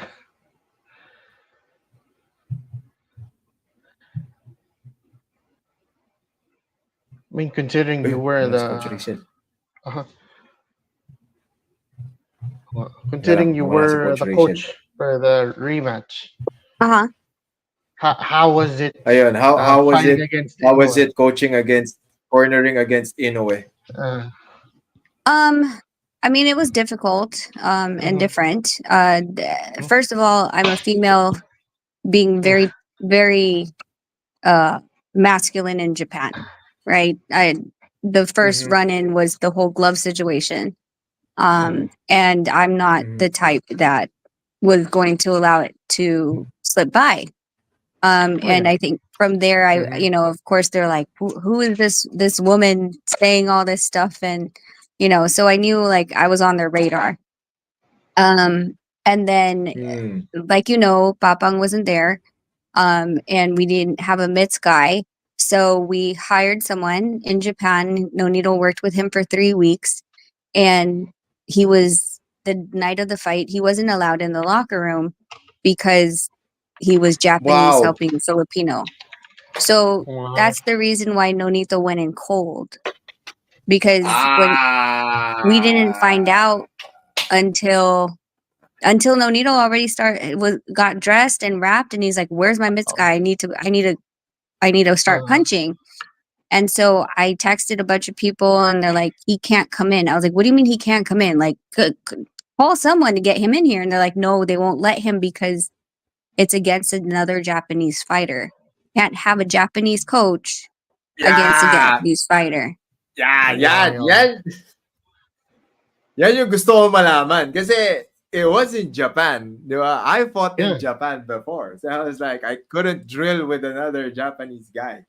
Kasi if I was going up against another Japanese guy. So I was like, okay. But they didn't tell me. Ganito kaya sa boxing. Ganito kaya. Yeah, they didn't tell us though until Nonito was ready to warm up. So then we were stuck. Okay. And then what was the, okay, well, what ano yung adjustments? How did you react to it? How, like, what happened inside that locker room? Well, of course, Nonito was mad. We tried to get him warmed up. James Michael Basil tried to do the mitts, but it wasn't there like that. When Nonito's on, and it wasn't like the rhythm and timing wasn't, they couldn't get together. The dance wasn't working, and the more it wasn't working, the more it was frustrating Nonito. Very understandable. Kasi you're gonna carry that, diba? You're gonna carry that all throughout the fight. Now, ano ka na eh, there's frustration, there's confusion, there's frustration, diba? And then you now you're just thinking that these people are just fucking with us, diba?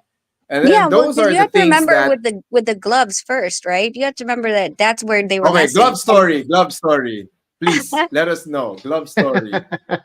Well, this is happening. Okay, if you just want to fuck with the other guy, you're gonna do everything. Diba? You're gonna do everything. Yeah. Well, let's take it back then. Inoue won. Okay. Yeah. It's in Japan. I wasn't in the corner. It was Papa, and I was just in the front row. So, they get back from glove selection. Nonito doesn't go. And Nonito's being told he can't use his Everlast Elites. Both gloves are destroyed on the inside. And they were sealed. Are you fucking kidding? Wow. How the heck did that happen? Grabe! Okay, wait. But here's the thing. So, coach, when you're going into a fight, you bring how many pairs of gloves? At least 2. Okay, 2. Yeah. Are they the same color? No. No, the gloves that you're bringing in are supposed to be the The same gloves color. I'm bringing in. Same Yeah. color. Same color. Yeah. Same color. Because if you try on one left one and you're like, oh, I like this one. When you try on the right one, you're like, nope, give me the other right one. Then they're the same color, you right? use the other right one. Okay. Yes. Yeah. So then I get told Nonito's wearing Inoue's second pair. Okay? Second pair of gloves. Okay. Look at the pictures. Why is Nonito's gloves different color than Inoue's? So Inoue's gloves have different colors. Yeah. Inoue's gloves is yellow and gray. Yeah, check that. And they're winning gloves. Nonito can't close his hand in winnings.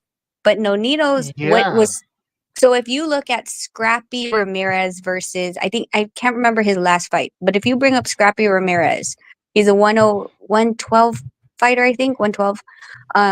His opponent had to use his second pair. They have the exact same glove and it has like a dice on it, like it's custom made. Okay? Yeah. The colors are the same glove. Because 1 and 2, your first pair and your second pair. But on Nonito's gloves, that was supposed to be Inoue's second pair, is red. Yeah. And Inoue's was gray and yellow. Yeah. If that was your second pair, that one should have been gray and yellow too, unless you already knew this was your pair. How did you know it was already your pair? You were never supposed to touch it or try it on. It was supposed to come in sealed. Yeah. That's interesting. Yeah. Here, Inoue, gray and yellow. Gray and yellow. Yeah. That does put some... Kaya nyo yan. Kaya marami rin yan. Lumalabas yung mga, like, these are the home court advantage shit na ginagawa ng Inoue camp eh. Pero again, expected because yes. Yeah, because it's in Japan. Home So court we go... Yeah. So for this, and during the first fight, there was a commissioner that came in and was yelling at Nonito 5 minutes before the walkout. Sinabi niya that Nonito's not allowed to wear the leggings. And I was trying to block him from Nonito. But finally he got to Nonito. He goes, you can't wear those. You can't wear those. And I'm like, you had your commissioner sitting here watching him be butt naked, put on his leggings, put on his groin protector, put on his trunks, put on his gloves, put on his shoes. Didn't say a damn word, but now you're going to say it 5 minutes before. And so Nonito threatened the commissioner. He goes, take off my gloves. 5 minutes I'm done. Before. Yeah, he's like, I'm not fighting. He's like, you guys are going to come in here and mess with me? He's like, I'm not fighting. And so they let it go. So now, Inoue 2, now I'm there. Okay. And I'm just so happened to be live streaming from the weigh-ins. So I just kept it on. I put it on the table. Nonito tried on his 2 pairs of gloves. They were sealed. Tried them on, picked 1 and 2. I see them take out Inoue's gloves from the box, and it's not sealed. And I already told Nonito, I was like, babe, his gloves aren't sealed. And you can hear it in the camera. He was like, leave it alone. I was like, oh, okay. Now here comes Inoue. And he tries on Nonito's gloves and doesn't allow Nonito to wear the first pair Nonito selected. He didn't agree to it. And so we're arguing. I'm like, Nonito's was sealed. What do you mean you're not going to allow Nonito to wear his first selection pair? They're arguing. Nonito's getting fed up. He's like, deal with it. And he's like, I was like, so can I go after them now? He goes, yup. And he left. And then that's when I was like, yours wasn't sealed. I was like, your gloves aren't sealed. How do I know you didn't use it already? How do I know you didn't skin it? How do I know it's 8 ounces? Like all these questions. And they kept saying, well, we can't get another pair. I was like, not my problem. Figure it out. Well, we can't get it. Buy another pair. 20 minutes later, all of a sudden, these sealed gloves were, it was like, where the hell were these sealed gloves? Why have you guys been, like it became such an issue. So when the Japanese trainer didn't show up for Nonito, I was like, that was their last pull. Like, what else could you take away from us right now? The trainer. So. Damn, that's messed up. That's super messed up. Okay. We would never have known that. Diba? Yeah. Tsaka ano yun, doon mo rin makikita, these are the nuances, these are the details that happen behind the scenes that a lot of people don't know, but it definitely adds to what fighters go through when they climb up inside that ring. Yeah. So at least, diba? And still, diba? Still good performances from Nonito nevertheless. Mhm. Pero yun nga, 'di ba? It's unfortunate na pero kasi ako, wala, fight game 'yan eh. It's part of the game. It's how you adjust to it. Mhm. It's how you adapt. And then Yeah. with all of these things happening, and then so do you guys have any plans for what's next for Nonito right now? I Are you have waiting for a fight? plans. I had talked to Jose. That's really why I called Jose. I wasn't calling him about Casimero. Mhm. It was about us. And Mm. the plans are going through, but I don't want to say yet until the contract's done. And yeah. So I gotta leave it there for now. But And let me Diba? just Para but and let me just say, just to be very clear, I don't Yeah. have because people say, oh, well, you're just mad because Inoue beat your husband. No, I'm not. Of course I'm going to be upset about that. But, what's right is right and what's wrong is wrong. If I need you to explain to me why these situations occurred, and because they're being ignored and not addressed, like I'm like, okay, well, unless you correct me and tell me why these gloves were the way that they were, then I'm still going to believe what I'm going to believe. Yeah. that is true. And that's true. That's really true. But since you mentioned the possible upcoming fight for Nonito anyway, is he gonna stay at 118 or is that for a 122 fight? No, 118. 118. Okay, you're gonna Yeah. stick with He doesn't, 118. 118, no? like Grabe. on vacation, he's usually about 136 to Mm-hmm. 138. But when it comes to like in training, he's about 133. And then when it comes to 6 round sparring, if you put him on the scale, he's, about 126. By the time he hits Mm-hmm. a 12 round sparring and he steps on the scale, he's 123. So he's not, he's not that big of a guy that where he, moving up to 122 is like it's super easy. It shouldn't be that easy. But because his weight is at a healthy weight, 118 is what I believe is his best category. Yeah.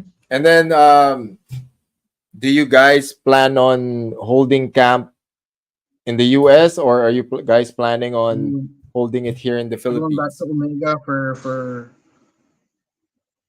I mean, we've talked about like who we can spar based on the opponent in the Philippines. But we did reach out to some guys in Las Vegas that has the same style and the Yeah. same height. So we haven't decided yet, like if we would move camp to the Philippines. And if we do go back to the Philippines, it's going to be at Omega. Yeah. Because it's I guess Omega is gonna be easier for you and well for everyone. It's a whole camp there anyway. It's a great facility and they have Yeah. fighters, Yeah. and we could pull fighters from anywhere to come in. Doc J is amazing. He's smart, and articulate. Easy to talk to. It's a fun environment and their facility is great. Yeah. Yeah, kasi sakto yan. Ayan, you shout out Doc J, okay? So in terms of Doc J is my boy. So now knowing the facility in Omega, how was that experience? You getting to see the entire Omega boxing gym, the program, and then the program that they have for the fighters, and you were there to share your knowledge with the fighters. How was that experience? It was fun. It was fun and it was humbling as well. Like, the thing is that sometimes like especially in Las Vegas, we're around a bunch of world champions. And it's very humbling and uplifting to go back to the grassroots. And help the kids that I say kids because we're older, but they're not. They're all men. um, you know, see the that gleam in their eye, that glitter to want to be where Nonito has been already. And being able to allow them to have that discussion and inspiration from Nonito was great. And like I said, their facility is clean, and they have a lot of equipment. They have a lot of boxers. It's very organized. I like to see a boxing gym and team organized is very far and few between, because most of the time it's like, oh, the boxers come in when they want, no? They're like, oh yeah, training's at 11. They come in at 11:30. It's like, come on, guys. Like, but theirs is their it's organized. They know what's expected of them, and they show up. They have great talent over there, and I can't wait until Christian gets his title. Yeah. Yeah, I hope he gets it soon. And then when it comes to seeing the Omega Boxing program, and then I'm not sure kung how do I say this, how updated you are in the local boxing scene. So as someone who's surrounded by world champions and training world champions, what do you think are the key pointers that our local fighters or our local boxers have to look out for when it comes to training, when it comes to looking out for their nutrition to improve or to uplift their level of boxing here in the Philippines? Well, I think one of them is, ask questions. I think a lot of, boxers in general, and also the Philippine mentality of never questioning, always just doing. For you to come into the world championship level, you really need to ask why, respectfully, ask respectfully. But to raise your boxing IQ, you need to have these discussions with coaches and with trainers. Also, I think that overtraining is a detriment. If your body's tired or it's injured and you're still trying to push and push and push and you're reducing pa, it's detrimental. You have to know that rest is just as important as training. And those are very, very key elements that wala dito medyo ako admittedly marami pang old practices that needs to be changed. There are a lot of habits that we have to really disregard in order to like really improve. Kasi wala naggagayahan lang halos yan. Tapos the level of coaching has to improve as well. So as a coach, how do you like improve your level of teaching, your level of coaching? Do you have resource people? How do you study? How do you improve as someone who communicates fighting to athletes? Well, so I have a lot of guys that will give me tapes. Or even, for example, if they did Combate 9, like, the next Sunday, let's not do it the next day, or maybe on the following Wednesday after everyone's recovered, let's put it on the big screen. Let's see, like, what could you, I've already taught you, you've already fought. What are you seeing now that you need to improve on? What did you allow to, what openings did you not capitalize on? You need to see it, because as much as we're the coaches and trainers, we only have their ear for 1 minute. They have to be able to adjust in the middle of that round. We have to create fighters that can think for themselves and not just, being played as a puppet, because those 3 minutes against our 1 minute is detrimental to them winning or losing. Yeah. So I really think that it's just, it doesn't have to be, I like to review their tapes with them. And then I want you to watch, like the Tim Tszyu, the last fight that Tim Tszyu just got knocked out at. What did Tim Tszyu do wrong? Yeah. Like, if you can start to talk about it with other fighters, so they can see the different levels of boxing and seeing the different techniques, I think is really, really important.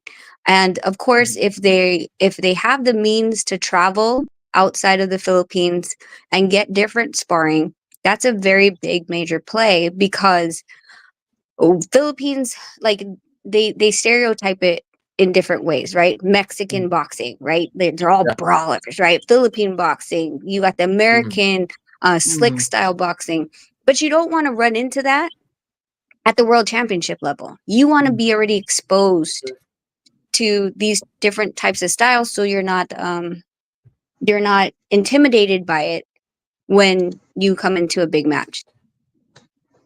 Mm-hmm. That is true. Okay, final questions, JC. So, what else do we've actually covered a lot of very interesting points Oh yeah.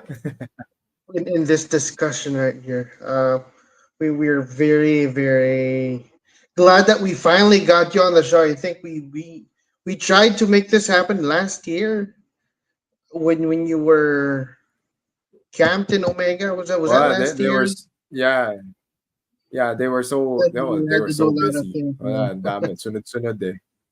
Oh, Yeah, you have to remember also, like Di during ba? that, I mean, it's still the same, but camp is always more, yeah. cooking for Nonito and then going to camp at 11, Yeah. and then we come back. Mhm. I have to already make sure that there's lunch on the table, and then Mm, the boys, they're homeschooled now, so yeah.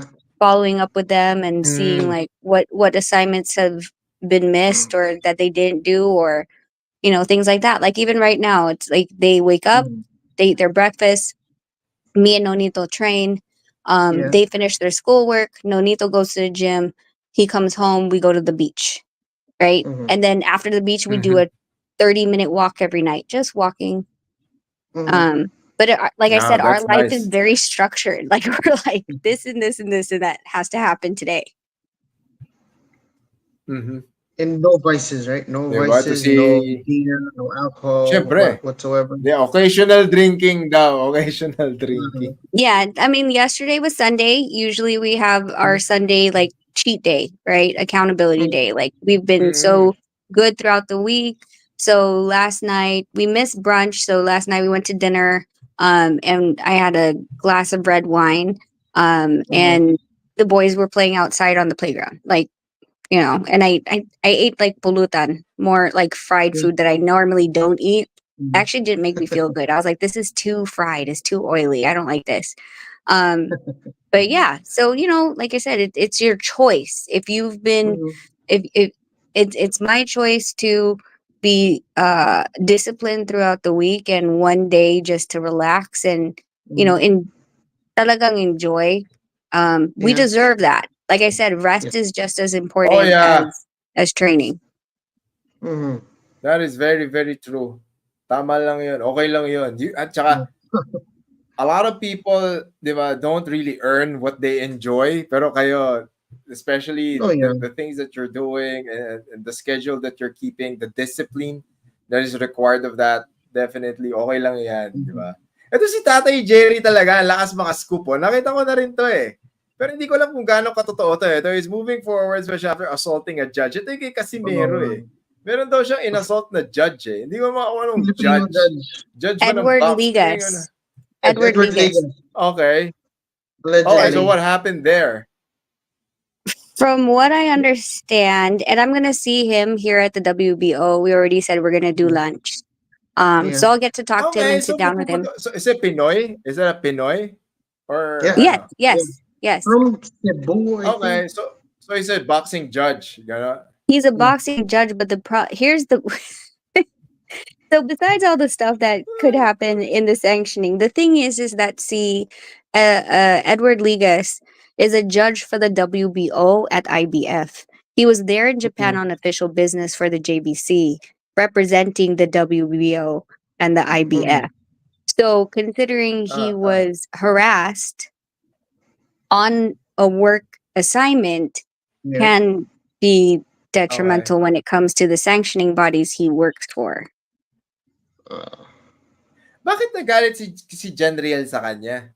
Di He ba? said something Anong about like you meron? keep lying about me, or I don't know. I Because will. Di it's ba? attorney Edward Ligas. So attorney Edward Ligas has a radio show, if I remember right. And on the radio show, he discusses things like boxing. So I think somewhere about something about Casimero na he mentioned on his show, on his radio show na nagalit sila Casimero and supposedly shoved him sa airport. Yeah. Di ba? Ako yung mga ganyan talaga.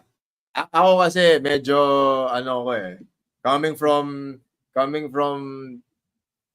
ayoko ko, I'm probably desensitized na rin siguro. Pero kasi if you're gonna talk about a fighter, di ba? You're gonna talk about the fighter on the show.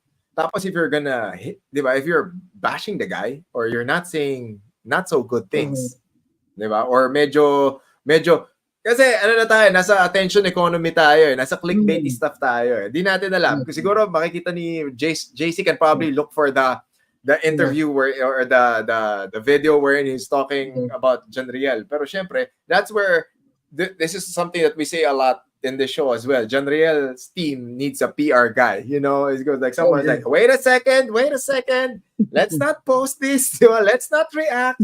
Let's not jump into conclusions kasi wala, papaaway tayo. Kasi ngayon, ayan, now, racial sharing na, okay, this guy is not just a boxing judge. He's gonna attend the, ano to, Rachel? Coach Rachel? WBO?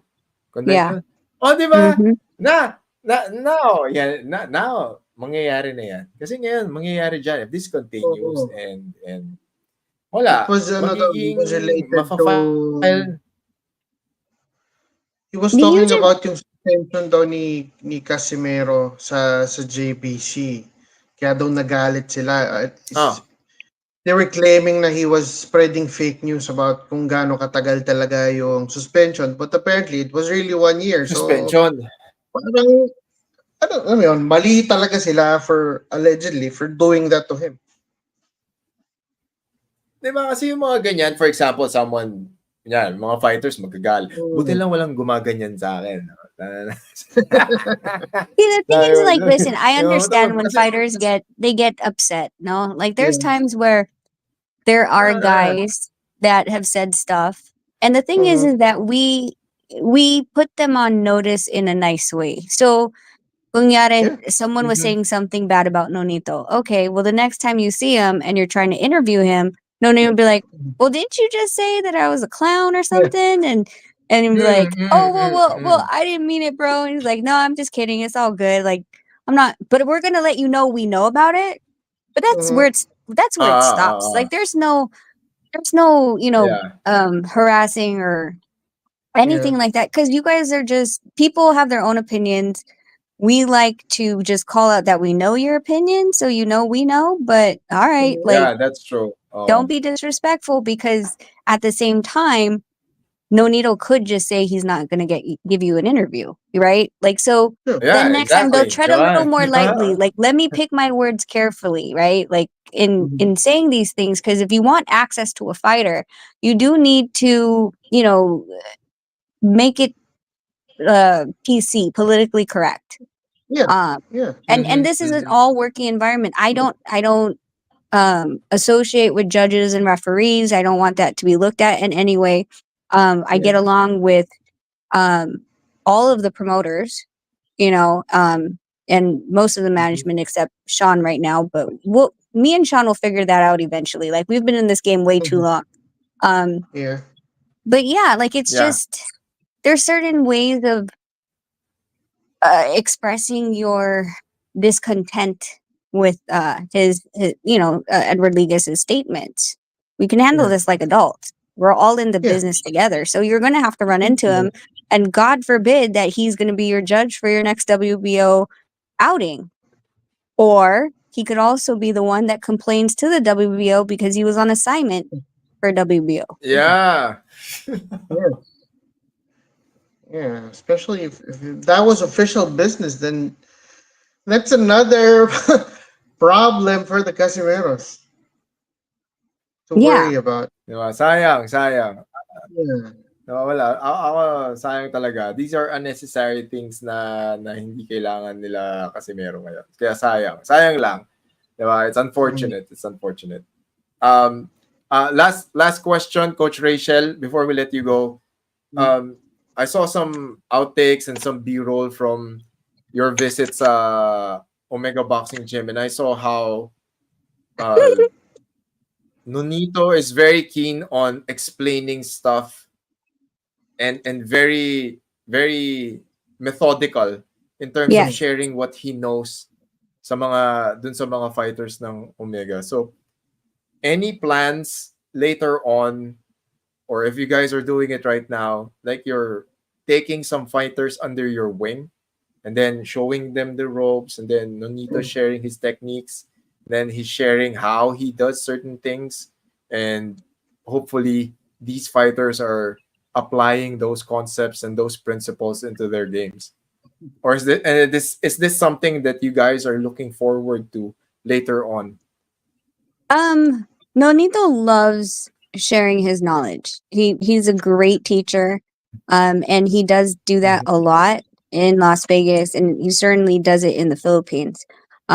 There's fighters that he has been in contact with. Well, before we went to Puerto Rico, they were already training together, and then we were contacted that there is a fight on the line, and Mm-hmm. Nonito's game for it. And I'll let Nonito say who it is and the opponent, because I don't know if that contract has been signed yet, so I don't want to Mm-hmm. announce, Preempt you know. anything. Oh, tama Yeah, yan, tama yan. yeah, until everyone's locked in and loaded. Let's go. But we do have fun doing it. Like I said, there's this thing about teaching when you give someone knowledge, you know, and then seeing them apply it it's Mm-hmm. fulfilling. um I Yeah. like more so the management side. I'm better on the management side. I do love doing teaching strength and conditioning. That's really fun for me. But Mm-hmm. at the end of the day, like whichever road it goes to, I know that Nonito is having fun commentating on Jake Paul's cards, Yeah. and other Mm-hmm. avenues. I think it's just more so that if you're willing to learn and listen, then we're willing to teach. Mhm. And we will end with that. Coach Rachel Donaire, thank you so much for your time. Really Thank you so appreciate much. you coming over here. And it's an honor for us to have you over. Anytime Mhm. that you want to come up, or if you have any announcement that you Hopefully, want to make, the we'll need to fight definitely is share the official. You can news on this announce it on platform. the Of course, of Yeah, and course. then if Nonito's fight is official, you can announce it here as well. Again, Mm. final words to our viewers and our listeners, Coach Rachel. And where can people find you on social media? Well, first of all, thank you guys for hosting this platform and having, just intellectual conversations, and being willing to have a discussion, because it's not about, personal attacks or anything like that. We're just sharing our experiences and Mhm. our thoughts and our views. And I think that's how Philippine rises, right? We should be able to help each other, without that crab mentality, and really get the Philippine boxing out there. Let people see Mm. what talent we Yeah. have. But thank you for having this, and all the people in the chat for tuning in. And you guys hit that like and subscribe button, share, so that this channel grows bigger. Hopefully worldwide, so people learn. You can find me anywhere. I don't know. I'm on Twitter, on X, knockout _queen, Instagram, Rachel Yeah. Donaire, and whenever we do our YouTube, it's Beyond the Ring with Nonito and Rachel. Yeah, yeah. Okay. So everybody, please follow them on social media, subscribe to their Mhm. channels. And once again, Coach Rachel Donaire, thank you so much. Thank you so much Thank for the you. time. Thank you so much for your insights. And anytime you guys want to come over, we would be more than happy Yeah. to have you. Again, thank you so much. We appreciate you. We appreciate your time. And Thank you po. all the best, diba? And our love to the champ, Nonito Donaire Jr. Right? Thank you. Mm. Thank you po. God bless. Thank you so much. Enjoy, Mhm. enjoy Puerto Rico. Enjoy Puerto Rico. Thank you. Bye. Bye-bye. Bye bye. Bye bye. There you have it, Yeah. ladies and gentlemen. Oh, Coach Rachel Donaire, and plenty of insights. very, Di ko na nga nakita very, yung ano eh. very insightful, no? Medyo ano yan I mean, these are the questions that, alam mo, Kaya tinanong ko siya, nakabaon siya sa utak ko for quite a while. It's like, yeah, the Nonito career, how she approaches coaching, especially the coaching part. Kasi yun yung maraming matututunan. Like the other coaches who are going to watch this, and then they're gonna listen to the insights ni Coach Rachel, makikita nila, okay, kung ganun yung approach niya, baka pwede rin ganun yung approach ko, tapos I'll put my personal twist dun sa style na yon, then let's see. Kasi ano yan eh, you get better by listening and learning from other coaches. So if you're learning from other coaches and you're getting their experiences and picking their brain, ano yan eh, marami ka rin matututunan. Yes. Ako, that's how I got better as a coach. I listened to other coaches. Yeah. I picked on their nuances. Tsaka more often than not, kita mo, ayun no, pag tinanong mo, wala naman secret, sasabihin naman sa iyo eh, di ba? Magtatanong ka lang. Kailangan mo lang magtanong. Di ba? Yun lang yun. Kailangan mo lang magtanong. Kasi pag nagtanong ka naman, sasagutin naman nila eh. Di ba? Sa reason kaya hindi pinaon ni Tatay Jerry yung video ni Coach Rachel, diba? kasi pag kinlip na naman to ng mga mangunguha eh. Baka ano na nung balaking gawin. Hindi, sigurado yan. Sana lang. Okay. Sana lang, di ba? Paki-acknowledge naman kami, tsaka pakilagay naman yung page namin. Sigurado, maraming magkiklip yan. Teka, ngayon ko lang titignan yung comment section. Hindi ko tinignan. Pinakikinggan ko rin kasi kung ano yung sinasabi ni Coach Rachel. Ayan. Sabi pala ni Kuya Jerry, we brought 4 pairs of gloves. 4 pairs, no? Dami nun. Tapos, hindi na nagamit. Wild yun.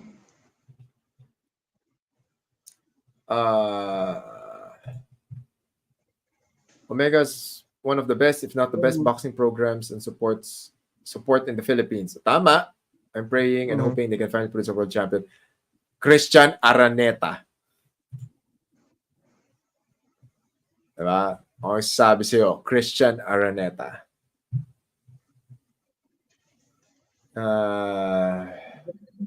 May isang labas pero wild, ha?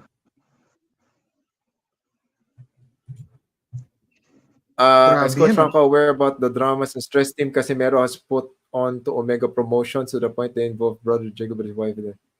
I just heard na he was part of Omega Boxing Gym, and then yun nga, may mga antics, pero sabi ko, ano ba yan? Pero wala na, di ba? They've all moved forward. Di ba? They've all moved forward. Yun lang naman talaga best way to... ito! Yes, Attorney Edward Diaz is a boxing judge based in Cebu City. Okay.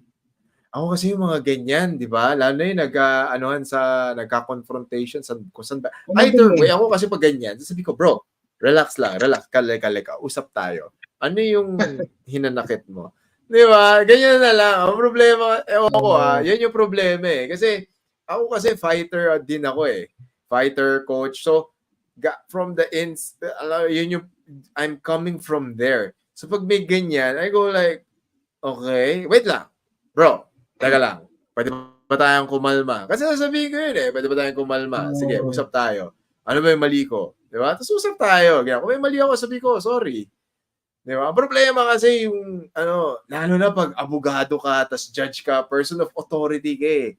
Alam mo rin talaga dapat hindi ginagawa sa'yo yun. Tapos tangin na ginawa sa'yo. Para, oh no, that's not good. That's not good.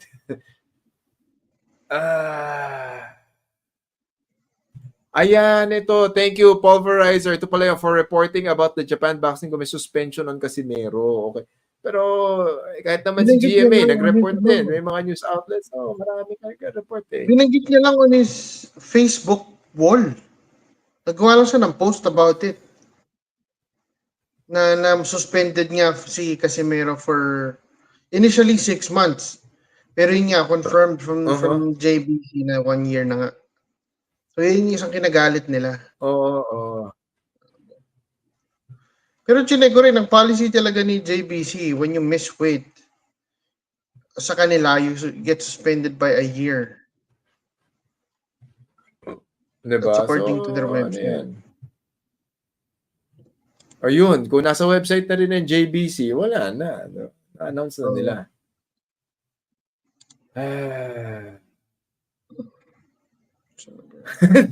This is selectable. They can get Victoria's Secret trainers too.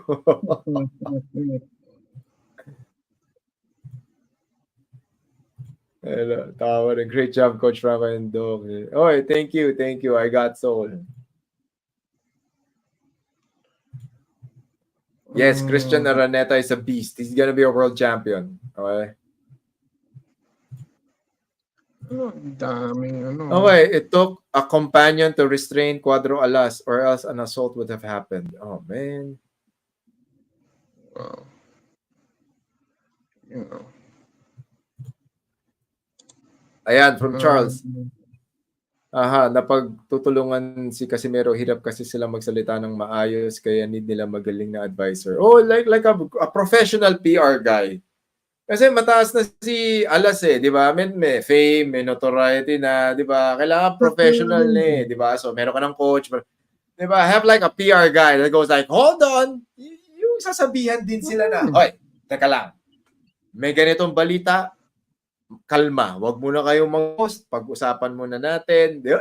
Dapat ganyan di ba? Dapat ganyan Dapat may ganyan, di ba? Tsaka yung dapat pakikinggan nila. Kasi baka naman maya-maya, may mga taong ganyan may PR guy ka, may PR management ka, sasabihin mo, wag mag-post. Sabihin, bakit? Pato ko kontrolin. May mga ganyan din tao. Di siya sabing ganun si Alas, pero may mga taong ganyan yung mahirap ang lalo na pag emotional or nauuna yung galit, 'di ba? Hindi natin Ayun.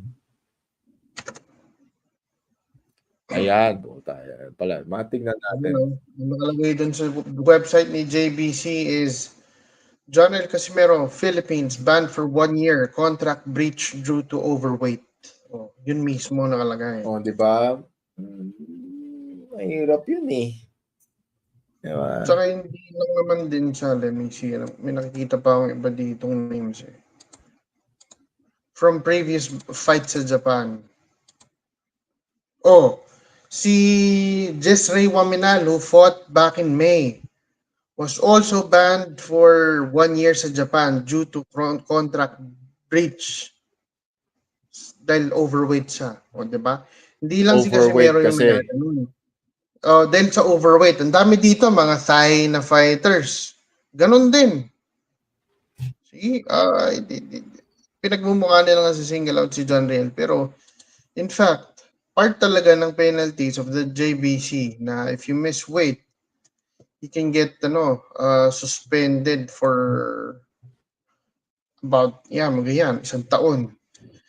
Kino-compare nila yung situation to how Luis Nery's indefinite suspension sa Japan was was handled kasi nga pero naano rin yun suspension ni Nery pero biglang na-lift pero katulad nga nun indefinite na-lift diba? Malay natin malay natin baka biglang pwede rin pala yan diba? Ma-lift before a year ito ang isa pwede yan Yontin Tongkan of Thailand not invited until JBC permission. Insufficient ability. Ito literal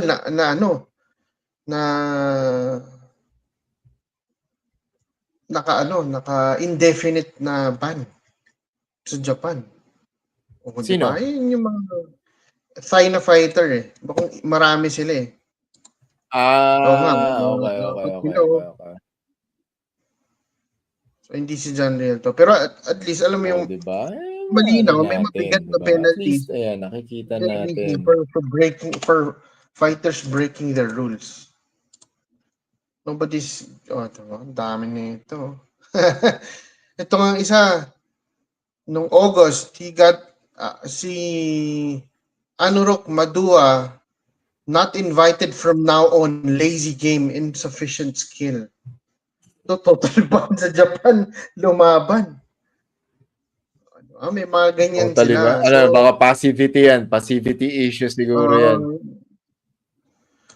Ang key dito is really issue yan. Passivity issue. know where to look yung with regards to the information para hindi nagmumukhang ingot yung mga tao na nagre-react basta. Pero at least, mga kaibigan, I hope you guys, Team Replay, hope you guys enjoyed the interview with Coach Rachel Donaire. Grabe, marathon na naman po ang ginawa natin. 5 hours tayo ngayon, ha? Pero kasi, grabe. Umakyat na si Coach Rachel. Ayaw ka pa ba? Siyempre, hindi. Siyempre, hindi na. Waiting. Hindi tayo dyan. Thank you, Kuya Jerry, for setting this up. Thank you so much for, message daw siya. Teka lang, may sinend si... Oo.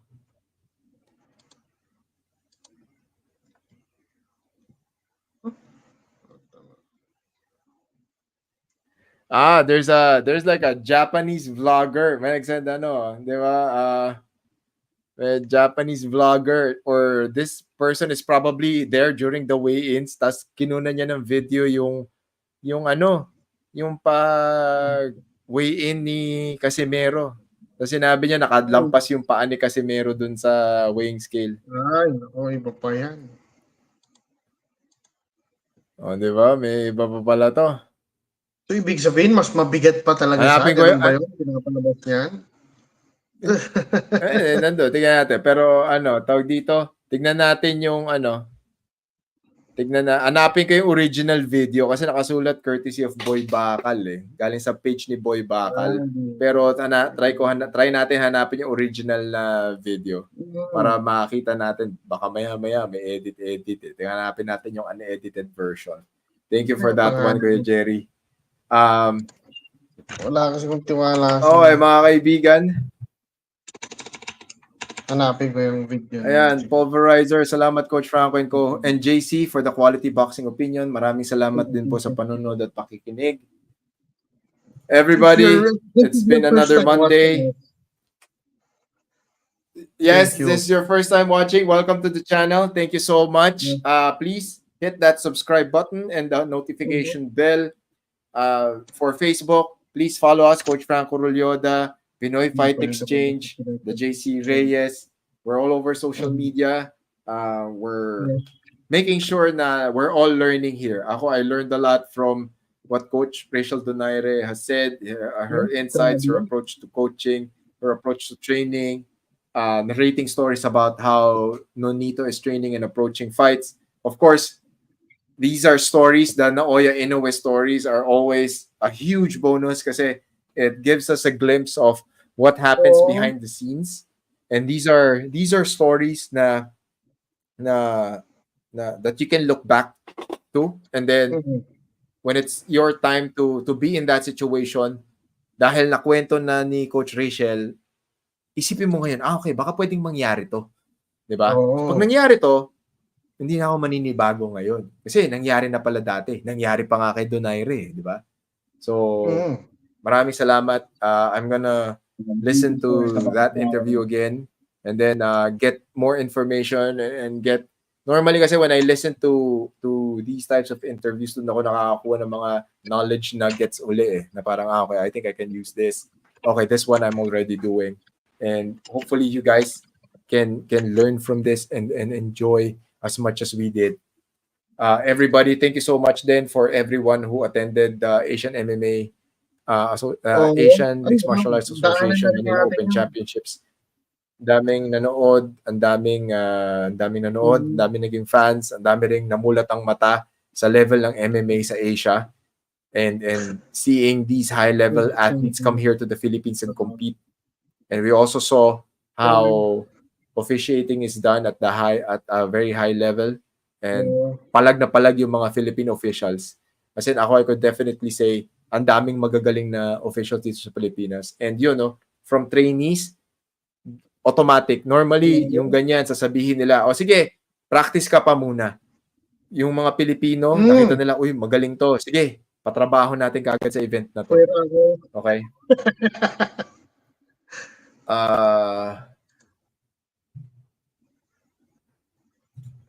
Ano to? Alien, salute sa mga alien. Okay. Oh, from Charles. Coach, may video dyan. Sinisiraan sila Casimero, pero lahat ng commissioner nakatingin sa kanya, pati coach ng kalaban. Kaya di totoo, nakaapak daliri niya. Sadya bad trip talaga sila kay Casimero. Okay. May video dyan. Sinisiraan sila Casimero. Pero lahat ng commissioner yun nga, that's why I want to see the original video. Normally, yung mga ganyan, gusto ko makita yung original video eh. Kasi, kailangan makita mo yung original video and then kailangan mong panoorin yung weigh-ins, official weigh-ins na video. Kasi doon mo makikita kung ano di ba? Para mayroon tayong para objective tayo. Di ba? So there's this video. Then when I have time, I'm gonna try to look for the original video. And then I'm gonna watch the weigh-ins video. Yan, para objective tayo. Yes. Di ba?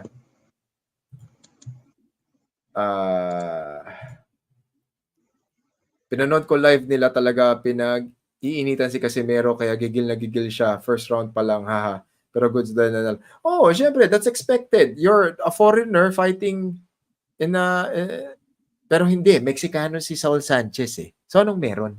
Ba't sila asar kay Casimero? or siguro kasi siguro kasi Casimero's gunning after Inoue. Kaya siguro, di ba? Pero expected mo na yun, di ba? You're gunning after their number one guy. So you expect na mabait sila sa'yo? Siyempre hindi, di ba? Siyempre, protect their own sila.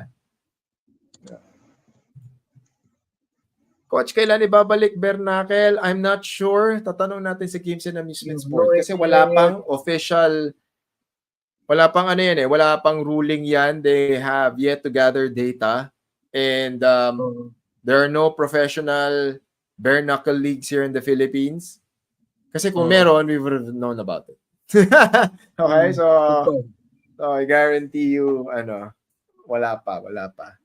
So hopefully. Tingnan natin kasi with the proper guidelines and the proper safety protocols, pwedeng mangyari yan. Okay? Mga kaibigan, Team Replay, maraming salamat sa panonood at pakikinig. We appreciate you. Salamat kay Tito JC at napatagal. Medyo, di ba? It's been, di ba? Yan ang namin. So, nag-start kami ng ganito. Pero maganda rin na, ayan, nakapag-World Championship na po kami. At ito, nakapag-Asian MMA Championships na rin naman kami. So, it's all for you guys. It's all for the improvement of the community. At para random content creator, combat sports content creator online. We have, kumbaga nakatawid na kami from starting, from there, na nagko-cover na kami ng international events, not just actually covering them as media, but as actual commentators sa mga events na yun. So that's really a huge deal in that's our careers. Kaya minsan ang hirap pag sinabing vlogger. No, we're not vloggers. Minsan nakikringe ako dun eh. Vlogger ka ba? No. Kita mo, ako lang yan like boxing vlogger ko. No. Merong mga vloggers na magagaling, ha? Merong mga vloggers na mahuhusay, magagaling. Again, mga kaibigan natin nag-content creation, wala na akong magagawa. Kung gusto nyo kunin yung interview, snipin nyo to, pero isulat nyo man lang, di ba? Sabihin nyo man lang tuturuan ko na rin kayo. O ayan, sabihin nyo man lang na ang interview, galing to sa interview ni Combat Sports Weekly, ni Coach Franco Rolyoda, ni JC Reyes, with Jerry Marshall, with Coach Rachel Donaire. Di ba? Tapos, ang buong video, ang link nasa description. Pero ito, kasi wala namang mawawala sa inyo eh, di ba? Diba? Pero kasi, ano tayo? Kami na nga yung nag-isip ng tanong. Kami na nga yung nagtanong. Diba? May content na kayong i-repurpose. Pero pa naman, sabihin nyo lang, thank you. Diba? Wala Yung iba talagang, putang ina. Nag-comment nga ako dun sa isa, sabi ko, ito yung link ng buong interview kasi hindi nilagay nung video owner, nung channel na to. Tangina, binura pa yung comment ko na yan. Panalo mga tao. May solusyon ako dyan sa susunod na makita ko. Kaya lang, medyo mabigat-bigat para sa kanila yun pag nakita nila. Pero bahala sila. Diba? Maganda sana Bernakan, mabilis sana sisikat mga fighter ng Pilipinas kasi Ultimo International nanonood. Marami naman din nang nanonood. For example, MMA, maraming nanonood. Yung MMA, maraming nanonood. Bernacle, yeah, I agree. Maraming manonood yan. Lalo na sa Europe. And ayan, kita mo, di ba si Coach Rolando D, di ba? He just fought sa BKB and he won. So, he's representing the Philippines in that regard and then he's doing a really, really good job. So, congratulations to Coach Rolando D pala. Benny Cañete, congratulations. Ano? Well, antayin pa natin yung update kung kailan papayagan na ulit na makapagpa-bare knuckle boxing. Pero last time I check kasi medyo may mga hinihingi pa ang GAB for that one kaya Oo. standby muna. So medyo pa. Antay muna tayo. Pasensya muna. Diba? Okay, everybody. Nagdaan na naman po ang isang Lunes. And we will see you guys next week, next Monday, for another edition of Combat Sports Weekly Live. Bye-bye. We appreciate you. Okay. Dojo Garage. Deftak Makati. Boxeo Academy. Deftak